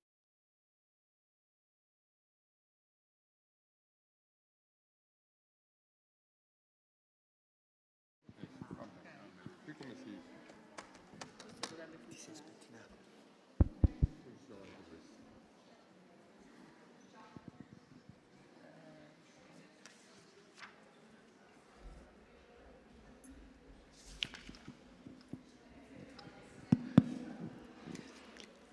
And now we are starting a very exciting contribution to this one-day international conference. This roundtable is anchored to practical implication for our profession and challenges. The title of this roundtable is Legal Aspects and Real Context for Selection and Assessment in the Era of AI and Sustainable Development. I'm very honored to have with us, chairing this roundtable, the Avvocato Dr. Gaetano Viciconte, also Vice President of the Order of Lawyers in Florence. He is so well known in the practical context for his magister experience. So thank you very much for being here with us and chair this roundtable. I'll be so interested in listening to you and to you all. Questo funziona. Buonasera a tutti. Io credo che la cosa più saggia sia subito passare la parola ai nostri relatori, poi noi ci riserviamo semmai di fare una interlocuzione sulla base degli argomenti che saranno emersi in questa tavola rotonda e cedo subito la parola a Simone Ferri Graziani, che è presidente di Coldiretti e un importantissimo imprenditore nel settore agroalimentare. Prego, Simone. Vediamo se funziona. Ecco, perfetto. No, va bene, sto in piedi se si sente, se no mi metto seduto. Sì, no, ma direi questo funziona. Allora, innanzitutto grazie alla dottoressa Di Fabio, grazie a Anna Maria, grazie all'avvocato Gaetano Viciconte, a Gaetano, quindi grazie veramente di cuore per questa opportunità sono appunto 17:30, quindi io cerco di stare nei 10 minuti assolutamente, anche perché molte sarebbero le cose da dire, ma oggi è un giorno particolare perché poche ore fa il Comitato UNESCO ha riconosciuto la cucina italiana come patrimonio immateriale dell'umanità. È una cosa eccezionale, è una cosa che ci riempie di orgoglio, è un cammino che è stato fatto e che viene fatto quotidianamente dai nostri agricoltori, dai nostri ristoratori e da noi tutti, perché è chiaro che quando noi valorizziamo e valorizziamo così bene la nostra cucina e la rendiamo sostenibile, quindi adatta a quelle che sono le sfide attuali, quelle che sono le sfide del domani, senza dimenticare quello che è però il passato, le tradizioni di questa cucina. Una cucina che è sicuramente un valore aggiunto, non lo diciamo solamente noi agricoltori che lo sosteniamo da tempo. Noi come Coldiretti abbiamo portato avanti delle campagne talvolta anche dure nei confronti di quello che è di quelle che sono le istituzioni, per vedere riconosciuti certi principi. Innanzitutto quello della trasparenza, cioè quando un cittadino, quando un consumatore va a fare la spesa in Italia vuole sapere dove ha origine il prodotto che va a acquistare, se il pomodoro che acquista al supermercato è un pomodoro che ha origine italiana o ha solo dell'Italia il simbolo, la forma, la bandierina magari. E questo non è possibile. Gran parte della passata di pomodoro o del concentrato, del triplo concentrato di pomodoro che noi troviamo nella grande distribuzione è un prodotto cinese. A noi va bene, non lo so, noi siamo e dobbiamo essere però liberi di poter scegliere questo, quindi la grande battaglia sull'etichettatura obbligatoria del prodotto agroalimentare che attualmente in Italia è realtà, ecco, questo qui deve essere una battaglia comune in Europa. Questo riconoscimento di poche ore fa, quindi di questa mattina, è un qualcosa che va in questa direzione, quindi il nostro bel paese, il paese dove si produce l'eccellenza del cibo mondiale e dove si producono eccellenze riconosciute a livello internazionale, è un qualcosa che va a premiare la coerenza, la costanza e le tradizioni. Naturalmente, come dicevo prima, il tutto inquadrato in uno sviluppo sostenibile. Purtroppo quelle che sono le condizioni internazionali, quindi quello che è la realtà internazionale, dai dazi da una parte a delle importazioni di scarsa qualità dall'altra, quindi mi riferisco da un lato all'America, dall'altro alla Cina, e mettano un po' in crisi questo modello. Quindi cosa succede? Sta succedendo che, per esempio, il prodotto cinese sta invadendo le nostre distribuzioni, le nostre grandi catene distributive, e è un prodotto che purtroppo ha delle regole che sono ben diverse dalle regole che hanno i cittadini italiani, che hanno i produttori italiani e che hanno i produttori europei. E dal punto di vista della sostenibilità prima di tutto, quindi non c'è una chiarezza su quello che è il modo con il quale si va a produrre il prodotto in Cina, e sicuramente non sono le stesse norme che si applicano al prodotto italiano. Ora, non è la paura di mettersi in concorrenza, non è la paura di avere un competitor che non parla la nostra lingua o non fa il nostro prodotto. È la realtà di un prodotto che si ottiene sfruttando una manodopera, per esempio, sfruttando dei presidi chimici che da noi sono vietati da almeno 30 anni, e produzioni che non rispettano quei principi etici che per noi sono alla base di tutto, quindi quello che è la salubrità, quello che è il benessere sia dei lavoratori sia degli stessi animali. Per esempio il benessere animale è un qualcosa che in Europa, in Italia c'è e nel resto del mondo non c'è. Quello che è la sostenibilità per quanto riguarda l'uso, per esempio, di antibiotici nelle produzioni di bestiame da carne, è chiaro che non è come avviene da noi in Italia.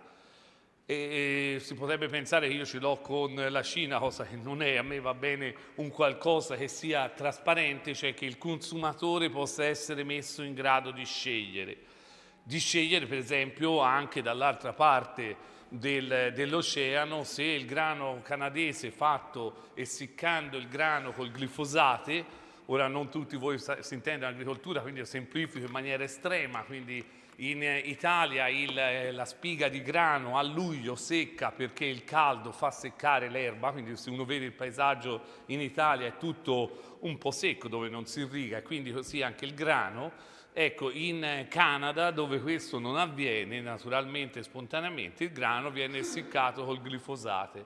Il glifosate è una molecola che purtroppo gli ultimi studi che sono stati condotti in maniera anche indipendente lo dimostrano. Il glifosate è una particella che è cancerogena.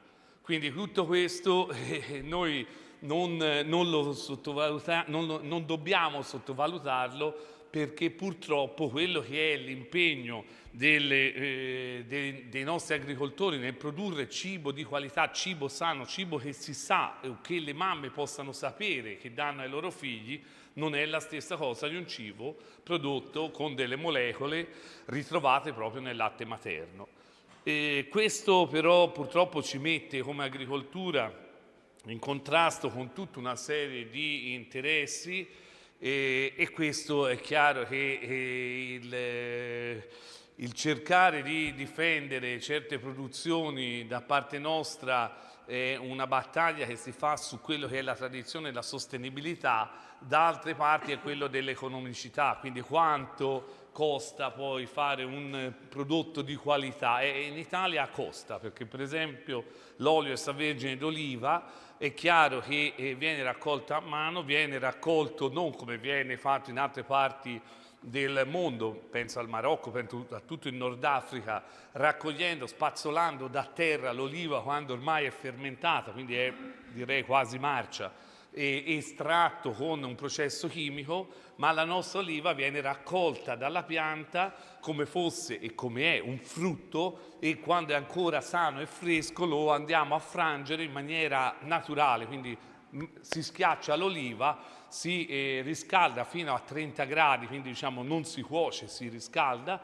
e si comincia a frullare in una centrifuga, da cui esce diciamo l'olio. Ho fatto la semplificazione estrema dell'olio, ma capirete bene che questo processo, che è lo stesso dai tempi dei Romani, degli antichi Romani, un po' più messo meglio diciamo dal punto di vista tecnologico, quindi si usa l'inox, si usano le centrifughe speciali, tutto quello che volete, non è la stessa cosa che raccogliere delle olive marce di terra e poi andare a estrarre con la triellina o con gli altri prodotti l'essenza dell'olio fino all'ultima particella di grasso, e poi questo andare a metterlo in distribuzione, magari aromatizzarlo e trasformarlo in un prodotto che niente ha a che vedere con l'extravergine d'oliva, ma purtroppo spesso accadono delle situazioni per le quali qualche importatore un po' più furbo riesce a fare delle magie. Fortunatamente la Guardia di Finanza, i NAS e via dicendo sono intervenuti più volte. L'appello che mi sento di fare è quello: diffidate da un prodotto alimentare a basso costo. Non solo, e vado verso la conclusione perché mi mancano pochi minuti, non solo, ci sono altri due grossi pericoli e due grosse battaglie che noi comunque stiamo portando avanti, che sono quelle contro i cibi ultraprocessati e contro gli alimenti sintetici, i famosi cibi diciamo ottenuti in laboratorio. Permettetemi di darvi solo una piccola spiegazione. I cibi ultraprocessati sono quei cibi che prevedono vari passaggi, quindi una cosa è fare il pane con un processo produttivo, quindi si piglia il chicco di grano, si schiaccia anche in casa, si prende la farina, si mette con l'acqua a fermentare, a lievitare e si ottiene diciamo il pane cuocendolo. E questo è un processo che si fa da 2-3 mila anni, insomma è una cosa abbastanza semplice. Altra cosa è il pane, sempre pane, che noi troviamo al supermercato, che dura nella confezionato per diverse settimane con una fragranza estrema, morbido. Ecco, lì ci sono tantissimi ingredienti, tantissimi coformulanti, tantissimi conservanti, e il processo produttivo non è certo quello che si schiaccia il grano, si fa lievitare e si cuoce, ma bensì è un processo quasi chimico, quasi da laboratorio chimico. Purtroppo questo, ho detto il pane ultraprocessato perché potevo dire le merendine, potevo dire tutti i cibi ultraformulati che poi hanno determinato in altre parti del mondo, vedi l'America, dei problemi di obesità incredibile. E questo di oggi, il riconoscimento dell'UNESCO, è un qualcosa che ci premia da questo punto di vista, cioè la nostra pizza, la nostra pasta, la nostra alimentazione è un'alimentazione che prende da modello per quello che è il benessere nostro, dell'umanità, mi sentirei di dire con oggi. E l'altra, e veramente concludo, è il cibo invece ottenuto in laboratorio. Cioè noi siamo abituati a mangiare la bistecca e andiamo a vedere noi toscani se è di Chianina, se non è di Chianina, in Piemonte vanno a vedere se la razza è la bruna alpina, se non è la bruna alpina, tutte cose giustissime. Purtroppo la Monsanto con altri importanti istituti e società da questo punto di vista cosa ha fatto? Ha pensato di andare a prendere una particella di queste embrionale della carne, moltiplicarla in laboratorio in un bioreattore e ottenere la bistecca. Ora, in Israele e in alcuni stati dell'America questo è fattibile, si può commercializzare, si può mangiare, si può acquistare un prodotto che è uguale per migliaia, centinaia, forse in futuro anche milioni di persone che mangeranno quella stessa identica particella. Ora, alcuni stati, la California per esempio, dopo che l'Italia 2 anni fa ha reso e ha vietato l'uso, la produzione e la commercializzazione di carne sintetica, quindi carne ottenuta in laboratorio, e dopo si è unita l'Europa e poi si è unito anche gli Stati americani. Perché? Perché purtroppo sembra che questo causi veramente dei problemi alla salute. Quindi i primi risultati sono negativi. Non dobbiamo abbassare la guardia perché dalla bistecca, dalla carne fatta in laboratorio siamo passati ad altri alimenti, il latte per esempio. E tutto questo all'insegna di di un benessere animale, di una sostenibilità non sostenibile. Cioè produrre un chilo di carne fatta in laboratorio costa, inquina e spende più energia di una carne fatta nel campo dall'agricoltore. Questo non è sostenibilità vera, questa è una sostenibilità mediatica, appoggiata spesso da alcuni filoni, diciamo, di correnti, di quello che sono il saper e il voler condizionare l'alimentazione, perché purtroppo chi comanda, chi gestisce il cibo, l'alimentazione e l'acqua e il bere, purtroppo comanda poi intere popolazioni. Ecco, quindi però la conclusione non può che essere positiva, perché oggi, poche ore fa, questa mattina, abbiamo ottenuto questo storico, importante riconoscimento che premia il modello alimentare italiano, la sua qualità, la sua sostenibilità, la sua identità territoriale. Quindi evviva la cucina italiana, patrimonio immateriale dell'UNESCO. Grazie.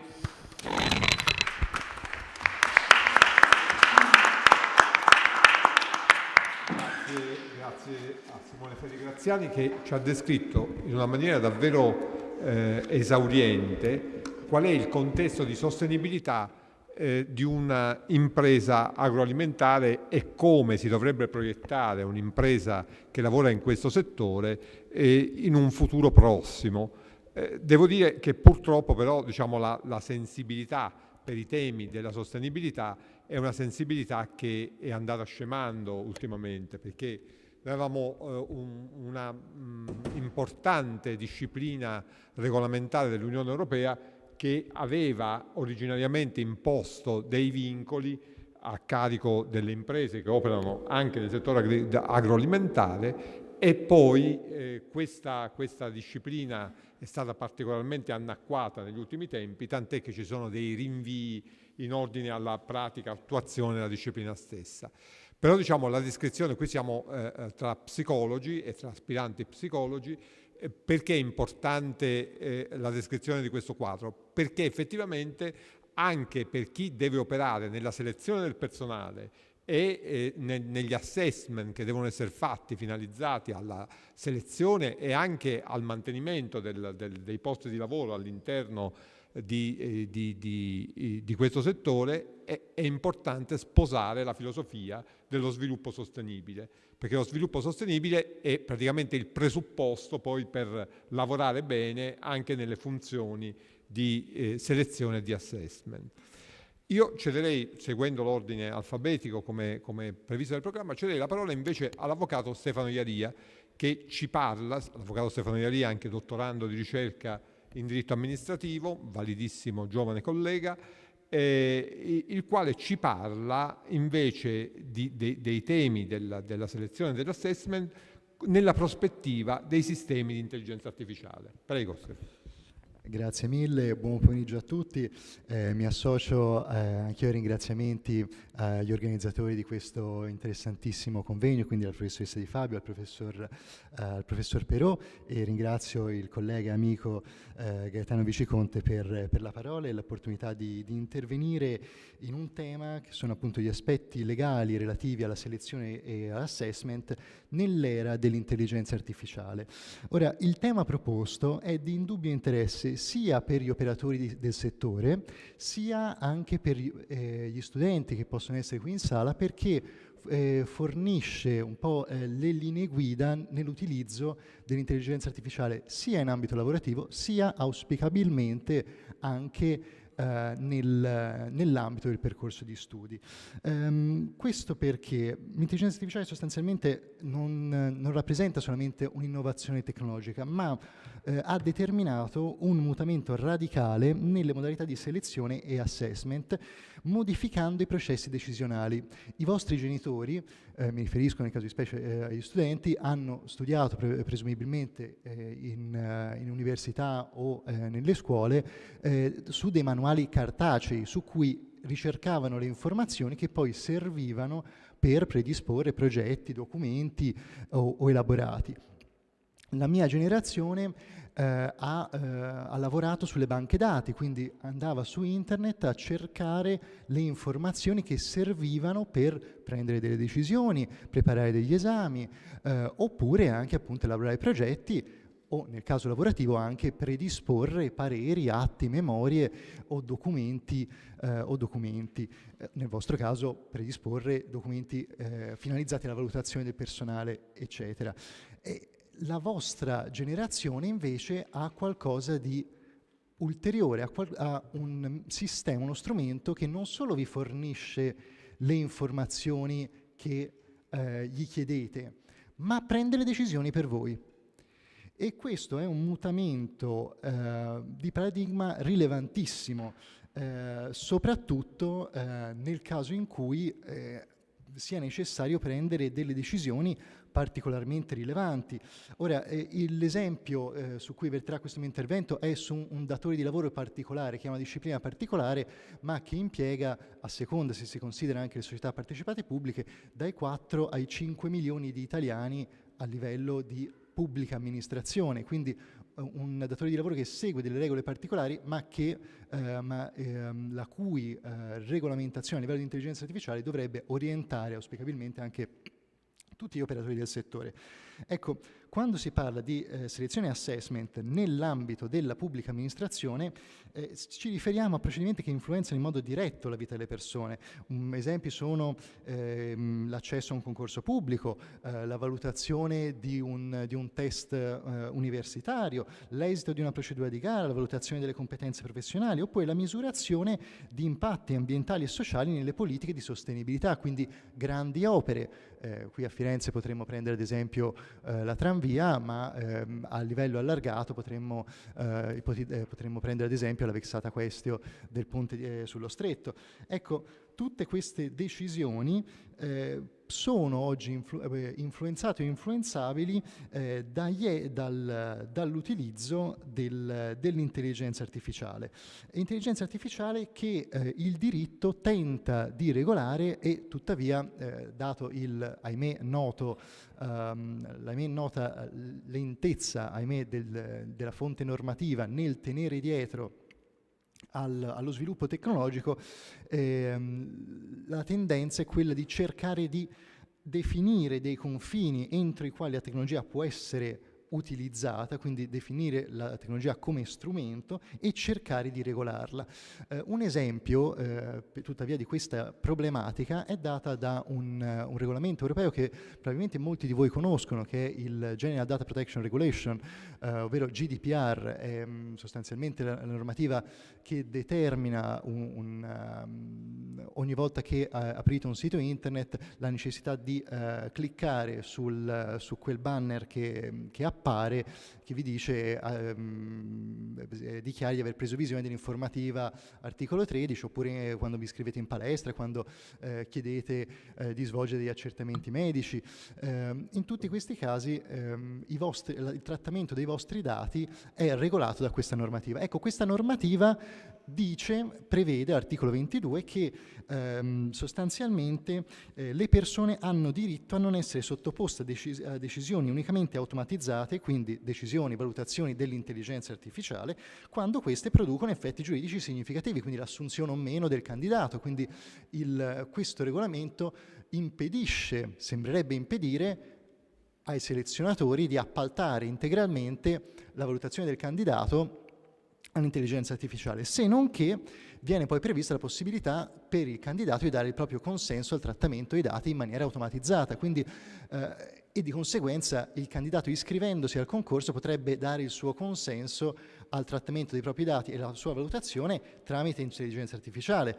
Ecco, vedete come questa normativa del 2016 è, a distanza di pochi anni, già obsoleta, perché è aggirabile tramite questa eccezione che all'epoca non prevedeva la possibilità che un sistema informatico effettuasse la valutazione tout court.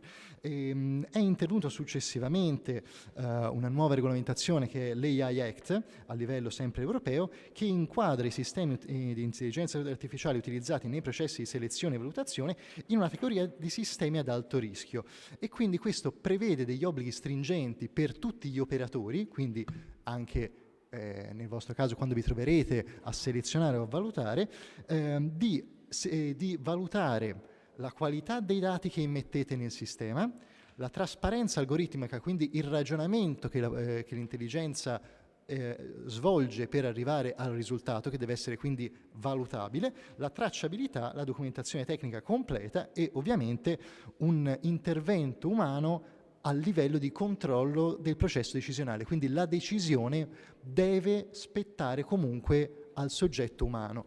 E questo traguardo a cui è giunto il diritto europeo nel appunto 2024-2025, ma a cui era giunta anche la giurisprudenza amministrativa, quindi il giudice nel 2019 con 2 sentenze del Consiglio di Stato, ecco, pone però un interrogativo, cioè nel momento in cui l'intelligenza artificiale è utilizzabile come strumento, quanto posso utilizzarla e quanto questa può influenzare la mia decisione? Se è vero che la decisione comunque rimane dell'operatore umano, quanto questa decisione può essere comunque subappaltata, perché considerate che ovviamente nel momento in cui io inserisco dei dati in un'intelligenza artificiale, ma questi dati non sono completi, oppure l'intelligenza artificiale mi fornisce unicamente i dati che sono favorevoli alla mia posizione e non mi rappresenta invece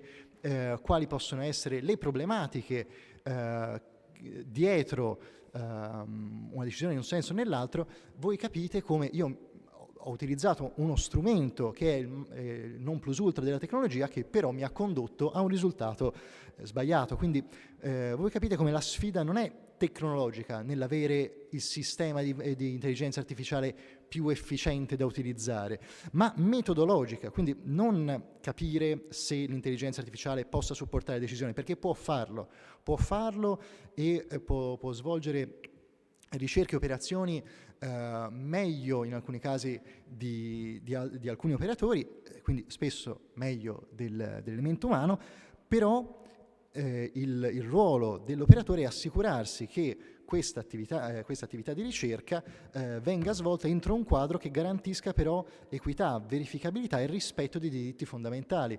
Questo perché, vi faccio un esempio, prendiamo caso un concorso pubblico in cui io come valutatore inserisco come criterio di valutazione che quindi l'intelligenza artificiale dovrà seguire, quello di esaminare tutti i curriculum presentati sulla base del chi è che si è laureato, il candidato che si è laureato per primo. Benissimo, questo criterio però lascia fuori chi si è laureato magari con qualche mese di ritardo, ma con il massimo dei voti. Inseriamo allora come ulteriore criterio quello della votazione, che deve essere contemperato, quindi entro che termine mi sono laureato e con che votazione. Bene, poniamo il caso che questa persona estremamente valida si sia laureata in ritardo per un lutto familiare, delle problematiche lavorative. Vedete come sono tantissime le variabili che entrano in gioco, che devono essere correttamente valutate e che non possono essere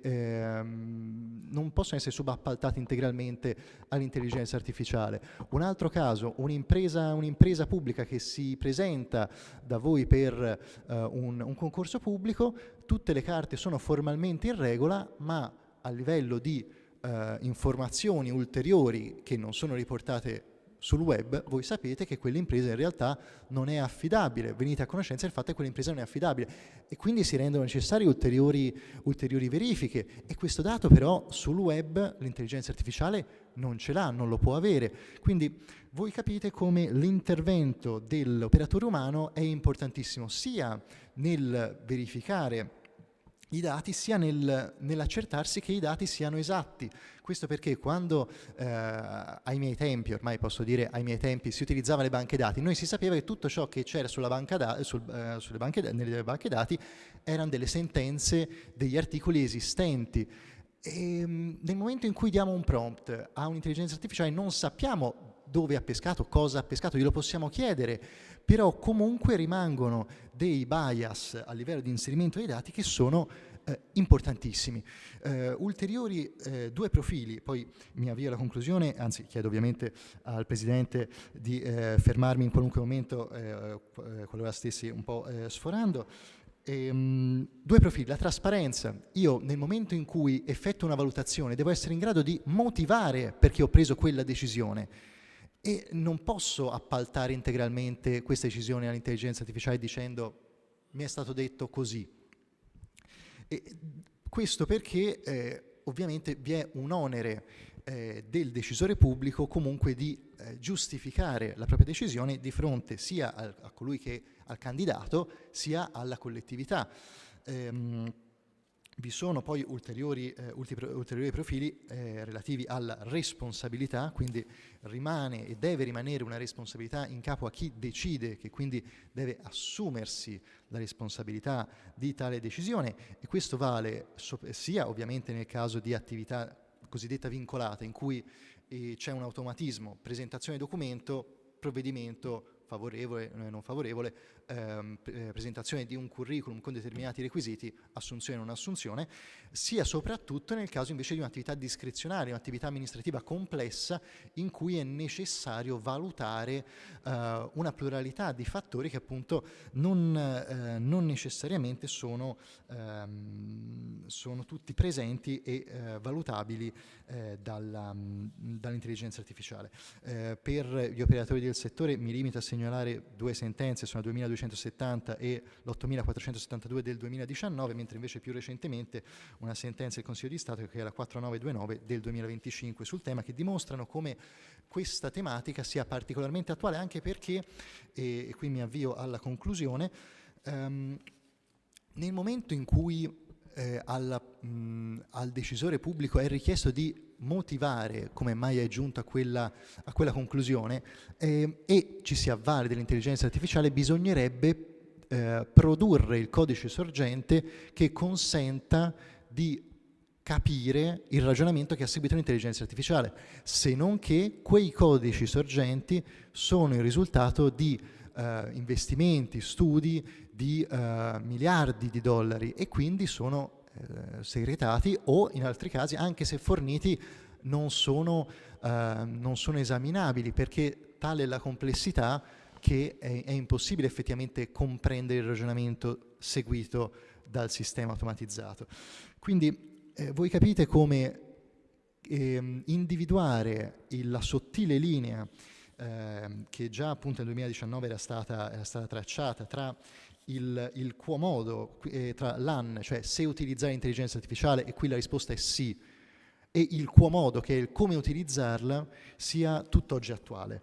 E questo assume rilevanza dirimente in un'ottica di sostenibilità, in cui siamo chiamati, e sarete auspicabilmente chiamati, a prendere delle decisioni sulla base delle informazioni che vi fornirà l'intelligenza artificiale, ma in un'ottica di responsabilità sia a livello del presente nei confronti della collettività che vi circonda, sia a livello intergenerazionale. Quindi, per concludere, per restituire un po' il senso complessivo di questo mio intervento, l'intelligenza artificiale nell'ambito della selezione e dell'assessment rappresenta un'occasione straordinaria per migliorare la qualità delle vostre decisioni, che però devono rimanere vostre, devono essere ovviamente più fondate, più informate, più rapide, più orientate al risultato, ma questa occasione diventa tale solo se il diritto, con il suo linguaggio di garanzia, trasparenza e proporzionalità, continua a svolgere il proprio ruolo di architettura regolatoria.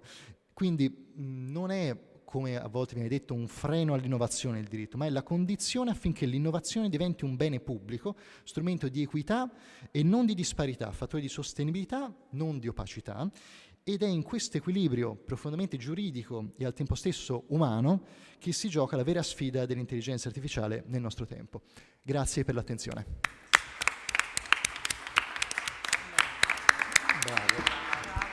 Grazie a Stefano Iaria.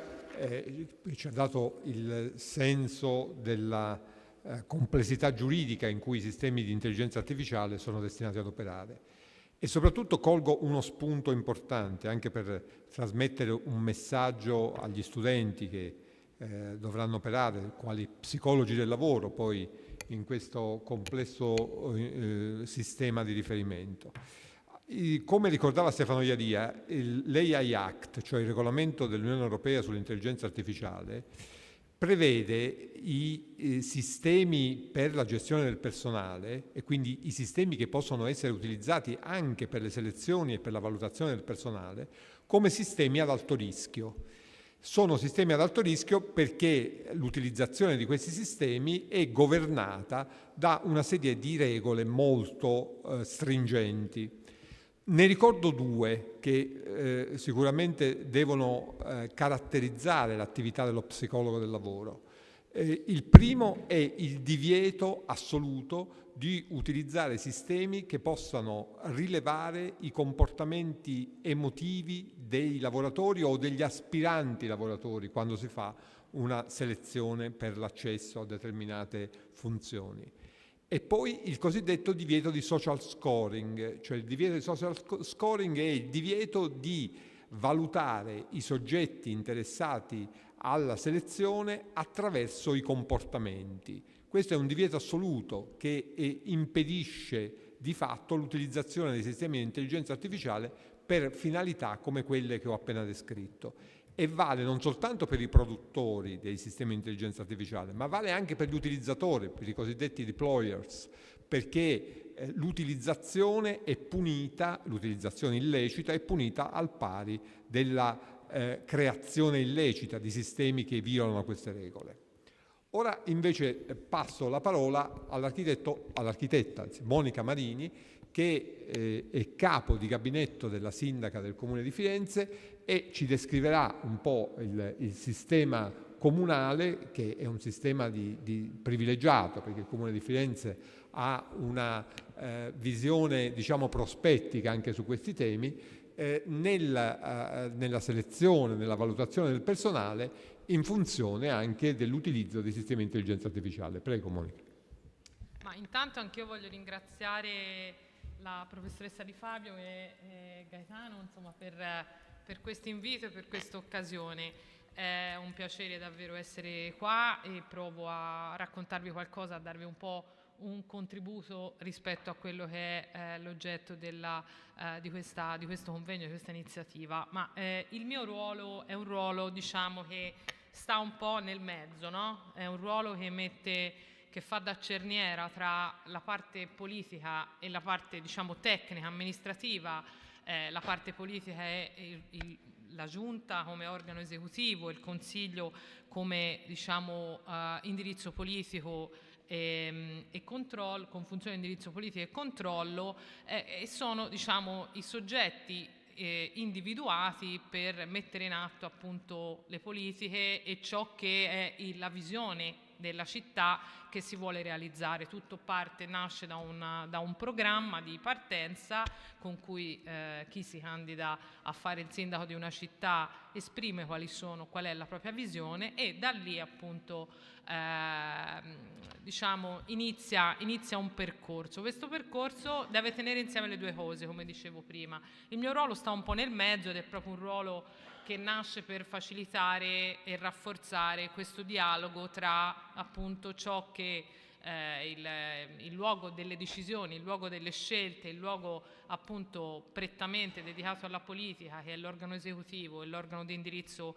politico, e invece la parte tecnica, la parte amministrativa, i dipendenti dei comuni, i dirigenti, coloro che sono chiamati a poi realizzare queste scelte. Ovviamente in tutto questo si inserisce quelli che sono gli obiettivi e le strategie che la parte politica si dà. Prima veniva ben illustrata per esempio il tema della sostenibilità, no? Dal primo intervento rispetto all'agricoltura. È chiaro che il tema della sostenibilità per quanto riguarda l'amministrazione che è in carica è uno dei temi fondamentali che viene messo al centro delle politiche, deve tenere insieme più aspetti e chiaramente perché lo si possa realizzare appieno deve tenere insieme l'aspetto ambientale, l'aspetto diciamo sociale, quindi di giustizia sociale, e l'aspetto diciamo economico, quindi le tre cose devono stare insieme e questo è uno degli elementi, no? Rispetto ai temi di cui parlate oggi, che sta al centro un po' della visione delle politiche dell'amministrazione attualmente in carica e che in qualche modo è un elemento che caratterizza un po' tutte le politiche, cioè tenere insieme questi aspetti. Mi viene in mente alcune azioni, ne cito solo alcune per farvi capire poi, no, qual è poi il modo con cui si cerca poi di mettere a terra questi valori e questa visione. Sono per esempio quella di una strategia sul lavoro equo che è stata messa a punto dall'amministrazione comunale, dalla sindaca Funaro e dalla sua giunta, per quanto riguarda anche i dipendenti dell'amministrazione comunale e tutte le aziende che si trovano a lavorare con l'amministrazione comunale, quindi il tema del salario, il tema della sicurezza sul lavoro, quindi tutto un insieme di provvedimenti che appunto l'amministrazione sta mettendo in atto proprio nell'ottica appunto, come dicevo, della triade della sostenibilità. Il tema del turismo sostenibile, come sapete, tema che caratterizza e interessa molto la città di Firenze, è un elemento che la sindaca ha messo al centro fin da subito delle sue politiche, con provvedimenti che sono finalizzati basandosi su una legge regionale, tra l'altro attualmente impugnata dal governo, che è quella appunto del testo unico sul turismo, sul quale l'amministrazione ha impostato un lavoro per regolamentare ad esempio gli affitti brevi, le locazioni turistiche, che sono un po' la malattia delle grandi città in questo momento, il tema della mobilità sostenibile, quindi le tranvie, il sistema tranviario, tutto quel lavoro che come dire, dà la possibilità a chi vive la città di spostarsi in maniera da tener conto, diciamo, di garantire a tutti per quanto possibile, no? Una parità di diritti anche negli spostamenti. Il diritto alla casa è un altro elemento su cui l'amministrazione sta lavorando. Ecco, tutto questo lavoro ovviamente con l'ottica che dicevo prima tiene insieme, cerca di tenere insieme l'obiettivo della sostenibilità attraverso appunto la realizzazione di una visione di città. In tutto questo ovviamente c'è anche l'approvvigionamento e insomma cercare di avere attenzione anche all'elemento del personale, quindi di come si selezionano i dipendenti, di come anche si valorizzano i dipendenti che attualmente sono in comune. Recentemente per esempio è stato fatto un provvedimento che riportasse un po' un tema per l'appunto anche stipendiale, che vede i dipendenti degli enti locali, dei comuni svantaggiati in termini di stipendio rispetto ad altri enti come può essere la regione, come possono essere altri enti pubblici, e quindi è stato fatto un provvedimento per appunto introdurre diciamo il salario insomma integrato e per fare in modo che appunto si potesse anche trattenere le energie, perché i comuni hanno anche questo problema, cioè la fuga delle persone, cioè dipendenti formati, preparati che magari sono all'interno degli uffici, che però cercano soluzioni di vita e di stipendio migliori, e quindi cercano luoghi di lavoro esterni all'amministrazione comunale. Quindi da un lato c'è questo tentativo, dall'altro naturalmente con gli strumenti che ovviamente il comune può avere, dall'altro c'è quello di cercare di selezionare attraverso bandi nuovi proprio per cercare di tenere questo gap sempre in equilibrio, perché una delle difficoltà di questi anni è stato anche proprio riuscire a garantire l'erogazione dei servizi in un momento in cui c'è stato invece un gap negativo, quindi una fuoriuscita sia per pensionamenti che per, come dicevo, competizione in termini di condizioni di vita e di salario. Ecco, ovviamente c'è anche questo meccanismo. In tutto questo, come dire, si inserisce, io credo, in maniera importante il tema delle tecnologie, e qui vengo a un recente provvedimento che l'amministrazione comunale ha preso proprio qualche settimana fa, una settimana fa circa.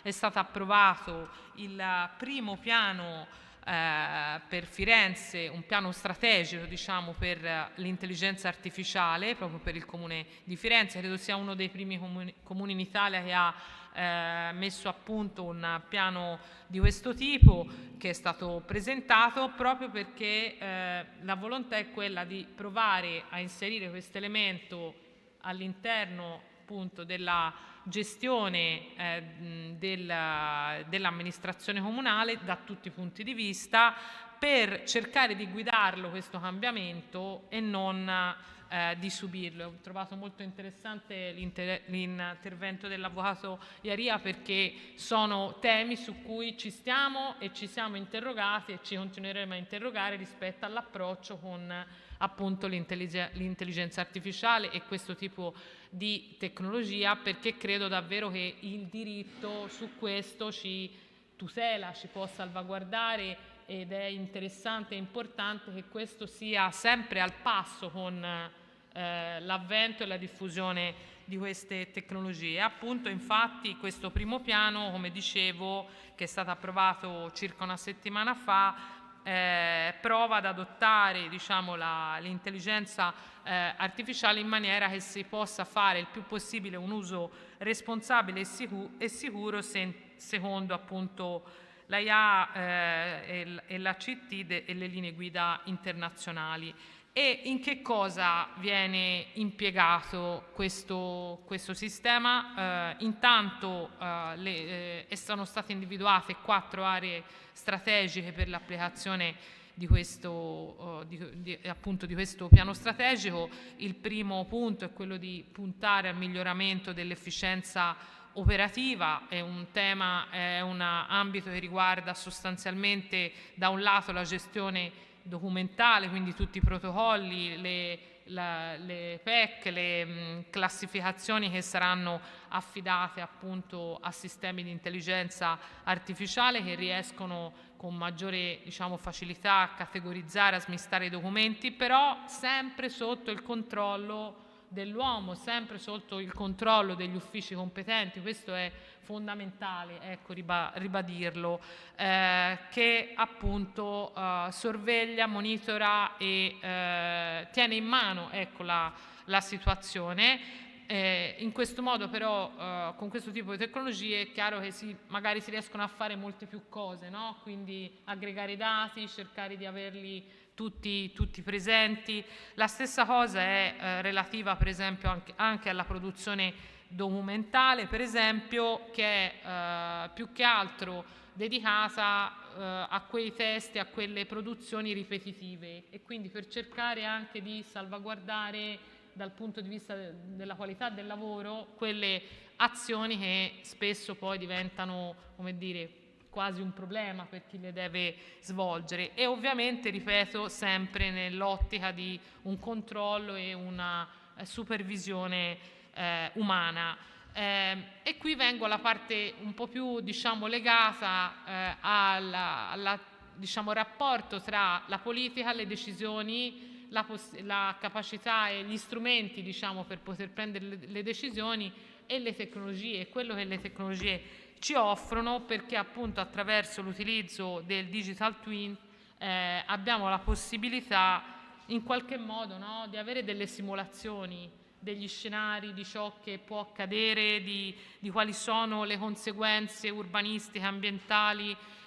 Guardate, non per, come giustamente è stato detto, sostituire la decisione umana, che in questo caso appartiene alla governance dell'amministrazione pubblica, che appunto che sta dentro alla giunta comunale e al consiglio comunale. Guai a fare questo. La decisione, il livello decisionale sta ovviamente in capo e continua a stare in capo all'organo esecutivo e all'organo di indirizzo e controllo, ma a quegli organi, in particolare all'organo esecutivo, gli possiamo dare degli strumenti di consapevolezza maggiore, no? Di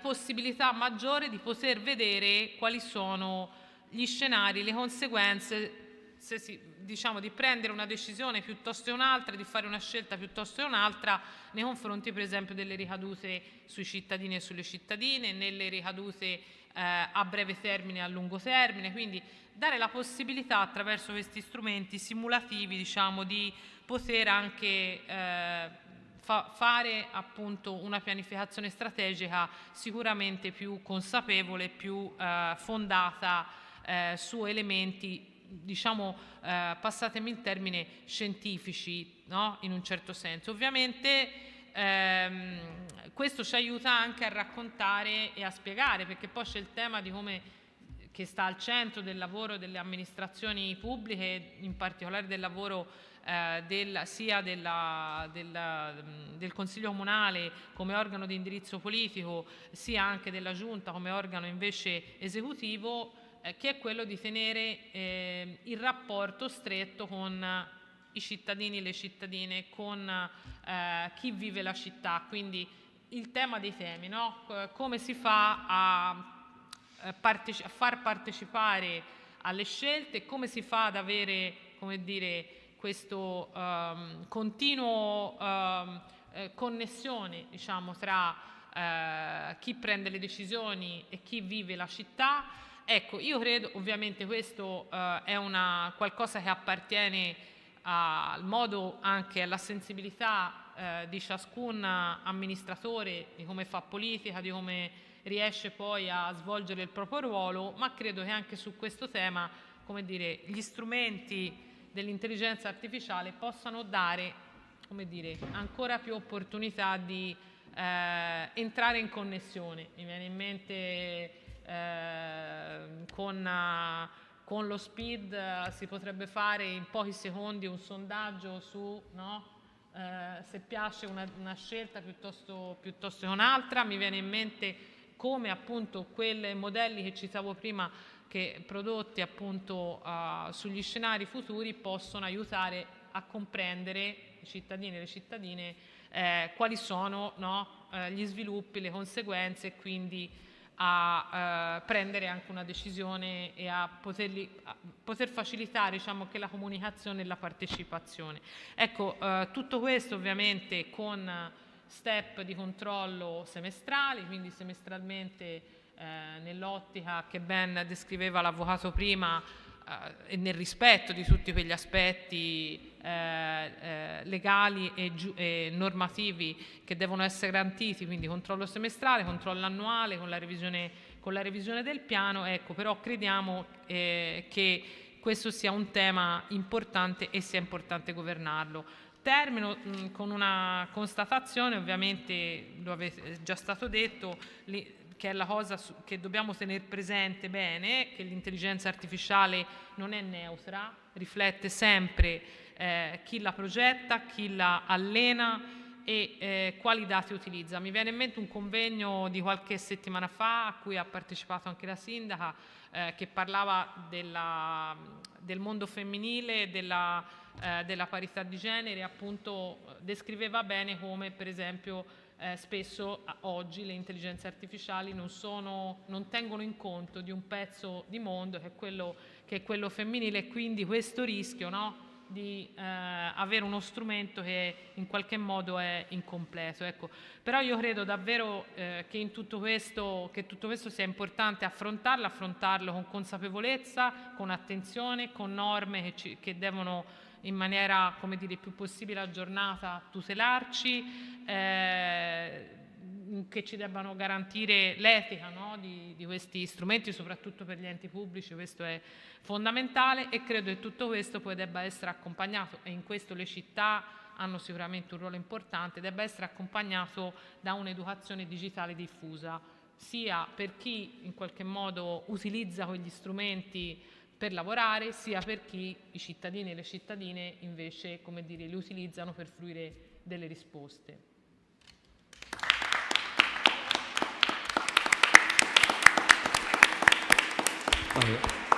Grazie a Monica Marini, ci ha fornito uno spaccato interessantissimo su come l'intelligenza artificiale è vissuta all'interno di un'istituzione così importante come il Comune di Firenze, e su quali sono le prospettive che la politica sul controllo dell'intelligenza artificiale il Comune propone. È molto interessante la circostanza che il Comune mantenga ancora nella sua filosofia di azione, sia all'interno nella propria organizzazione, sia all'esterno, che la sua filosofia, che è la filosofia della priorità della decisione umana. La decisione umana è sicuramente quella che deve definire il procedimento organizzativo, il procedimento amministrativo, il procedimento decisionale pubblico in genere, e la decisione umana è sicuramente quella che viene dopo la decisione algoritmica, perché la decisione algoritmica deve essere controllata dalla decisione umana. Questo è un dato confortante in un momento in cui si pensa che invece l'intelligenza artificiale possa sostituire la decisione umana.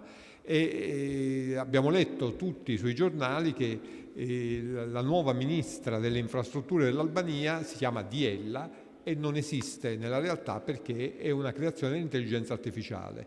L'intelligenza artificiale ha prodotto una piacente donna albanese in costume albanesi, che partecipa al Consiglio dei Ministri e che fa l'attività del Ministro delle Infrastrutture, creata in tal modo, si dice, per evitare che possa essere assoggettata a procedimenti o a tentazioni di di corruzione. Quindi il modo per combattere la corruzione in Albania, in certi sistemi ad alto rischio, è quello di delegare tutto all'intelligenza artificiale. Ma in realtà l'intelligenza artificiale è quella che, come è stato ricordato da tutti i relatori di questa tavola rotonda, è quella che noi programmiamo.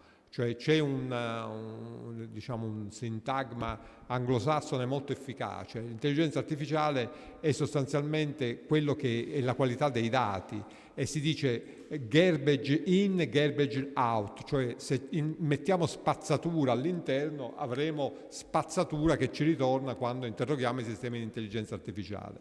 E allora bene che tutte le decisioni siano governate, continuino a essere governate dall'intelligenza umana, sia come controllo sui sistemi di intelligenza artificiale e soprattutto come controllo sulla qualità dei dati.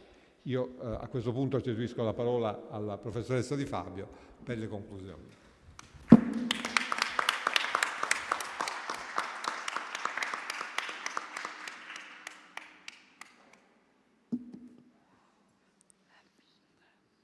So, I try to summarize in English for other colleagues that we are in other part of the world. After that, we will finish in Italian language.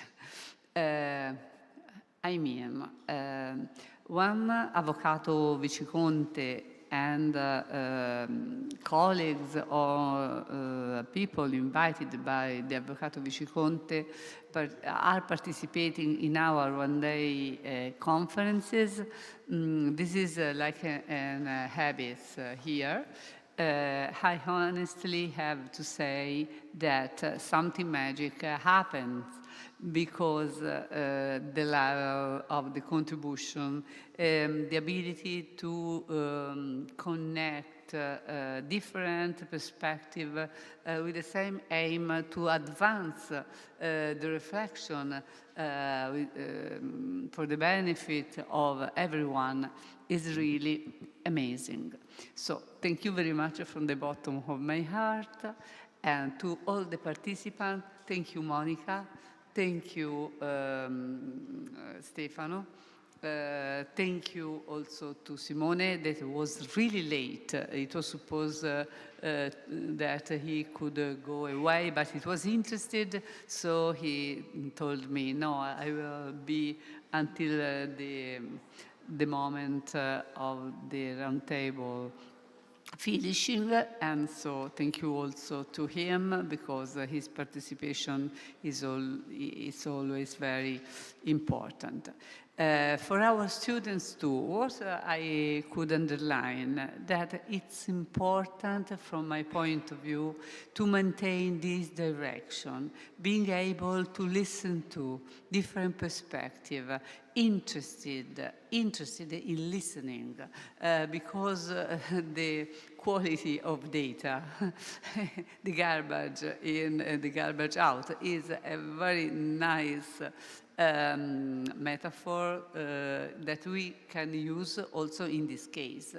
If are ready only to listen to the same things, the same perspective, the same opinions, we cannot, we are staying with a strict mind.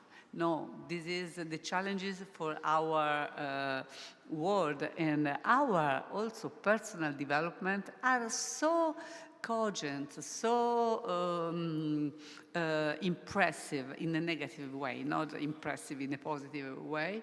So we have to try to listen to reflect, to having an open mind.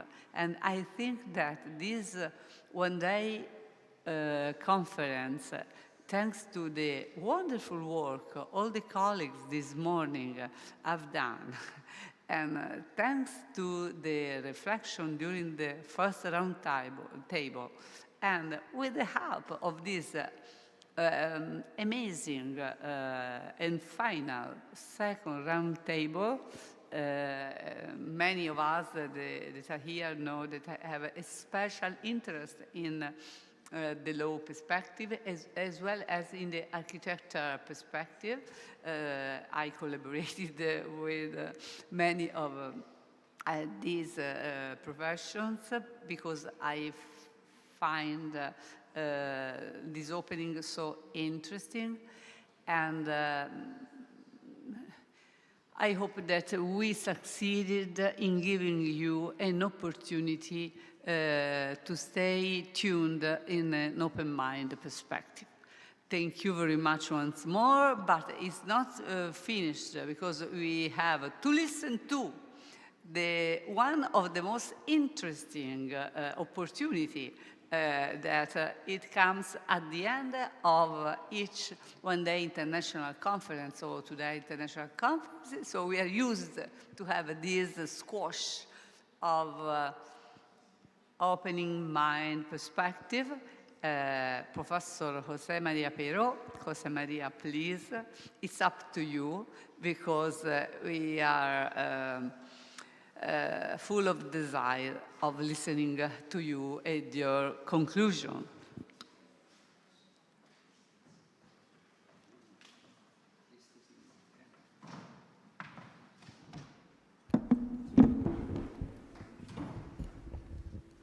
Okay. First of all, thank to all of you who are still here because it has been a long journey. I understand as psychologist that mental overload is one of the risks for mental health. I hope that you have very good strategies to cope with this mental overload and you are very good on resilience. I am going to use only 5 minutes to summarize and to see what could today take in our bag home, because it has been important and that is why you are here all over the long day. Well, I always like to see the titles because they try to summarize what has been happening. So today, the title of the conference is Challenges for Selection and Assessment in the Era of Artificial Intelligence and Sustainable Development. So, it looks like selection and assessment in organizations for work and organizational psychology cannot be business as usual. It cannot be any more a business as usual. Why? Because in the world, two big changes are occurring. One is the developments of digitalization, of digital society, of artificial intelligence. This is changing the reality, this is changing the world of work, this is changing even people, so new strategies for selection and assessment are needed. Second big change is climate change. Climate change is posing a lot of questions, a lot of uncertainty, and a lot of, let's say, open ways of dealing with. And in addition, the title is very ambitious because after that, in addition, we want challenging and tackling these problems. We want to achieve decent work for all. This is a big mission for work and organizational psychologists. How that has been dealt today? Well, first, you have had 2 lectures that, in my view, what has done is to elaborate the main concepts, temporality and human creativity in a context of large language models. So, do you see, we need to reconceptualize if we want to be competent in dealing with the new problems. After that, we have had another 2 important lectures that were about paradigmatic change, the 4th paradigm of selection of career development that has clear implications for selection and assessment. Ana Maria Di Fabio, who is one of the authors that have formulated this 4th paradigm, has presented us this, and Alessandro Lopresti has told us which implications are for employability. Then we went into the new views of selection. Marco Mariani has presented psychology as a lever for meaningful and selection and sustainability as a lever for meaningful and responsible work. And Dina Giuliemi has spoke about work engagement and assessment. Finally, Gabriele Giorgi has analyzed the interaction of humans and technology. This afternoon, we have had two very interesting and stimulating roundtables. The first one was how psychologists approach these challenges and how we identify a number of challenges that I will not repeat because I already said it at the end of the first roundtable. And after that, we have seen excellent examples on how this has implications for real life, real demands of society, and it has been a very interesting roundtable that professionals from other professions, from other disciplines, have reflected on the important challenges that we have in this society that is plenty of opportunities but also of risks, and we have put in our not artificial but well-developed, not natural, well-developed and elaborated intelligence. We have jointly together in a collaborative way, we have to find the solutions and to find how to develop towards further in order to make a more human and more sustainable society. Congratulations to this last roundtable.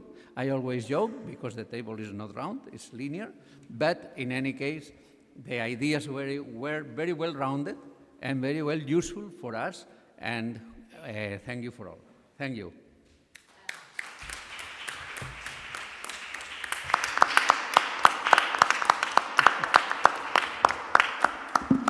Sorry, as final conclusion, only to add that I totally agree, and this aspect underlined by Jose Maria are the direction. We will summarize better by writing them because they are the direction. And when we decided to move forward with a one-day international conference focused on selection assessments, perhaps we were not wrong, Jose Maria, considering the marvelous contribution that thanks to the participants and colleagues we can have. Thank you very much. So we will put our attention also for writing final conclusions so we can share. And perhaps IAAP will help us, as always, to share them. Thank you very much for your participation once more. Thank you.